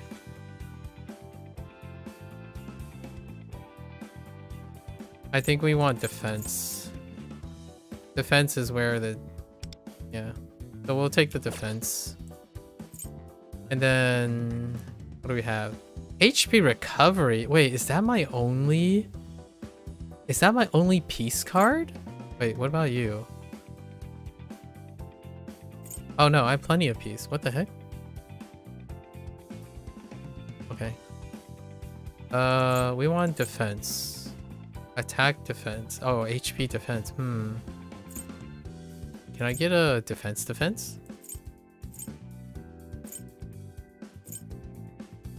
No defense. I could do HP. I don't know if multiplier does anything to his shield rating. HP, oh yeah, HP defense. Attack doesn't really do. I can grab more. It's fine. Let's look at this. Defense and then HP. All the other is like meh. Defense. Oh, that's good. Okay, so I can roll for some more here. I have lots of resources. So let's roll for peace because I still need peace for other characters. So I have like a bunch of these. So we're gonna use 10. And we're rolling for peace. Where's peace at? Where are you, peace? There you are. I need, what was it? I think I need star. Okay, I got a bunch of stars. Or is it moon? I often forget which order it is. I need moons. I think I picked up one moon in that set. Attack. Darn you. Actually, this one's pretty... Wow, there are so many stars. Wait, hold up. Do we have like a... Can you get like a triple? Oh my goodness. We're gonna level this up. Wow. Double defense, double HP. Sign me up. What do I have better? Oh, I have defense, HP. The only thing that I would take is HP, defense. Double defense. It's almost like this is meant to be.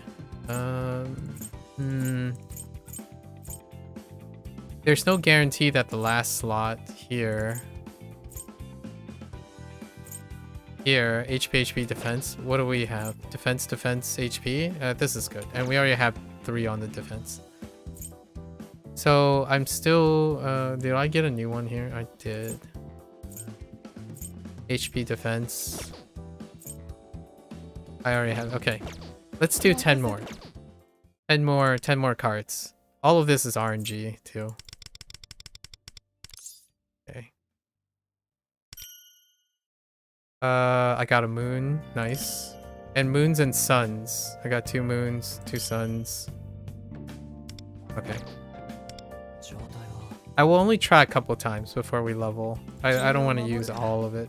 We're stockpiling basically.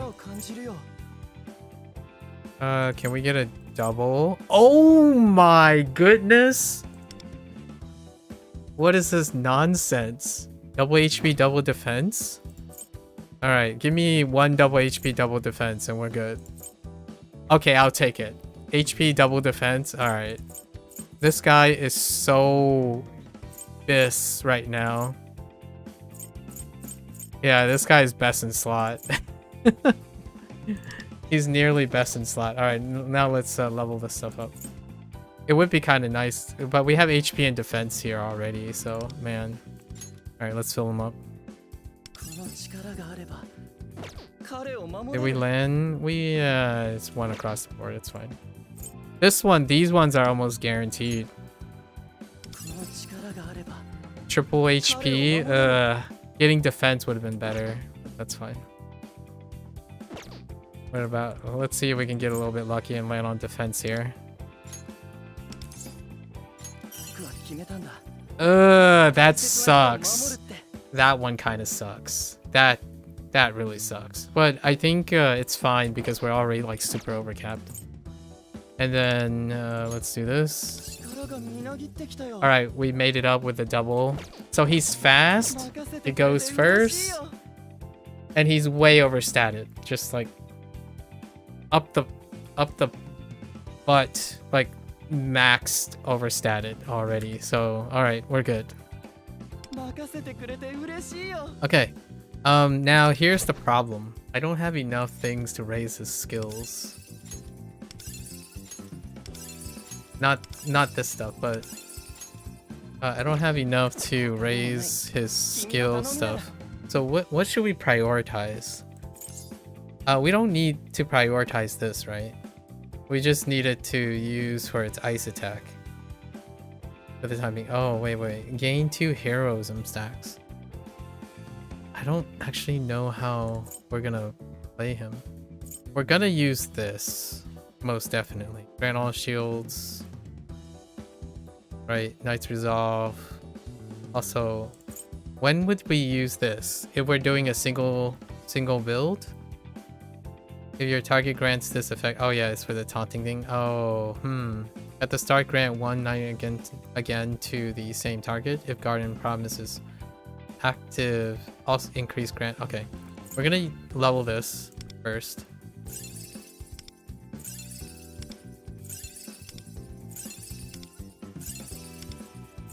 I don't actually have enough resources to get him to... Yeah, I can only get him to 8 because I need more roses, which is very difficult to come by. That means I actually think I have enough resources to level to 8. So we'll just level everything.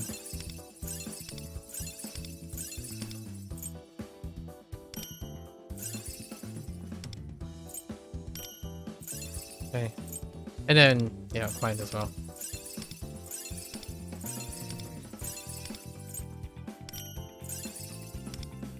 Yep. He's basically capped for the time being because I don't have any resources. This stuff is hard to come by. 97 right off the bat. You are epic already.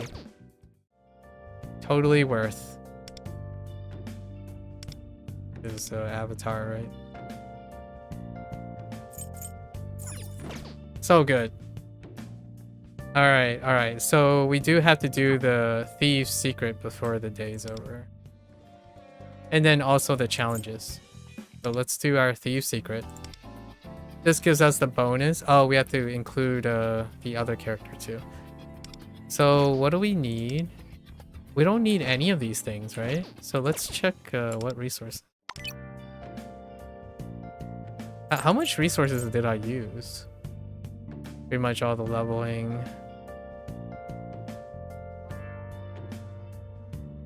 All the... Okay. We're back to basics again. Alright. Grab this. So cool. We did it. We won the game of chance life. Life chance. You know? Grab this.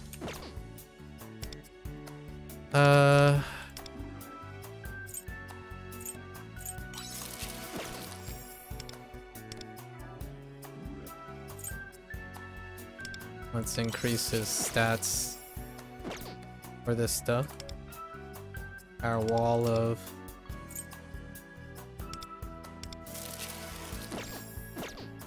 Alright. Oh, we even managed to, nice.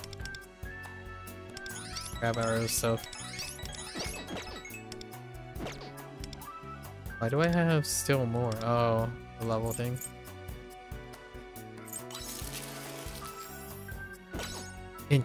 Interesting.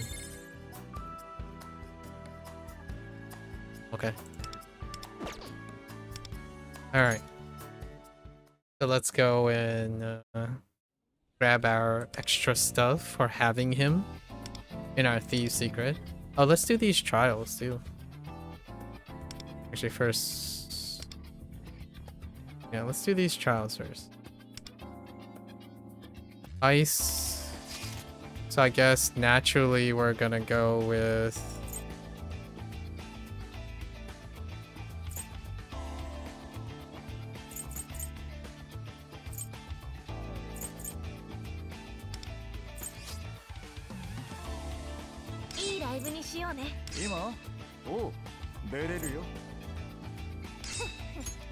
There we go.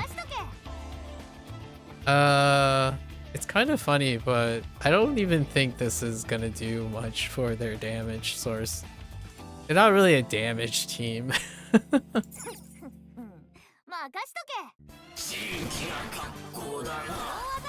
Oh, that's an interesting effect. Oh, you know what? I just realized this team sucks for an offensive attack. I just realized there's no offensive attack. Like a offensive highlight.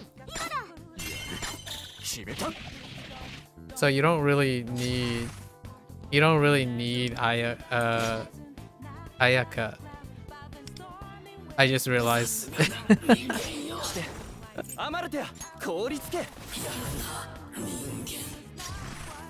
Yeah, we don't need Okay, let's rethink this. There's actually not a source of damage.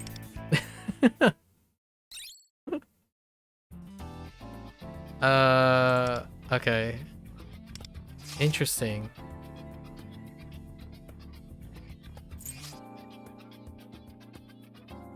We're probably gonna go with...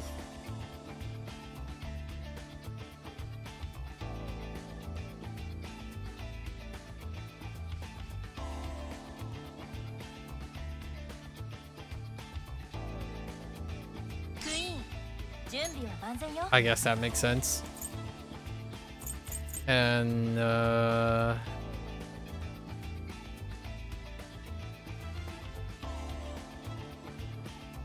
it's not flashy, but it's kind of like my spiritual animal situation, right? Not flashy. Honestly, most of the games that I play the support role, so I'm either the tank or the healer. So most of the time I'm most intrigued.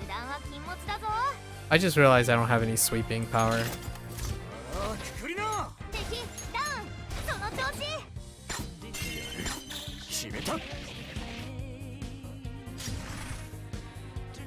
I don't have any sweeping power. I don't have sweeping. So everything's like single target.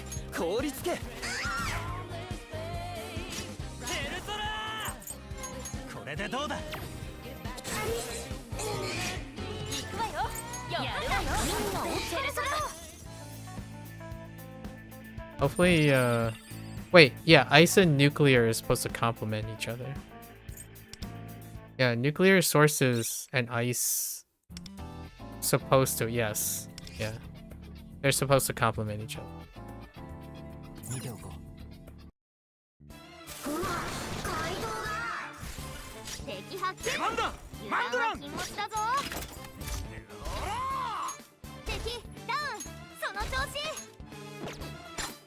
そろそろ仕上げといこうか。 Good old soy boy. 準備はいい？氷つけ。ペルソナ。 I wonder how much stronger こ my れでどうだ。 my character is. This is not my character. It's the ついけるぞ。かけろ。華麗に当たって。 it's the free trial character. It's supposed to let you use the character beforehand. So it's not my character's stats. At least I don't think. Yeah, it's still on try at the moment. 状態は。 So we'll see.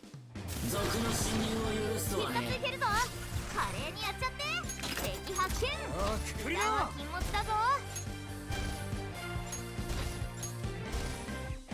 僕が相手をしてやる。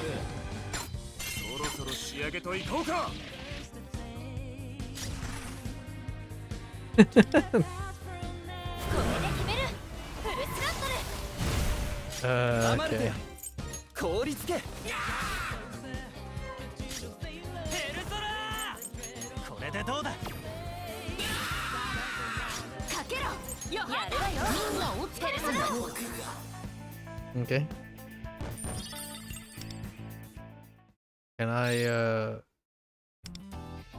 put him in yet? Nope. 見ておこう。 I think all these require the 油 trial. 断は禁物だぞ。 Oh wait, I don't know if I could replace him actually. I just realized you can probably replace him くくりな。 in the options. 敵ダウン。その調子。そろそろ仕上げといこうか。準備はいい？氷つけ。ペルソナ。いただいていく。チャージ完了よ。やるわよ。ペルソナ。 These are freebie. We're doing our freebie jewel collection here. Let me see if I can replace him. Oh yeah, I いつ can. でもいけるよ。 Okay, just kidding. 今。 Dang, おう。 missed 出 opportunity. れるよ。チャージ完了だ。ぶっ放せ。準備はいい？ How much do you do now? 氷つけ。 Actually, it's not that much. 息を合わせて。 He's very weak. 美しく散らせてあげる。 Oh, there's a splash. There's just a splash. All right. So now let's do the challenges up to 4. 5 is probably gonna be a little rough.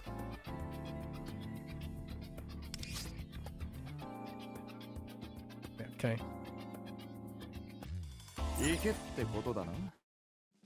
ここで何をしてる？チャージ完了だ。ぶっ放せ。敵発見。これで決める。だぞ。フルスラットル。準備はいい？氷つけ。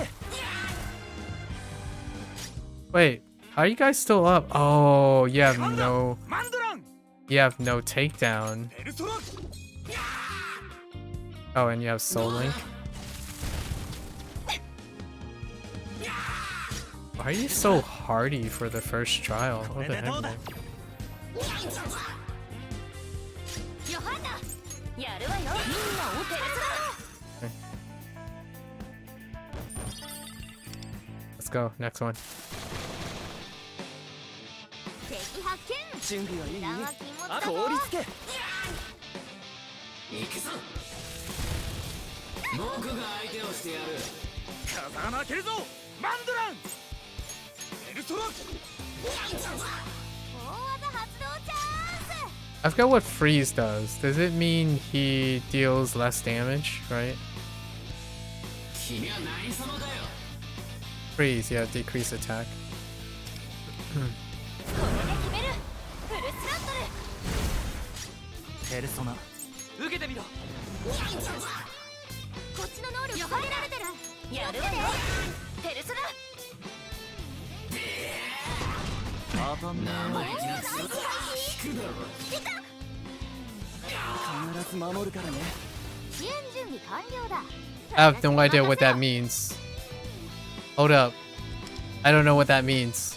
I don't know what that means. Hold. So this is his activation of his Garden Promise, right?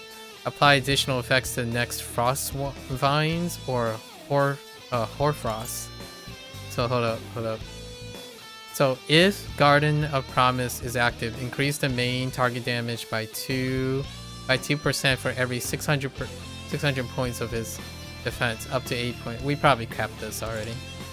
And then grants 1. What is the Hoarfrost? Grant 1. What is it? At the start, grant 1. If Garden of Promises is active, increase shield granted by. Oh, okay. And it's just those two. Okay. So he does extra damage. 私の出番だ。パスワード解除。 Okay. 来て、アマルテア。凍りつけ。 It's not that much damage. Gotta be real. It's pretty weak sauce. He's a guardian. He's not supposed to have good scaling. ドミニオン。いただいていく。こっちの能力下げられてる。気をつけて。速攻でやりましょう。ヨハンナ。ここはベルトラ。そっちを急ごう。 That boom sound. Let's do the next one. This is number 3. We'll try the 5th one like once.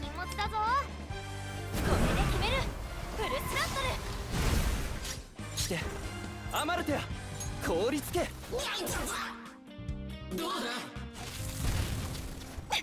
Yeah, she's still pretty good. Or pretty good. 出番だ。マンドラン。ペルソナ。ペルソナ。これでどうだ。行くわよ。ヨハンナ。やるわよ。ペルソナ。 そっか。 おお、ナイス回避。いた。 Oh, that hurts. 守るからね。 支援準備完了。ムッシッシ。私の出番。パスワード解除。 アマルテア。凍りつけ。 Nah, it's not that much. 出番だ。マンドラン。行くぜ。ペルソナ。 必殺いけるぞ。華麗にやっちゃって。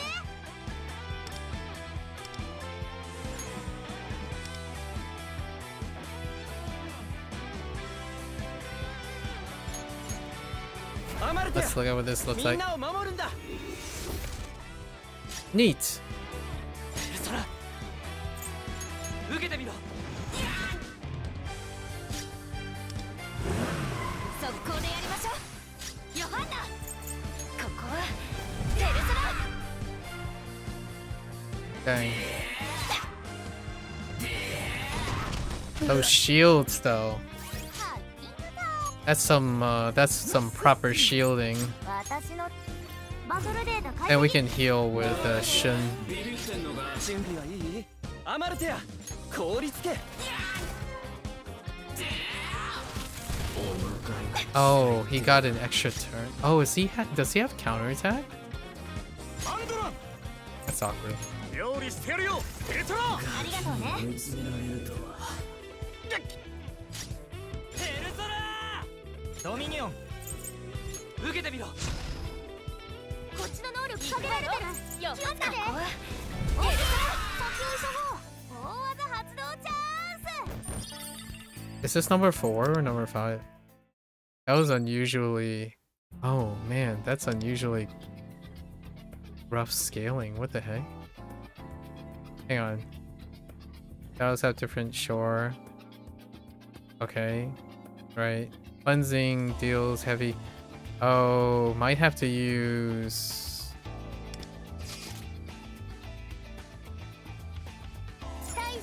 Might have to use Minami instead.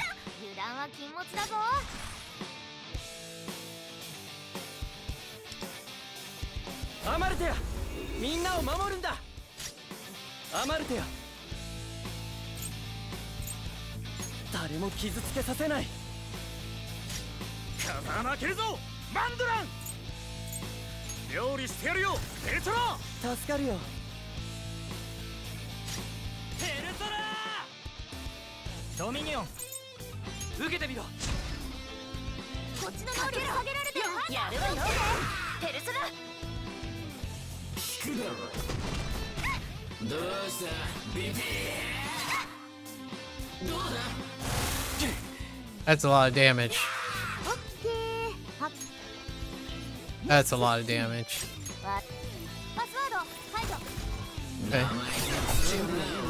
アマルテや凍りつけ出番だマンドラン行くぜペルトラいい時期だチャージ完了だぶっ放せこれで決めるフルスラットルペルトラいただいていくかけろヨハンナ速攻でやりましょうヨハンナここはペルソナ聞くだろ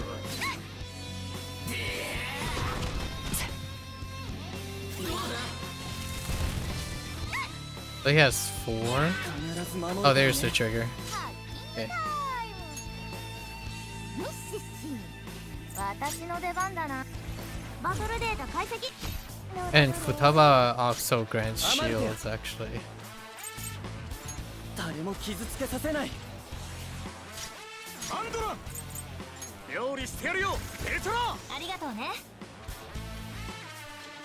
ペルトラ受けてみろ行くわよヨハンナここはペルソナ Dang it. 近づいてるぞ I thought that was enough. どうだ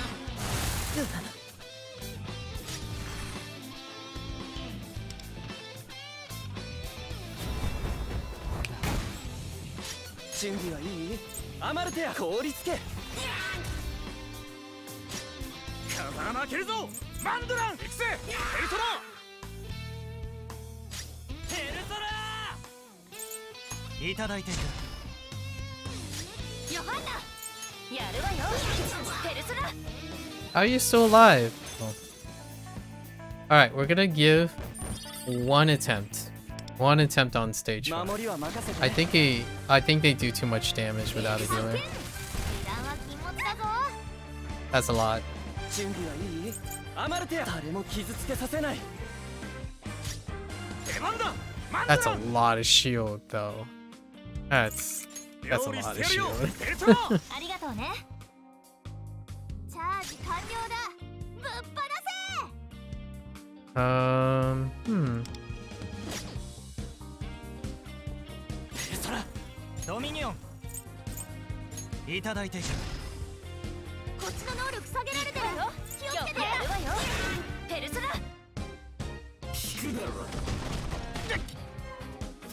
当たらないおーナイス Nice. 支援準備完了だ私に任せろムッシッシ生意気なパスワード強だな解除これで決めるフルスラットルアマルテや That's not a lot of damage. 凍りつけ出番だマンドラン行くぜペルトラペルトラ Nope. 受けてみろどうしたビビってんのかこっちの能力下げられてる気をつけてやりましょうヨハンナここはペルソナ Doable? Oh, don't hit her again, please. Okay. Oh, come on. Holy. 支援準備完了 That's a lot of damage. 私の I guess they prioritize assassins, probably. アマルテや誰も傷つけさせない出番だマンドラン料理してやるよペルトラありがとうね。必殺いけるぞ。華麗にやっちゃって。マンドラン俺らのもてなし食らいな。ペルトラ受けてみろ。ヨハンナ、ここはペルソナ。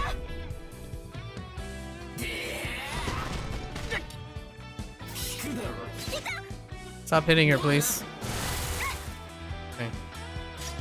来てアマルテや凍りつけ。出番だマンドラン行くぜペルソナ。ペルソナ受けてみろ。かけろヨハンナ。やるわよペルソナ。いい一撃だ。必殺いけるぞ。 Stop hitting her. Oh no.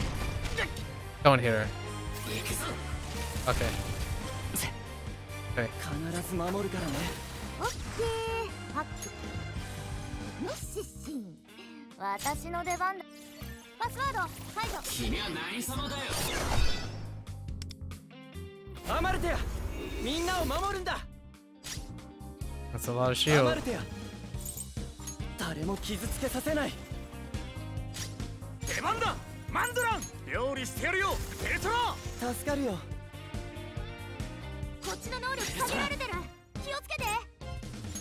これでどうだ。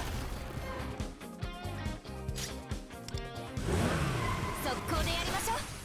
かけろヨハンナ。ここはペルソナ。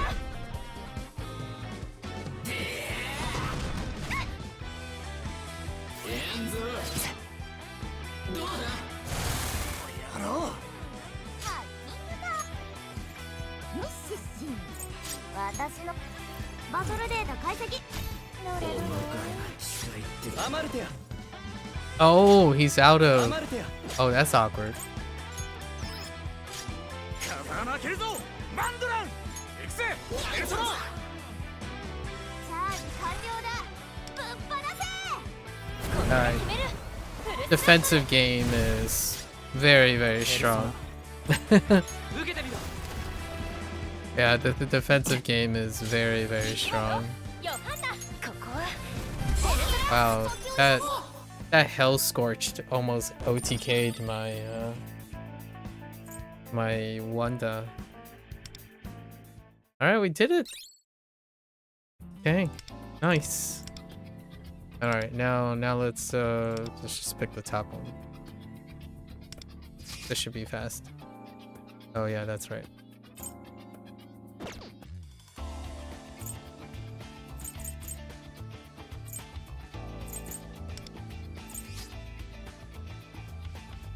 We have to pick him and then wait. Where is she?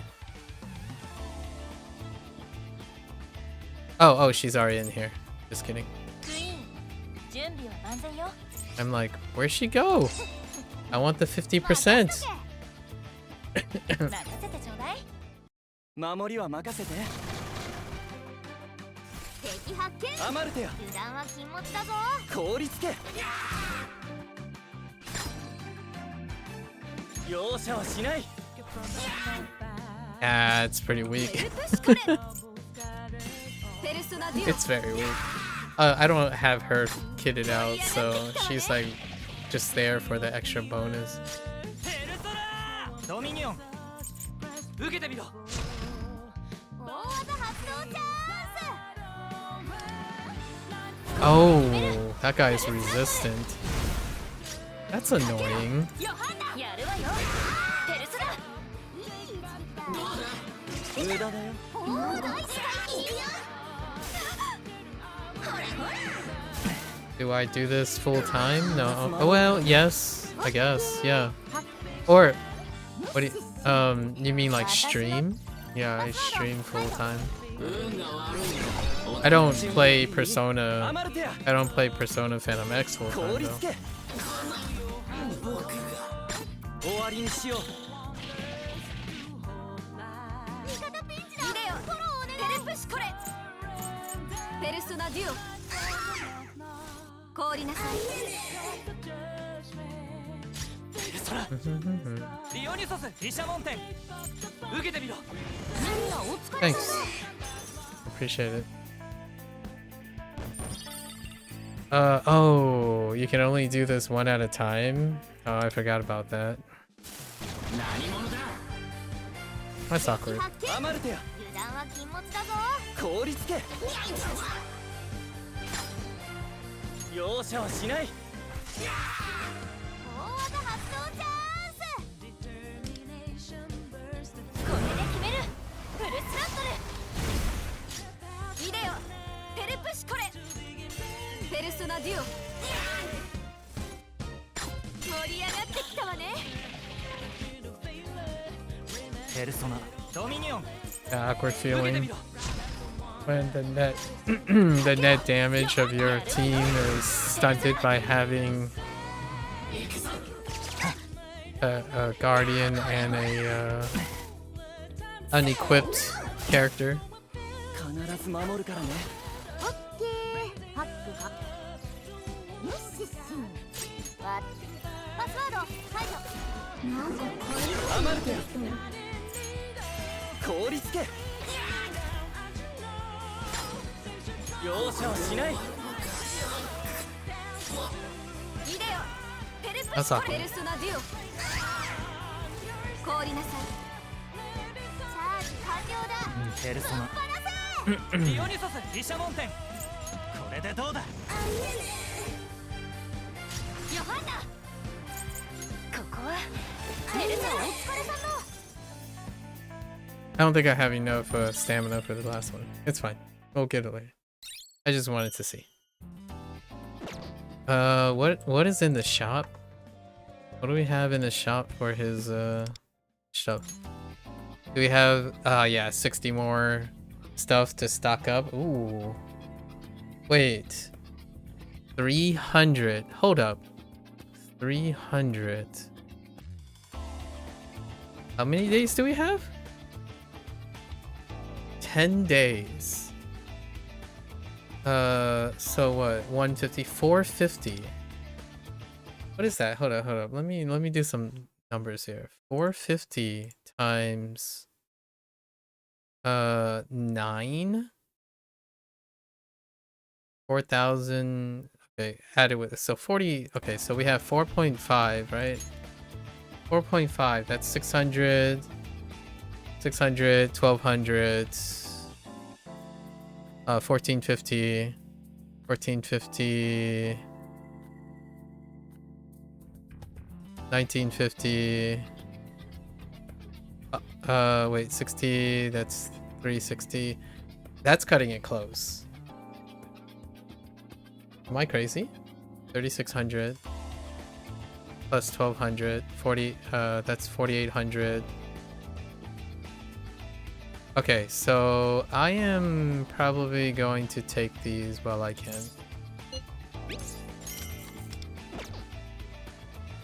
I think I'm a little off with the math, but I think it's really close. Anyways, so that's that. We did that. We can unlock Miyu. So let's go and see what she's about. And Miyu, 状態は was already introduced as a contract way long ago. She's the shield one, right? Yeah. So that's her. I didn't ever really use her that much. But do I make enough money from subs? You don't mind me asking? I make 0 from subs. Actually, technically, there are some peeps that give me that I know from a long time ago. But no, I don't make anything.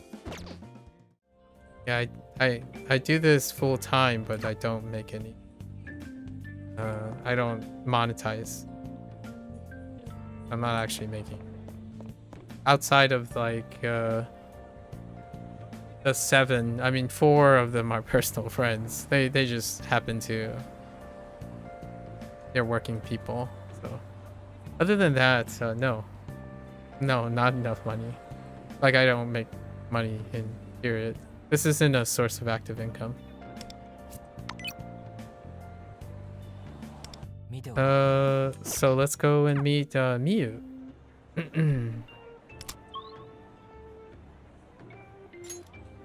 In the red light district.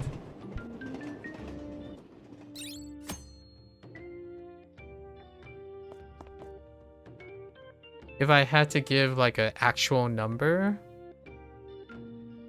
like 200 a year from my interesting personal friends who, and like 3 other people who I still haven't really I'm not sure if they simply do it because they want to. But other than that, yeah. What in the world? Hi, gruffy guy. Stare back? Yes. He looked away. Maybe he didn't mean to make eye contact. Help, thief. Okay. No audio. Let's just raise. Dang it, you little punk. Stay out of my way or you're dead. Same. Huh? What are you looking at? Blondie? Oh, hey. Wait, I don't know who the blondie is supposed to be. Let's see. Shady looking guy. The heck do you think I'm looking at? You've got a lot of nerves. The heck do you think I'm looking at? You under stealing in front of me? Okay. Oh, yeah, I mean, he's pretty flamboyant for a Yakuza, but that's fine. Even more flamboyant than a Like a Dragon character. Who said I was Yakuza? I mean, that's a good point. I don't know who this is. Oh, this must be the extra city life thing. My setup is so good, I suppose. Thanks. The thief dropped the bag and ran for his life. Fair enough. I guess new social life guy. I don't know who this is though. Must be your bag. Give it back. Thank you so much. I don't know what I would have done without you. Your protagonist just like stuck out his hand and let the person run into you. Hey kid. Turns around. Shuffles. That was freaking awesome. Nice. The way you stopped that thief in his tracks, that's some serious guts, kid. But you gotta remember, that's a crook you're messing with. Who knows what he could have done to you. You're lucky he was just a wimp. Try not to get yourself killed, okay? I'll keep that in mind.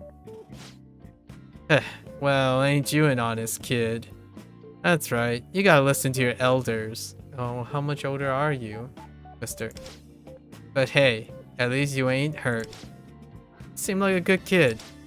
The name's Tatsunori Shishida or Shishida. Interesting. If you need any help around Shinjuku, I'm your guy. So what's your name, kid?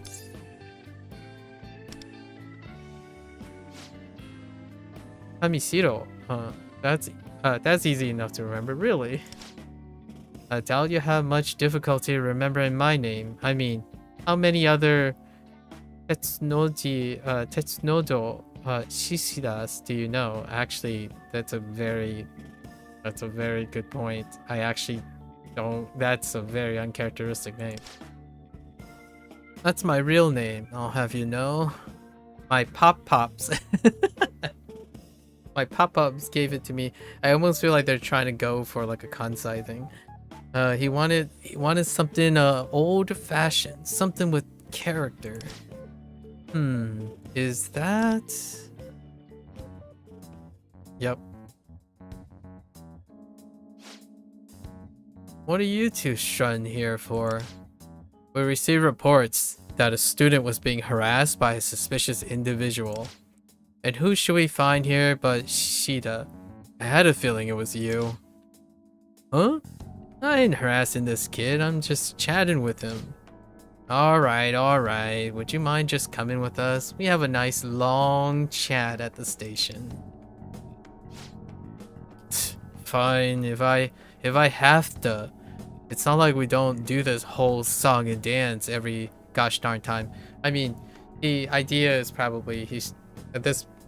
I can only imagine this guy being voiced like in a Kansai dialect or something. Good luck. We're fine. You're in high school, aren't you? You should hurry home. It's getting late. Yes, sir. Okay. Well, I guess we'll meet what he's about sometime in the future. Okay, so talk with Shishida. There's a chance he'll appear each day. All right. So it's our new social activity. Does that mean we could talk to him right away? We still need to meet Miyu. Is Miyu in Shinjuku as well? Hello? Ah, yeah, Miyu is here too. Oh, she's a puppeteer. Oh, that kind of makes sense. お母さん見て。ねえ見て。人魚姫。 Nengyo Hime. Wait, is that what he said? Nengyo Hime. Okay, that makes sense. 昔々深い海の底に人魚のお姫様が暮らしていました。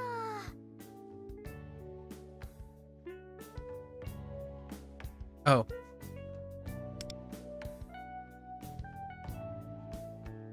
面白かった。そうね、生きてるみたいだったわね。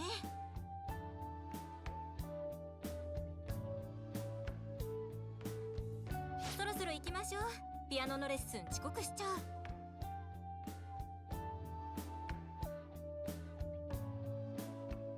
あ、待って。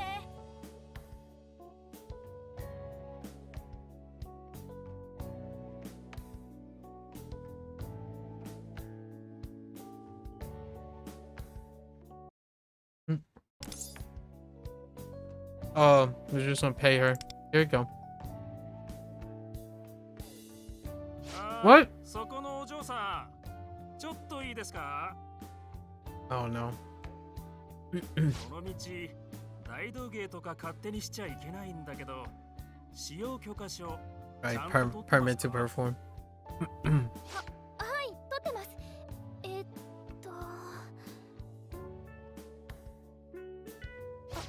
あれ、おかしいな。ここに置いてたはず。ちゃんと見える場所に置かなくちゃダメですよ。じゃあ、身分証あります？君、学生さんかな？ Oh, 生徒手帳で構いませんよ。 she is a student. 許可証はあるんですけど。 Isn't that right there? Wait, where? Oh, the hat? Oh. よかった。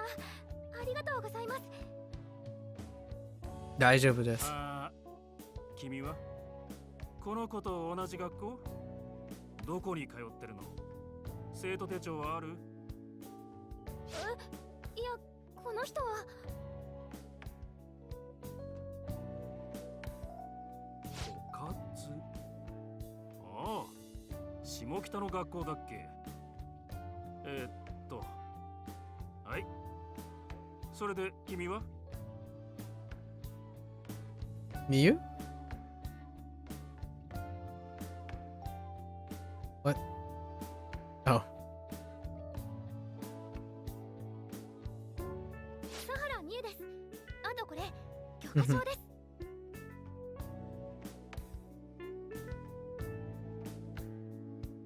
はい、ありがとう。制服じゃないときは面倒でも生徒手帳を持つようにしてね。じゃあ、親御さんが心配しないうちに帰るように。はい、お疲れ様です。 Oh, that's kind of cute. Otsukare. Otsukare. Sorry, I can't say it right. Otsukare. Otsukare. Sama deshita. Actually, tema de. I think she said it in a really accented way. So I'm not used to hearing the su going up. Have we met before? Wait, have we met before? I don't think so. Maybe they go to the same school, but I don't remember seeing. So what's your story? I'm kidding. Okay. あ、いえ、初対面だと思います。 Maybe not the same school. 勘違いというか、出汁に使うみたいになっちゃってごめんなさい。巻き込むつもりはなかったんですけど、ちょっと事情があって身分証出せなくて。言っときますけど、別に犯罪者じゃないですからね。許可証も本物ですし。本当？さっきは本当にすみません。でも助かりました。 Okay. お兄さん、ずっと見ててくれてましたよね。 Sort of. You woke up more tired than you was going to sleep. That's very unfortunate. Good morning. Good morning, Mika. I thought it was fantastic. すごいね。ありがとうございます。さっきの職質がなければかっこよく決まったんでしょうけど。改めて私、佐原美優って言います。見ての通り大道芸人です。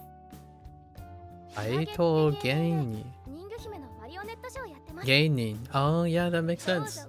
大道芸人。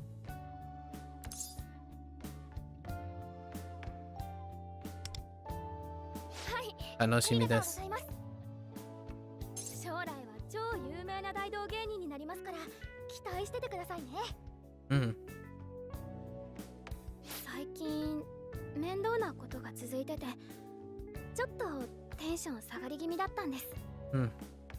でもお兄さんとお話ししてたらやる気めちゃくちゃ湧いてきました。私 He basically just stands there and things solve itself. 話してるだけで元気になるなんて初めてです。何かコツとかあるんでしょうか？ Standing there and listening. That's the secret. ぜひ教えてください。That's the persona's protagonist. You stand there and be at the right place at the right time, and you get credited for all the help. Nanji wa are. Yes. You unlock the limited edition keychain at Crystal Healing and Candy set at the supermarket. Okay, so new trinket things. もしよかったら連絡先交換しませんか？テンション下がった日でもあなたに見ててもらえるだけでやる気出そうで。ありがとうございます。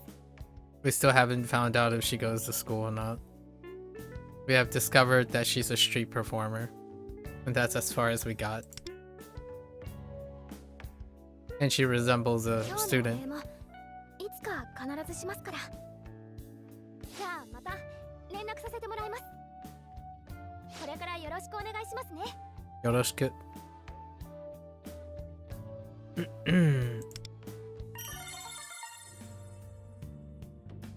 4.5 hours always does that to you, sadly. Okay, and even 3 feels better, although you get more tired faster than the day like that. I see. But your room is cold and you want to get up to shower? Yeah, cold room. Alright, so she has some background. Don't know what it is about yet. I'll fill you in on it in next time. It takes a while before you learn all the backgrounds of all the characters, because it's like on a daily basis. You have to rotate through the days to find out. Alright, so now we still have... What time is it actually? It's 2 a.m. We still have time for Trial of Thorns before we hit Tycoon. So let's do... Seth is available, right? We'll just do Seth once and see what is... I think we can just hop right into... Okay, so I don't remember what Seth does. So we can... Oh, we have to... I think we have to clear all these on its own. Yeah. Oh, we can go... No, that's not how that...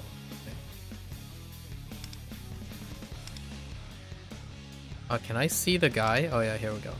What does Seth do again? Seth have different weaknesses and resistance than normal. Okay, Seth, okay, no weaknesses and okay. Seth controlled by day and night, switches the status of dazzling. Right.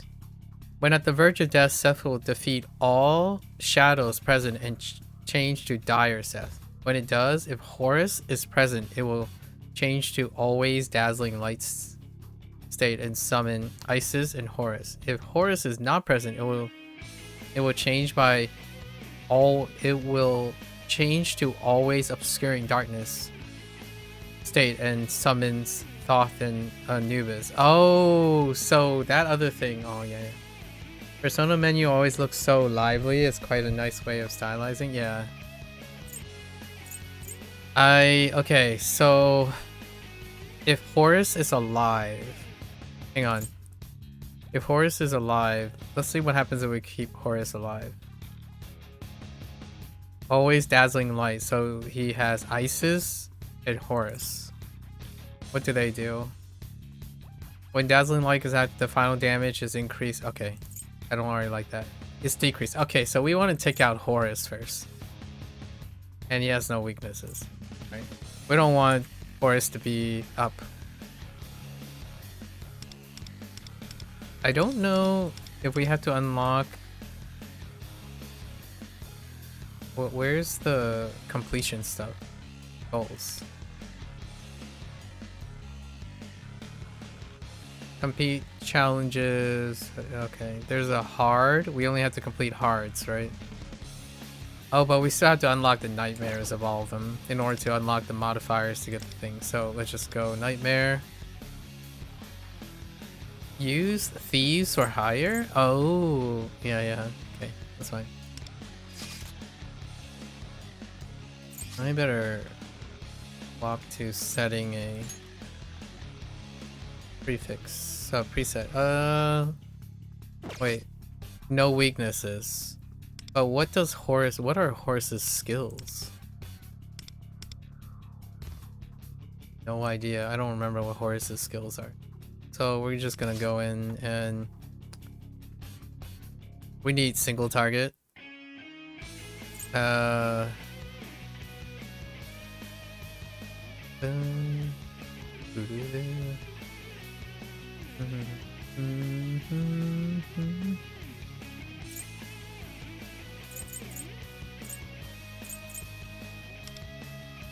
Okay. So we're gonna do multiple. So now the question is, do we use Ayaka or do we use a healing source? Let's go with this.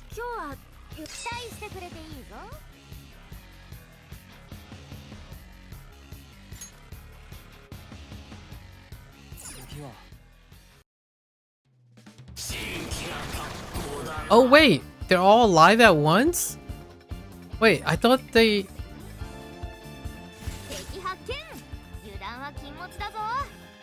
What? What?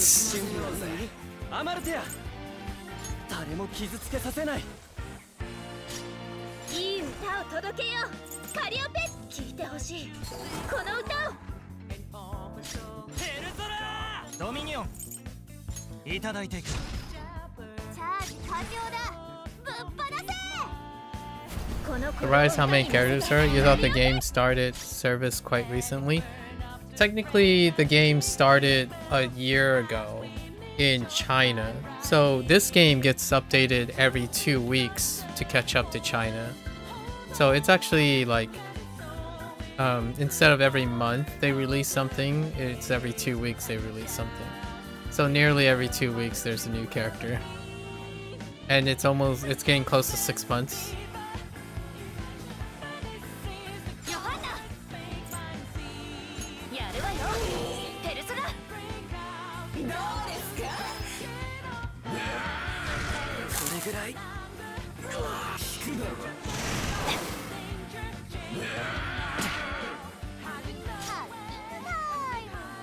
Oh, wasn't aware they did 2 weeks due to the server? You thought that it's just a year behind? Yeah. So they accelerated the release schedule. That's why I spent most of this this year playing for updates. All right, we gotta take out Horus.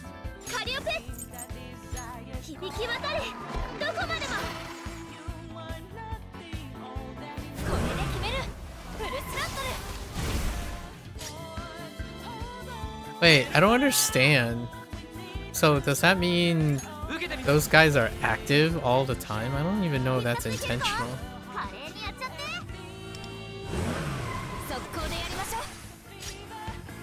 It's probably a good time to play the same. What do you mean? Same game.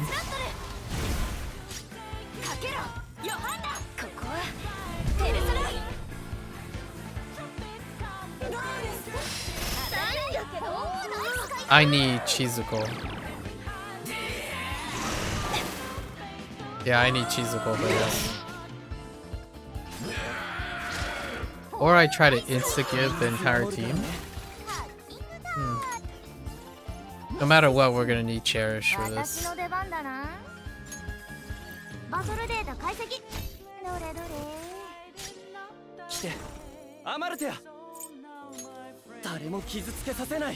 This actually boosts her attack because of his weapon. So we want to shield at each time.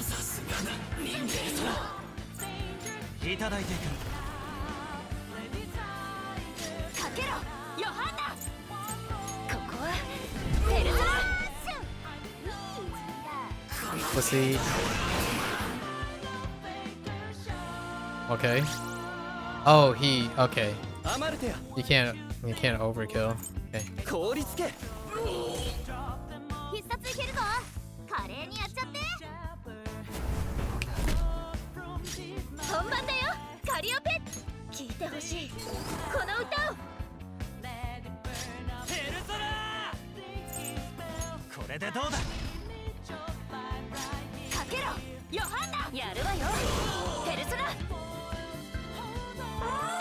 Is there an artifact gearing system? How's that been? It has your standard stuff, all the layers of that. It's pretty good. It's called Revelation cards in this one.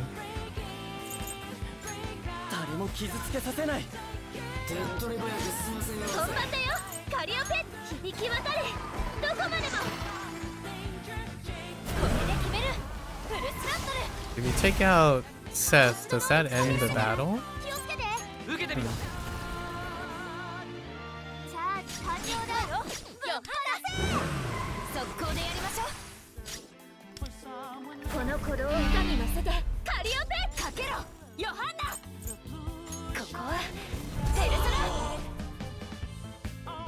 You're still alive.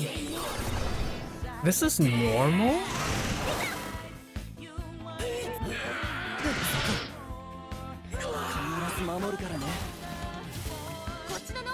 Okay, it doesn't immediately end the battles.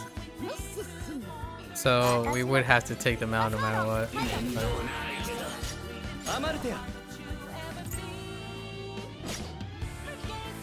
Oh, well, I guess it's a nightmare, but it's the normal diff. Basically, all you know is this one guy being excited about a free-to-play release being available for global and a few comments about the game you mostly forgotten, so many things to wonder. Oh, you watched someone who... Oh, I see. Fair enough. Today is the release of the card game in this game called Tycoon. So right now I'm doing the boss trials just to see what it's like. And then we're gonna play Tycoon for the next hour or two.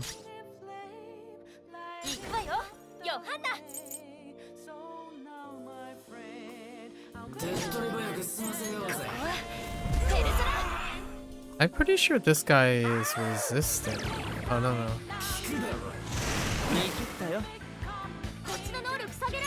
The other enemies create a complication if I use modifiers.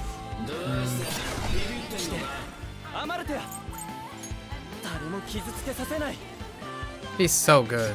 本番だよ He's so good for these things, but you also need to push damage. この歌を 45 actions is way too many いただいていく already. こっちの能力下げられてるよ気をつけて Yeah, he's resistant to. やるわよペルソナいい一撃だ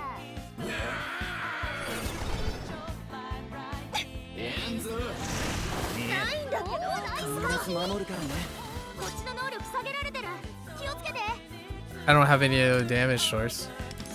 Dang. 今なら逃げられ But this one's gonna be kind of rough. Huh. Is there a turn limits for challenges of sort? It is. Yeah, there are turn limits. And it's supposed to scale up, so... Oh, that's kind of rough.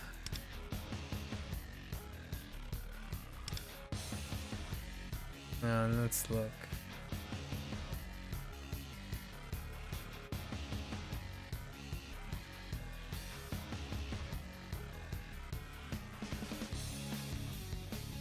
When Dazzling Light is active, the final damage that thing and its final when Obscuring Dark, the final damage is increased by 25%. Oh, did I read this backwards? So I kind of want him to be alive.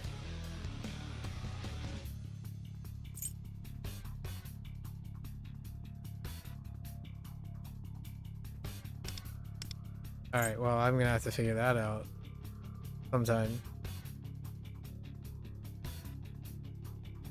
When Dazzling Light is active, the final damage Isis deal is increased by 25, sure, and it final damage is decreasing. While Obscuring Darkness is active, final damage is sure, right?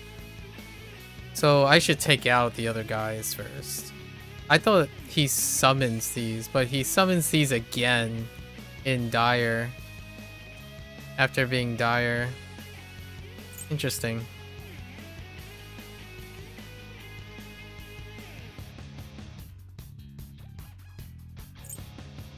What was Anubis's thing?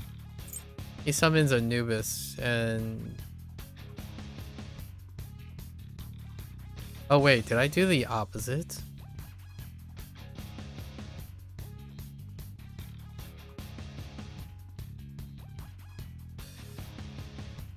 Isis and Horus.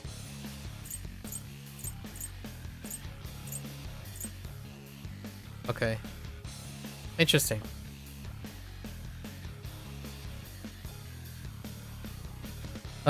You've got to get ready to shower. You're going to freeze and the bathrooms aren't really heated. Oof. It's sub-zero outside. Dang. Try to stay warm. Bundle up. Don't get in, don't get sick, right? You were already under the weather the last time. Hopefully you're recovering from that.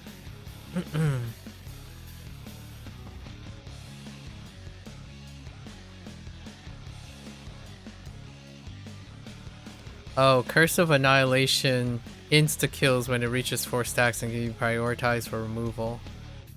When Anubis is defeated, it deals curses. Oh, okay. Oh, that would explain the shield thing. I am sick still. Oh, you am still horrible. Okay. Got sick on Friday. Oh, that's a while ago. What time is it? I mean, what day is it? Oh, that's a while ago. Do you have a student health thing available to you? Alright, so we'll come back to this. I kind of know where we're going. We'll be back to do the other update, the 2.6 update, so we'll be back then. Unlocks in 4 days. Interesting. Alright, it's time for the main event. We're gonna learn how to play Tycoon. I'm only gonna do the CPU thing today, and we'll come back for the update because there's gonna be a 2.6 update, and we'll do some PvP next time. Let's go try to figure out the basics of Tycoon. And this is the main edition, right? The season does not have any special rules. Oh, that's how they're gonna do the special rules. Okay. What is this? Ranking? How many tier ranking you have? Oh. Okay. Wow. Someone's already a legendary tycoon at 20 stars. Interesting. I wonder if stars are cumulative or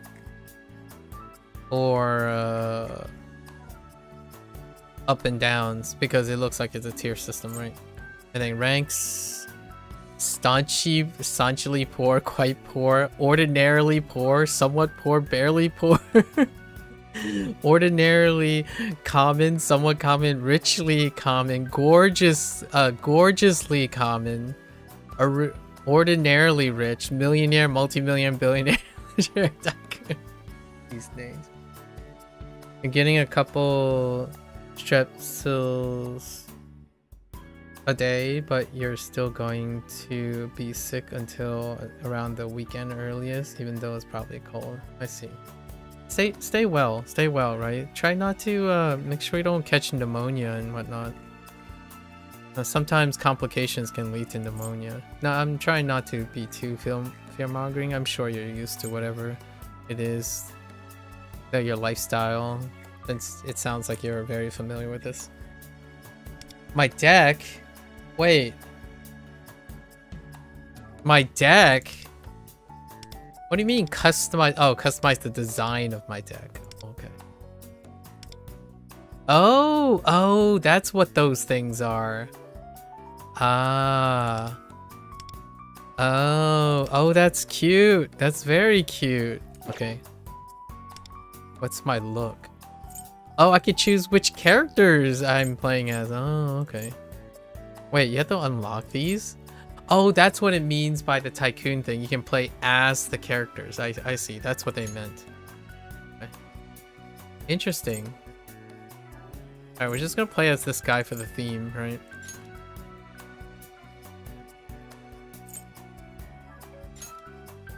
Can I set you to top, please? Alright. You have to walk outside for an hour today. Ooh. Bundle up. And then, oh, there's an exchange store. Oh, it just takes me to the Carpenio change. Oh no, here's the point. Oh yeah, here's the point shop. How many point stuff do we have? Oh yeah, we have a lot. Oh my goodness. Oh, it's under... Okay, I see. Oh my goodness. Goodness gracious. Alright, let's go into solo mode. What about goals? Okay, our weeklies: complete a game in any mode. Okay, we'll just do... Trigger a revolution encounter. Okay, that's probably independent. Play against Luferu and become tycoon. So we can do all the ones in free solo play. And then what about seasons? Just play any mode, and then 15 ranked matches. Okay. Play three cards 33 times. How long is a season? 28 days. Okay. Wow, there's a lot of interesting things. Neat. What about career? Okay, it's just permanent. These are achievements. Cool. Lots and lots of stuff. Okay. Don't have warm clothes, so you have to get warm walking quickly. Alright. That is certainly one way. So let's just play one round and see what it's like. So, change opponents. Oh, okay. We just want Luferu, right? We just want to bonk Luferu. Alright, so let's just click on casual and see how to play this game. Alright. There's a timer? Oh yeah, and it's 2s are highest, right? And jacks, okay. So. Oh, heck you.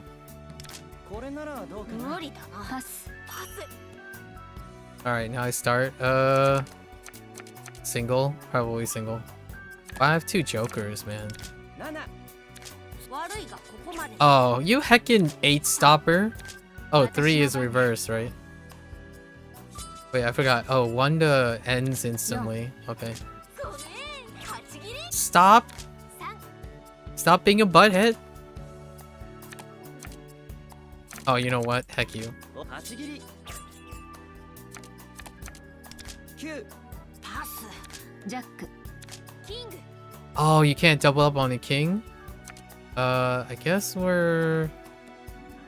Nah, I wanna... Let's go. 僕の番だ Get out of my face. 10 クイーン Oh, I already know how to play this game. It's fine. Oh, you butthead! ジョーカーパスパスパス Okay. キング2パスダメだわ Get wrecked. ジョーカーパスパス私無理そう Oh, I know how to play this game already. ほパスこのカードでパスパス Yeah, we know this game. パス It's fine. 10 There are some special rules. I don't know what Revolution is, but the standard rules are fine. ペア安全策安全策 Pass it. Pass it. Pass it. Okay, you're going to shower and freeze. Why did someone leave the bathroom window open? Ooh. Good luck, good luck. キングパスパス2 9大点かしらパスパスペアがAh, Luferu. Aww. This interface is so cute. I love this. Okay. And then it was one round, so we were just checking. Okay, I know how to play it to some extent already. It makes sense. Did we get stuff for beating each difficulty, like clearing each difficulty? Let's just clear each difficulty first. Holy, 4 of a kind. Is that Revolution? 挑ませてもらおう Holy, what? Get out of my face, I'm going 僕の first. 番だ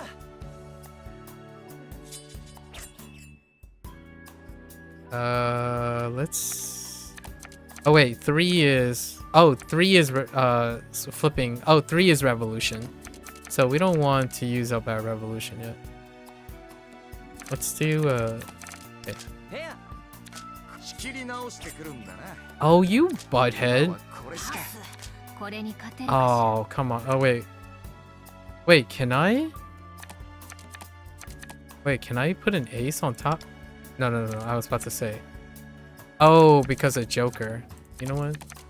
Heck you. 俺ならどうかな俺の番だな Oh, you can... Oh, Wanda. Okay, okay, that's fine. 3 Okay, now we're doing reverse. 6 Wait, how does that work? キングエースパス2 I can't put it on top! No. パスパ Alright, ス heck you. パス木が熟し Whether て better or worse, at least you feel awake now. Silver lining. What the 4? Oh, she's about to go out. こんな感じパス無理だパス Okay. 3 4悪いがここまでだ Oh, come on, Lufedu. これも出してパス Whoops. こんな感じパス手加減はせん What? ダメだ What? パスパス Second Lufedu. 部屋を Oh, come on, don't do お this. 次へどうぞ Stop! 食らうがよいお次へどうぞ Sandbagger. What is this nonsense? Oh, I got schooled by Lufedu, man. 9 Oh, wait. ジョーカ Oh, come on. 俺は無理ー無理そうだだな Alright. Heck you. パス Where's your Joker now? せるものがないな Yeah, that's right. それじゃあお先 Get out of here. They're AI, so it's fine. Don't feel sad for them. パス俺は無理そうだ7パス悪いわねもっと上を目指したいわね Oh, poor Shin. I like their interface. Their interface is fantastic. Okay, so the rewards for passive playing is like kind of okay. I'm just doing all the difficulties one time to see if it fills anything. 行くね Me first? No, my hand is really terrifyingly horrendous.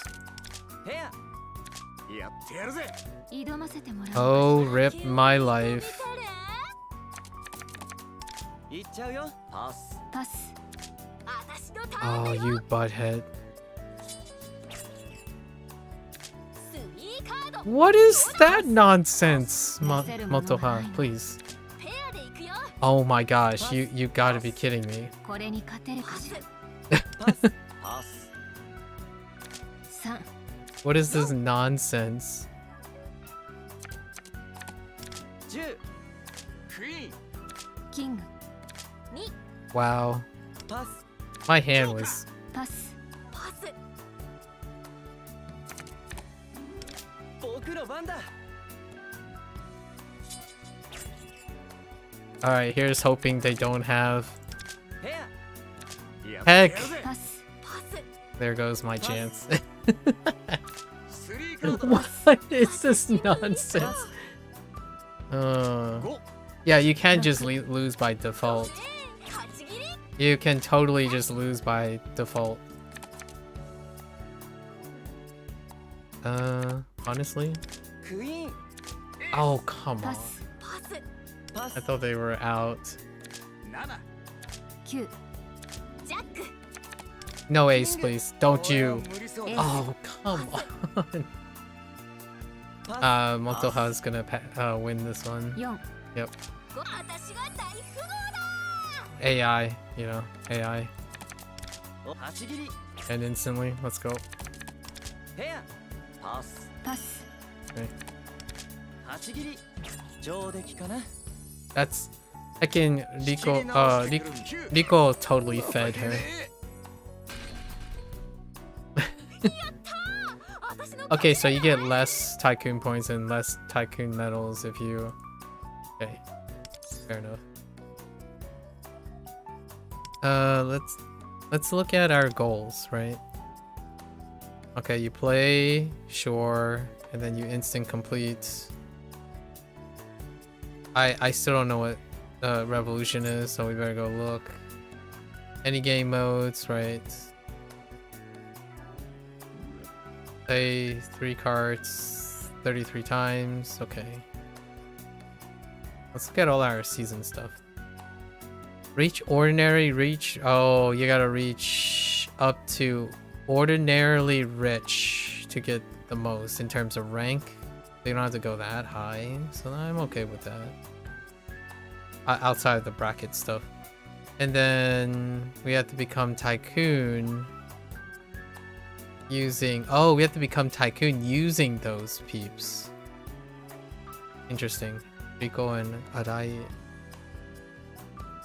And that's it. Everything else is just play.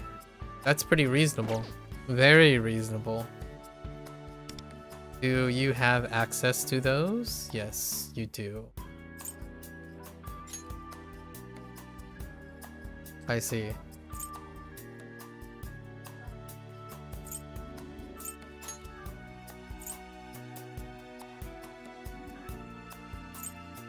All right. Okay. So not bad. Not bad.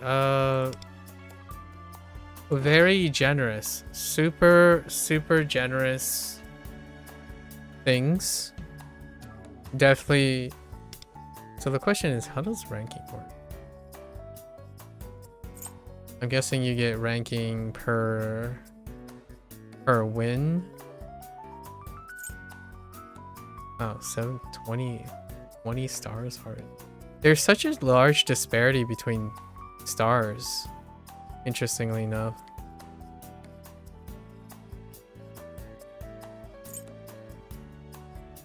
Wait. How many legendary tycoons can there be? 73? It's not ranked on stars? Or what does the stars mean? Versus the ranking. I guess you have ranking based on your play. And then stars means something else, clearly. Oh, wait. Interesting. And then you get every... Oh, okay. So you can... Is this one time? No rank rewards. Obtainable the first time you reach a new rank. Okay. So yeah, you want to at least reach to Legendary Tycoon once to get all the stuff. That's super generous. You don't have to reach it once. And then... I don't know what the star thing means. Only the current top are displayed. Okay. And then for the ranking rewards, it's by 200. Oh, and you get this little guy. Okay. And it's staggered by 100. Not that big a deal. Nice. Pretty generous. Bragging rights, of course. I guess we can try playing a game. Nah, we'll come back. Like friends match and endless match. Interesting. I need to figure out how do you do a... That's not it. Gosh, close the chat box. How do I... Is there a tutorial? Oh, hold up. Oh, here it is. So, solo mode, yeah. Rewards. Oh, they even tell you the rewards. You can earn up a maximum of 1,000 each week between both rank and solo mode. Okay, so you only do 1,000. I see. The amount of rewards you earn is okay. Sure, that's fine. Wait, did they just say a week? Each week, okay. And do we have a counter on how many points? I don't see a counter. Can you give me more than just this? I don't actually know, so I guess we'll figure it out. Let's just figure it out here. Is there anything here? Oh, wait. Oh, autoplay. Oh my gosh. There's an autoplay button? Let's see how autoplay works. There's literally an autoplay button. What the heck? What is this?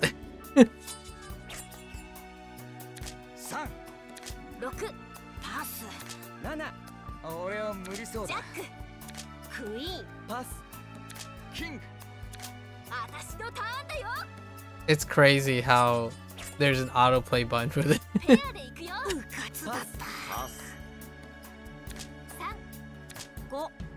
I was hoping to see like a revolution or some.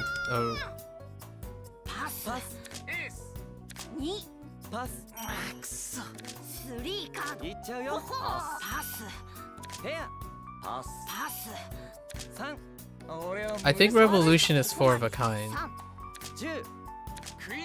It's probably 4 of a kind.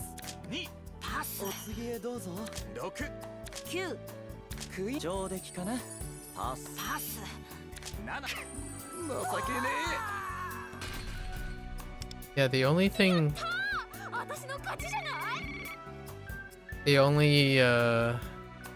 thing I haven't seen is playing that 4 of a kind.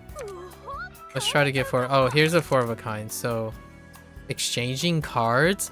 Oh, multiple rounds. Oh, I need to give 2 cards to the beggar. Oh, there's a exchanging card round. Nice.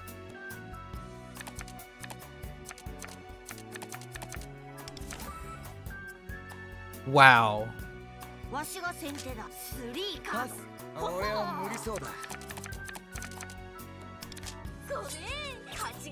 Oh, that was a 888. Whoops.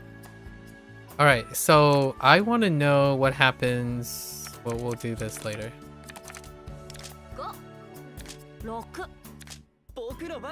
You butthead. Oh, there's the beggar, rich, poor, and I'm the tycoon. Whoever wins the... I see.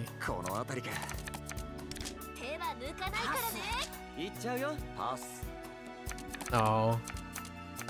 No, I want to see what happens when you play a 4 of a kind. Oh.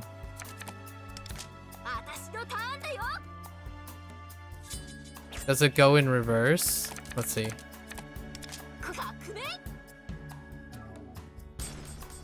Oh, there's the revolution, yeah. So I think it goes in reverse now, right? Yeah, okay. Makes sense. So 4 of a kind reverses the strength order. I see. What is this nonsense? Stop. Stop. Stop. Mistakes.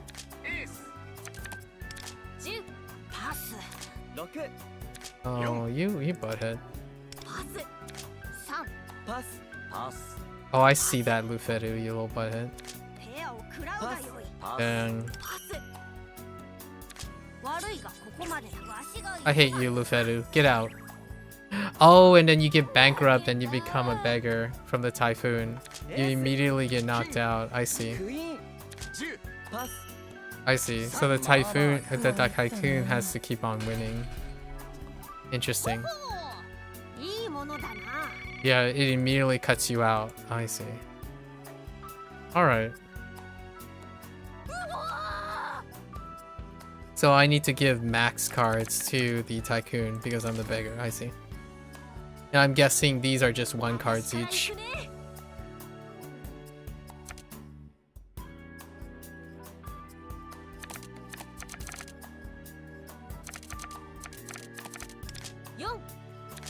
And then beggar goes first no matter what. I see.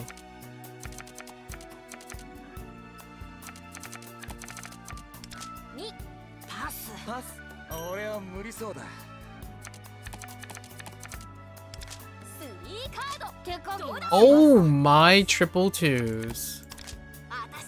Thank you, Luferu.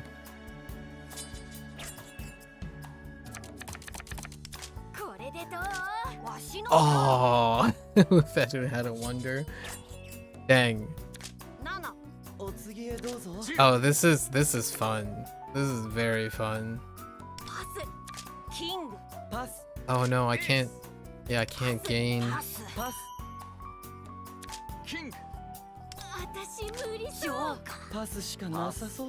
Okay, that's fine.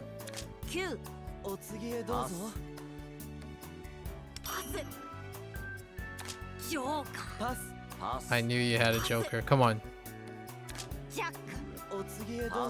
There's no way you have another one, right? Okay. Oh no, I'm at the mercy of the other guys. Although, Shun, come on, my boy. Shun, win it. Not like this! Oh no. Shun, you need to win this. Alright, I'm fine. Oh, so if the beggar wins, right, they instantly become the tycoon. Heck you, Luferu. Okay, now we know like the multi-round game. Nice. Nice.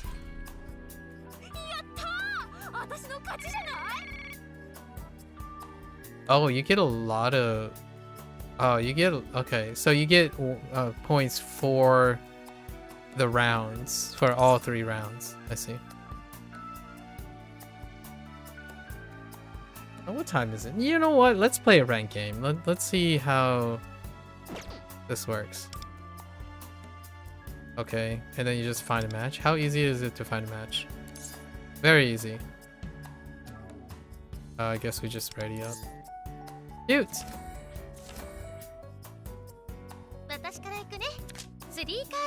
What is all with all these commoners? Oh my goodness.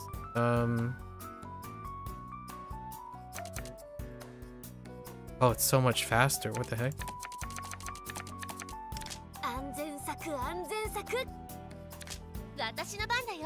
Okay. Fair. What the pass? No, I'll just take this.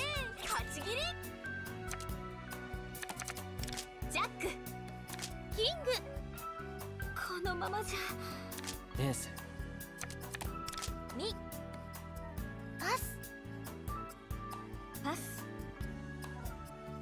パスペアで行くよ。遠慮はいらないよね。パスパス手は抜かないからね。パスパス流すよクイーンパス What? キング Well played. パスパス Play a card. One card. ペアで Dang it. I should have saved a pair. パスパスパス I need to get one card out. 5 Alright. キングパスこのままじゃパス Oh, okay. エースパスこのままじゃパス私のターンだよ。 I didn't even need to use Wonder. That's 私の weird. 大富豪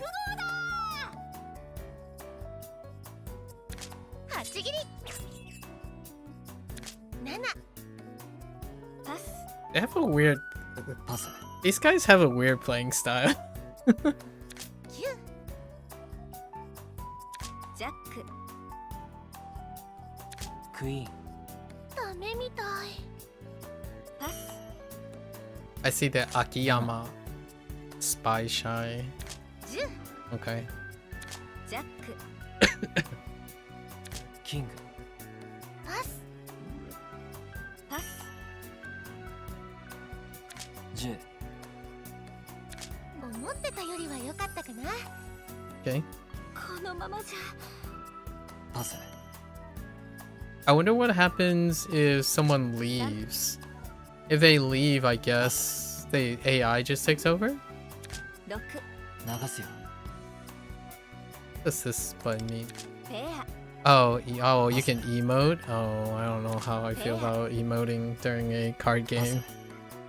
Starting to get flashbacks. 残念8切りよ。ビリか Okay. やったー、私の勝ちじゃない。 The timer is very short. うお勝てちゃうかも。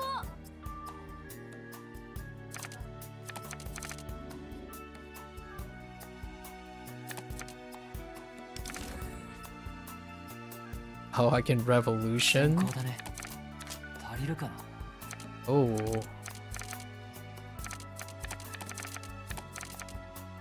おおここはよし行っちゃえ。次の Oh, 私 you よ。 wonder. Do I generally like card games? Card games are my main じゃあ archetype in games. そうね8切り。3カードどうだ。このままじゃパス Yeah, I already won. 3カード Yeah, I play card games a lot. It's my strongest format. キング2パス I'm not sure if these are human players. 私のターンだよ。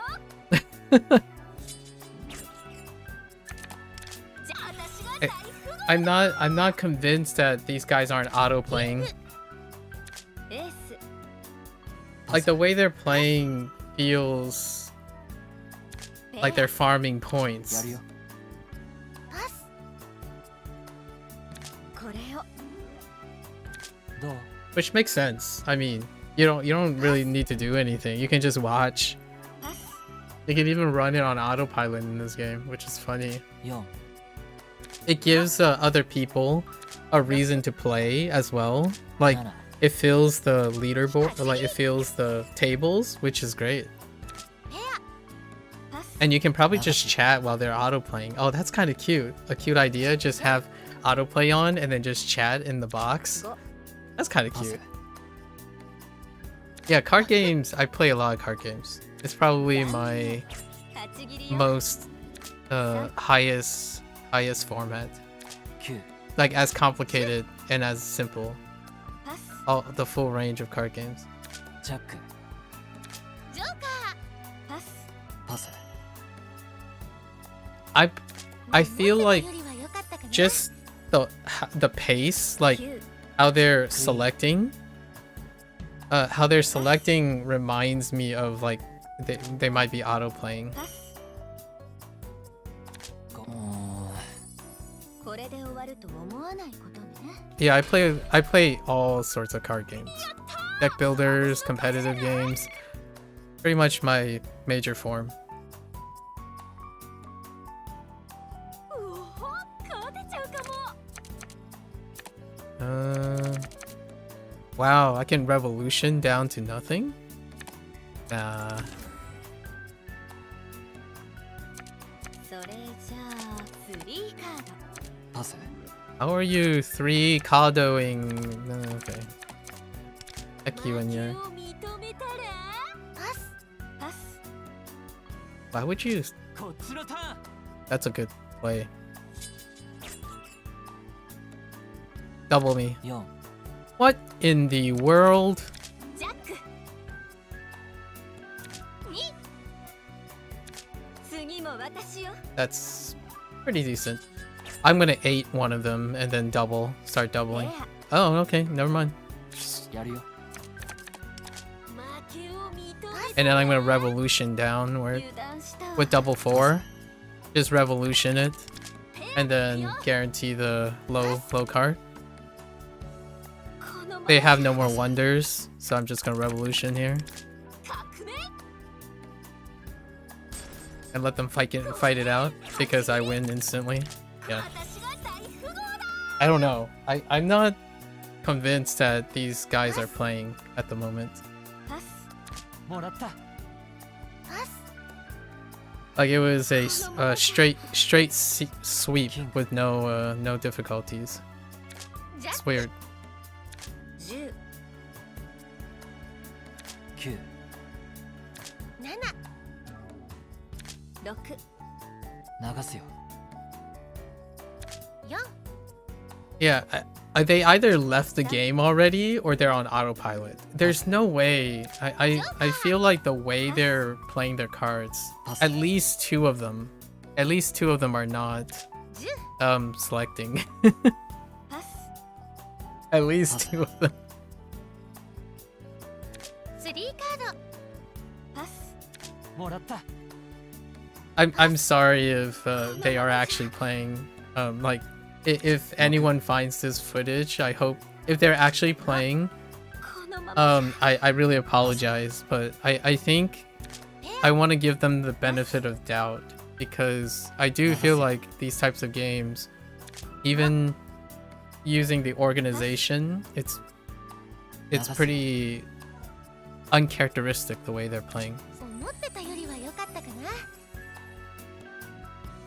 Like I shouldn't have such a large separator. Like it's a huge separation. 流すよ Even if you have like really good card strategy and stuff, there's still RNG. RNG still can make it difficult. 流すよ But it shouldn't be this like such a large wide gap. ビリか At least in my opinion. And this is ranked, so I'm like, this is my first game on rank, so I ranked up. Okay, so you get +2 stars.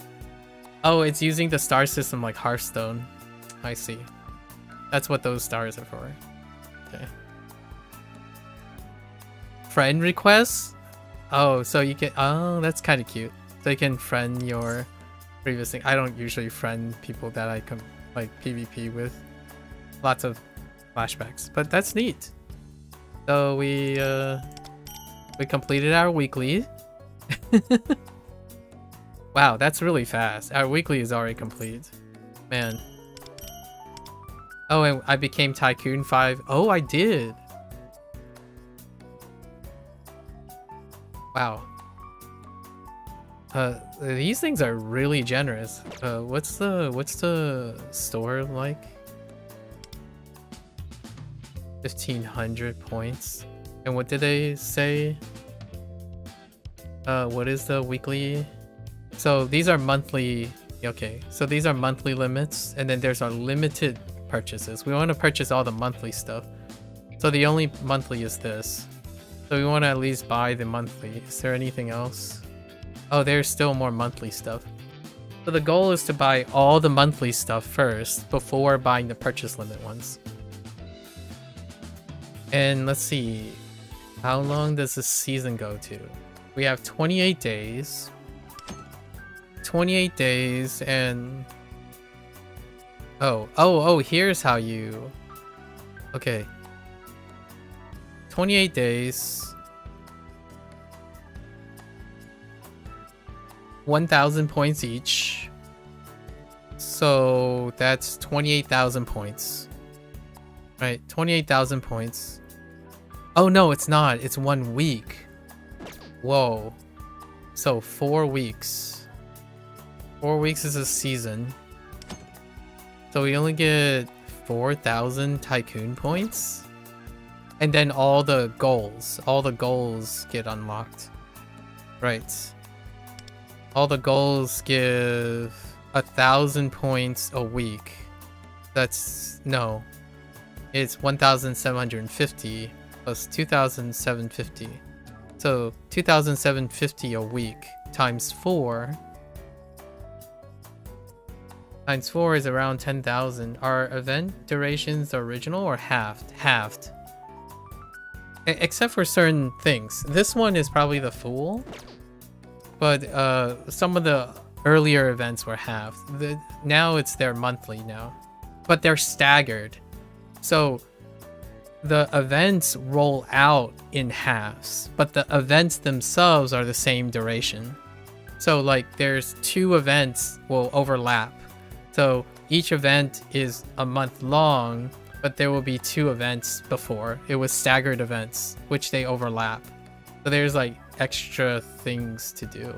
Now, I'm not sure if they're resuming a monthly thing, but there's usually 2 things going on, half and half.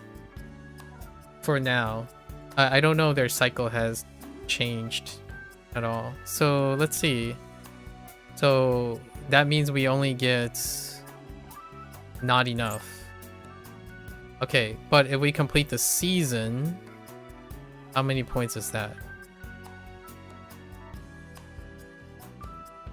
Okay, 3,450. Okay. It's so hard to... Okay.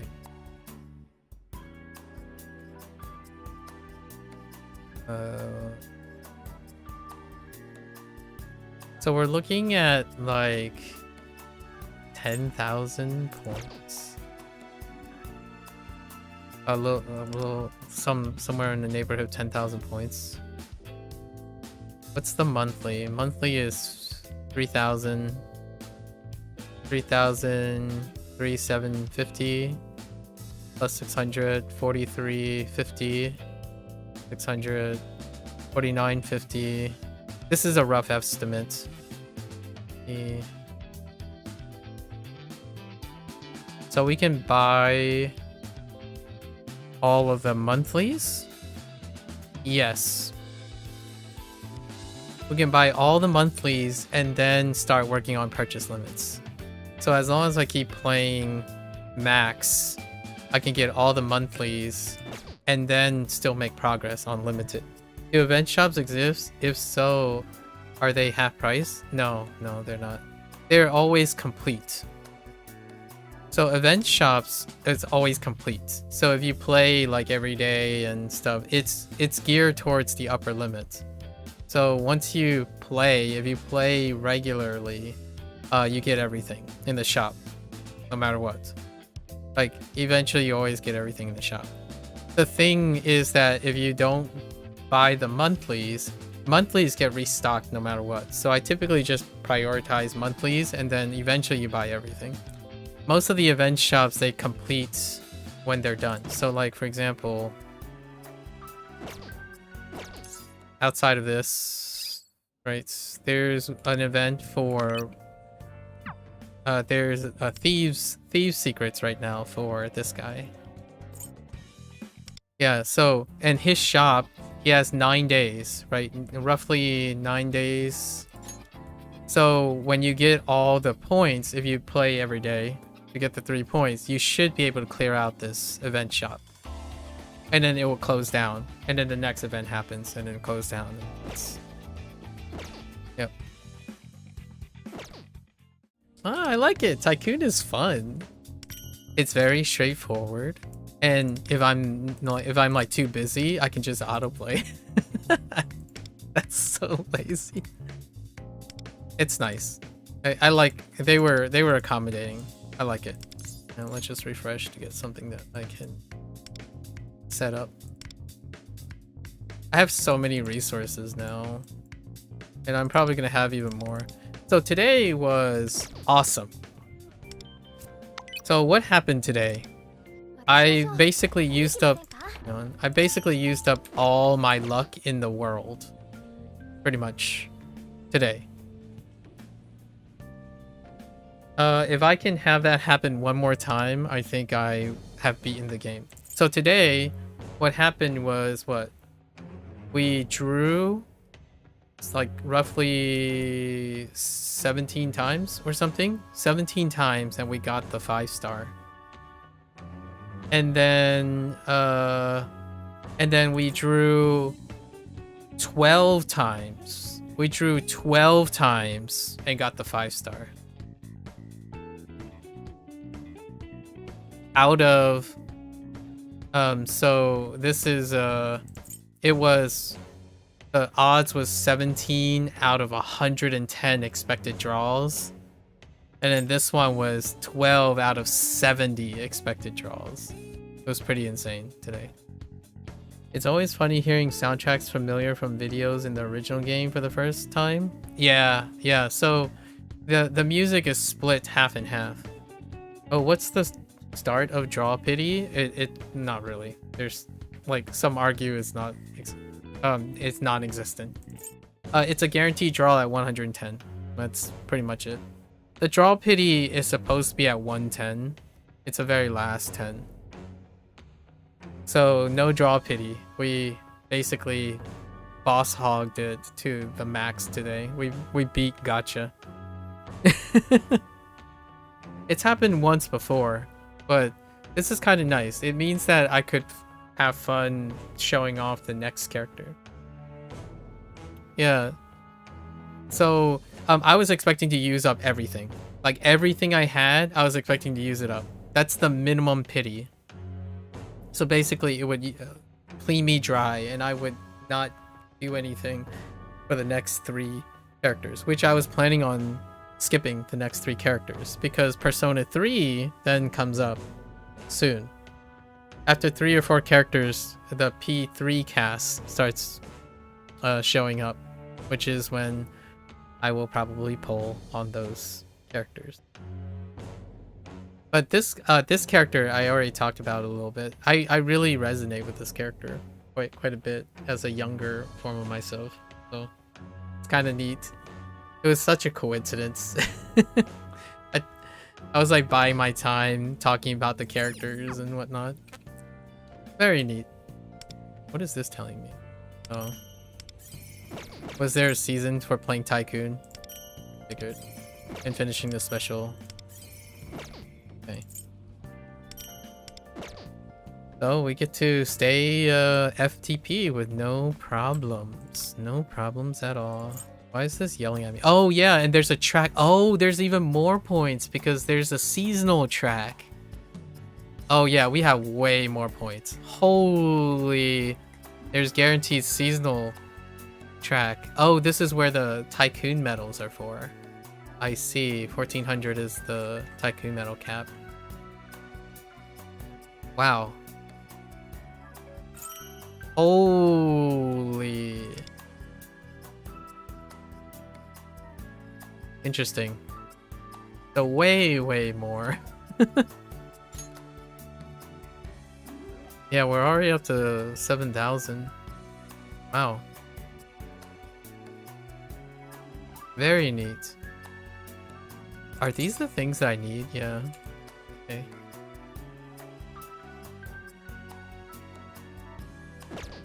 You have to go out in a minute. Good luck. Good luck today. I'm pretty much done with today's coverage. Tomorrow we're doing Neverwinter. Because the Neverwinter update actually dropped on the same day. So we're just pushing it off till tomorrow. Start our 10 week coverage. One day, once our Monday 10-week coverage. What is this badge thing?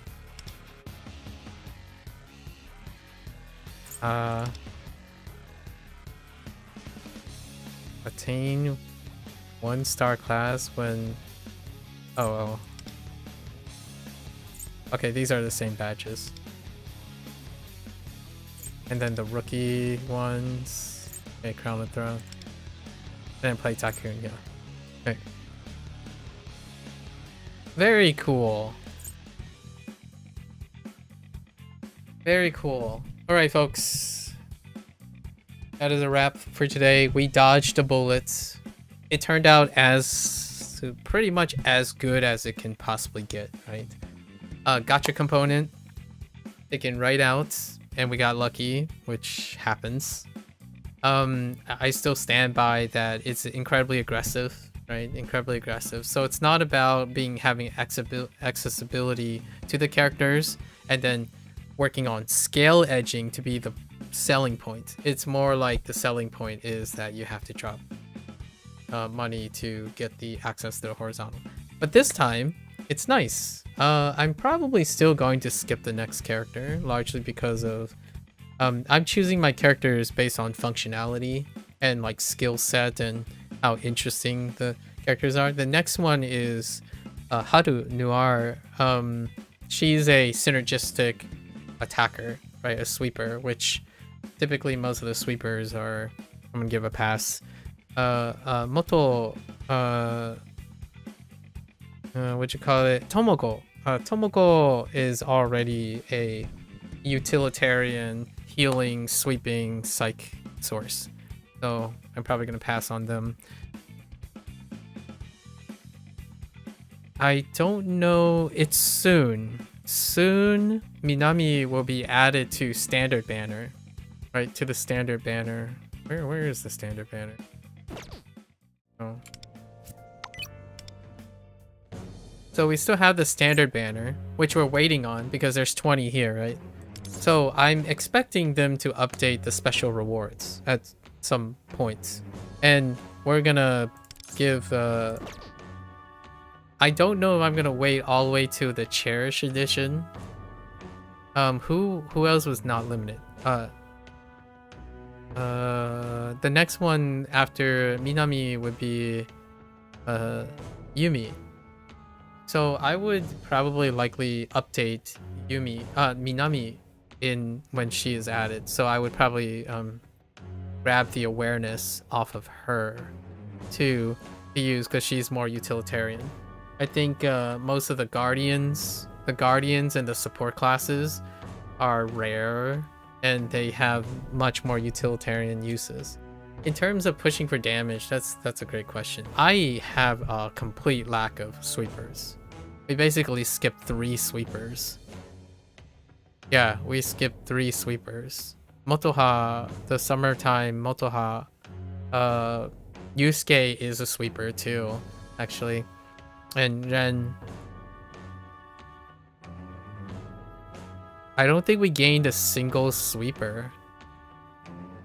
We didn't gain a single limited sweeper. Yeah. I have a very secondary interest in sweepers, regardless of how aggressive they are. I personally like strategy, supports first. Actually, guardians are super rare, so we pick up guardians, and then we picked up medics, and then strategists are arguably one of the fun ones. And then they chucked out elucidators quite already. So the 2 elucidators we have is going to be for some time. We're basically trying to fill out the roster, have like a decent combination of things, but sweeper is deficient. So there is a chance I'll pick up Haru as opposed to the other two characters, maybe for sweeping purposes. Yeah, I totally division on that. But anyways, yeah, and then we can dump the, you know, get some cards, at least just for the special reward, to cash out on the special reward.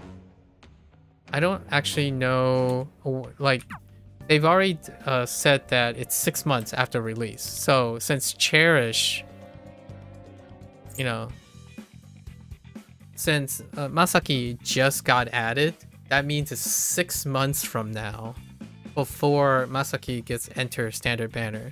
Do I want to hold off until then? Probably not. I don't know. Honestly, Minami is fine the way she is, and then like, yeah, standard banners get phased out so hard. Like, that 6 months choice to wait for 6 months is absurd. Like, it diminishes so much of the value of anything, like any recurring banner, or like, it's, I don't know, it's such a questionable choice, because it is the one of the features where it got instead of getting it reduced in timing, it got extended in timing, in relative timing. It's pretty controversial. I really dislike their move for that. So it gets down to the point that the standard banner is, you just overlook the standard banner most of the time. Like, you just shrug. What do you do? So the standard banner might just sit there, unless somehow I'm really interested in Minami. What is her awareness? Oops. This is coming up soon. When healing above HP, increase target pierce rate by 20%. That's interesting. Above maximum HP. What about if I do it twice? Because there's a chance for I'm getting twice. When using Healing Grace, heal one more ally. It's probably the last one. Restore a KO, yeah. So you have to really want it. So Minami doesn't scale well with awareness. So that means we're gonna wait even further. And this is what sucks, because then it's Yumi, right? But Yumi has already been outcompeted by Futaba. By Futaba and the next one. I'm actually kind of curious what her timing is with the next Elucidator. So we might end up using the bonus draw on Yumi just to hold down the fort. Pretty sure she's the next non-limited. And then it goes all the way up to Cherish. Let me see. Yep, then it goes all the way up to Cherish. Masaki. That is such a long time for limited editions. That's absurd. Like, not only is it longer, all the spacing makes it even longer. What a pretty unpopular move, I would have to say. Very unpopular. Anyways, there it is. Tycoon is fun. It's great to dabble in something else. I hope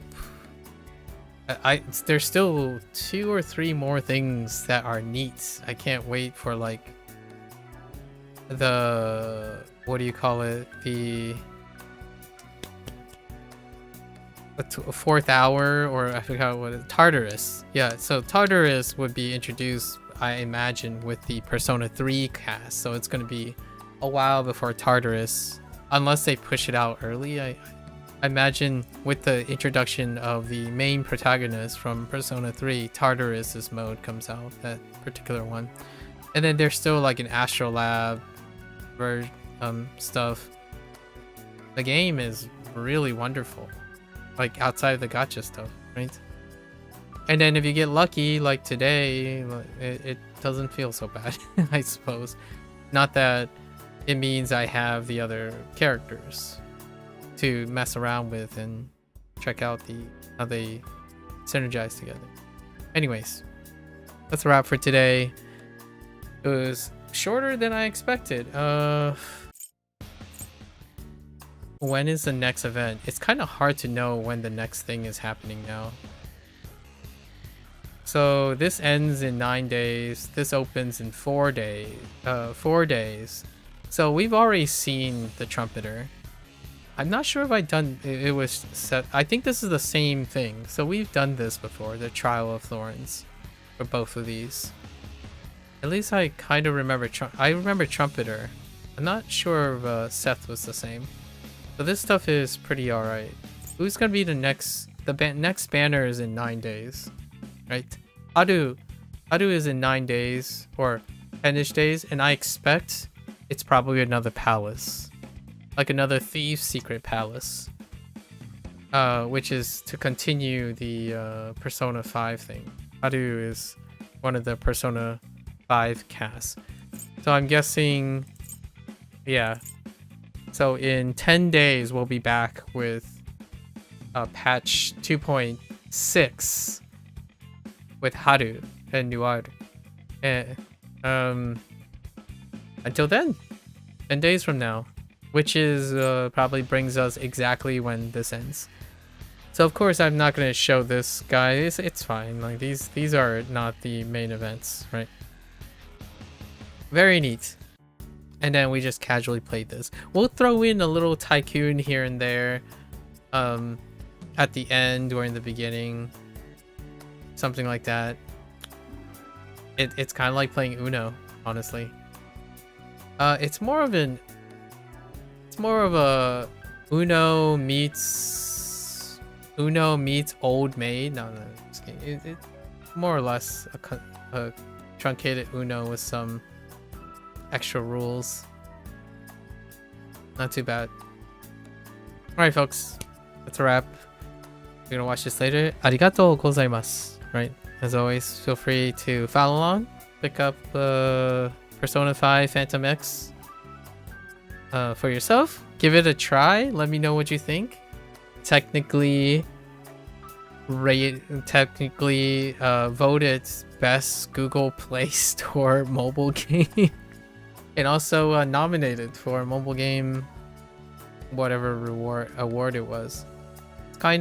It's kind of not that tough competing with other mobile games. So congratulations to Black Wings, right? And Perfect World for making an entertaining game that has kept me entertained this year, right? And of course, I'm always a sucker for the artist that does all these things. And I look forward to starting my Persona legacy soon. All of the games are going to be purchased during the winter Steam sale, and then the Persona legacy is going to start after the Like a Dragon. The new Like a Dragon game, which is Kiwami 3 and Dark Tides. Dark Tides in February. I don't know if I'm going to try to squeeze in a Persona game in January. I think we'll take January as a little rest. And then February is when we start with Like a Dragon again. And then between March and July is when we're going through all of Persona. We're gonna do it like a weird way, like P3 PSP, P4 Gold, I think it's called Gold, and then Royale P5. Then we go back and play P3 Reload, and I like to think that would bring us with more details about where P4 Revival sits. And then I fully anticipate that there's going to be a remaster or a repackage P5 before P6, probably. And then we're gonna throw in Metaphor. I haven't decided if I'm gonna purchase Metaphor ahead of time. I think that's too premature. A summer sale is when we're gonna pick up Metaphor.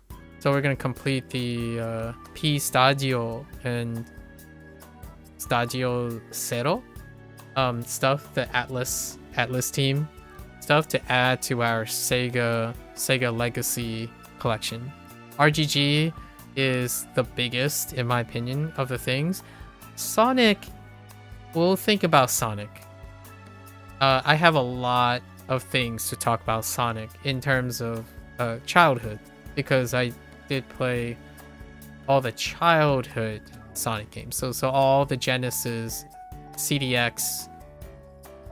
I don't remember if I played a Saturn Sonic game. And then since then, right, it changed to PlayStation and PlayStation 2.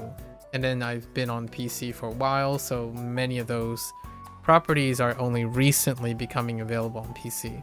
It's really wonderful that I get to play Like a Dragon games. It like wasn't always possible. And Persona was same deal. Like, I can't tell you, I still remember, like, this is how crazy it is. I still remember every day. I keep thinking, after the PlayStation 2, that's when I went off to college. I keep thinking, man, I would love to play ATLUS games. And that's all, that includes all the ATLUS. And then the ones that ATLUS published from Nippon, what is it, like Nippon Japan Entertainment. I know that's redundant. But the ones that did like Nihon, like Disgaea, Lucille Tactics or something, Phantom Brave, they're all available now. I know it's like kind of NIS. NIS is, I think, what they sure. They're kind of related in that sphere of ATLUS stuff. And then, oh, and we can play all the Shin Megami Tensei games, at least Nocturne remastered. So the 3, the most recent one, and then 5, 3, and I forgot what the other spin-off is. But we can still play those too. Lots of Japanese ATLUS related stuff. Yeah, so much fun. Doesn't require, like, they're not gonna blitz my PC and whatnot. There's one thing that I absolutely love, and I want to end with this topic. When it comes to Like a Dragon games, like Sega ATLUS, the wonderful thing is stylization and details carry those games, in my opinion. Like legacy, story writing, things that are not bound by hardware. And I become very appreciative of that. I did plan on updating my PC this year, but no. The world is in chaos right now when it comes to investment in creating in buying PC stuff because of the AI arms race. So we're pushing it off, but that doesn't stop me from being able to play Persona games and Like a Dragon games. That's kind of something that I really appreciate. I'm very sentimental about Persona games and Like a Dragon games, largely because they are front and center about the writing, really, and then the preservationness about creating a rounded experience for the stuff, not kind of pro gamer mechanical competition system. And you know what? It doesn't necessarily sell like gangbusters. It doesn't barely hold a drop to the ones that have their live service models and their microtransactions and, you know, like Fortnite and whatnot. However, it's kind of lovely that Sega and ATLUS are sticking to their guns when it comes to bringing up the consistent game, the legacy game. Despite all the turmoil and the divisiveness of having Persona be a gacha game, it's not stopping them from continue to support it. So that's more than many publishers who go on to fail live service models and give up at the drop of a hat, right? It's kind of nice. So I wanted to leave with a really fun Thanksgiving. It's near this American Thanksgiving is in less than a day away, less than 24 hours away. And I get really sappy and whatnot during the ends year, so I wanted to be thankful. Despite my disagreements with gacha, it's one way to make money, and it's perfectly voluntary. Despite not having access to certain things, I like to be thankful that there's no commitment here. Like, I didn't commit anything. I am going to give back where the Persona games, because I do like me some Persona games. So we get the best of both. No commitments and then commitments elsewhere. And I'm very thankful to live in a time when I have the privilege to do these things. It's really something that I feel many has lost sight. Or I mean, maybe they have not lost sight because they never had sight. You know, they didn't live through a time when even these luxuries were not a typical thing. I grew up in a time where I still think back where my parents were way too generous in buying one game for me once, like every 3 or 4 months, or maybe a year we might get a game, and that was like the world to me. It's crazy how times have changed. It's legitimately a game like every month, like multiple games every month. It's so crazy how times have changed. I still remember like Sonic 1 and then just biding my time till Sonic 2, then Sonic and Knuckles, or Sonic and Tails technically for 2. Yeah. Alright folks, you're always more than welcome to come on and yap, reminisce. If you're one of the younger kids, by all means, we always talk about stuff that's relevant to the younger ones. Older ones, I've yet to meet someone who is as old as I am, still fawning over Persona games. But maybe. I feel like in my time, there was the FGC that was far more full-hearted. I was technically, like, I played Street Fighter and Mortal Kombat as well. Then we have the World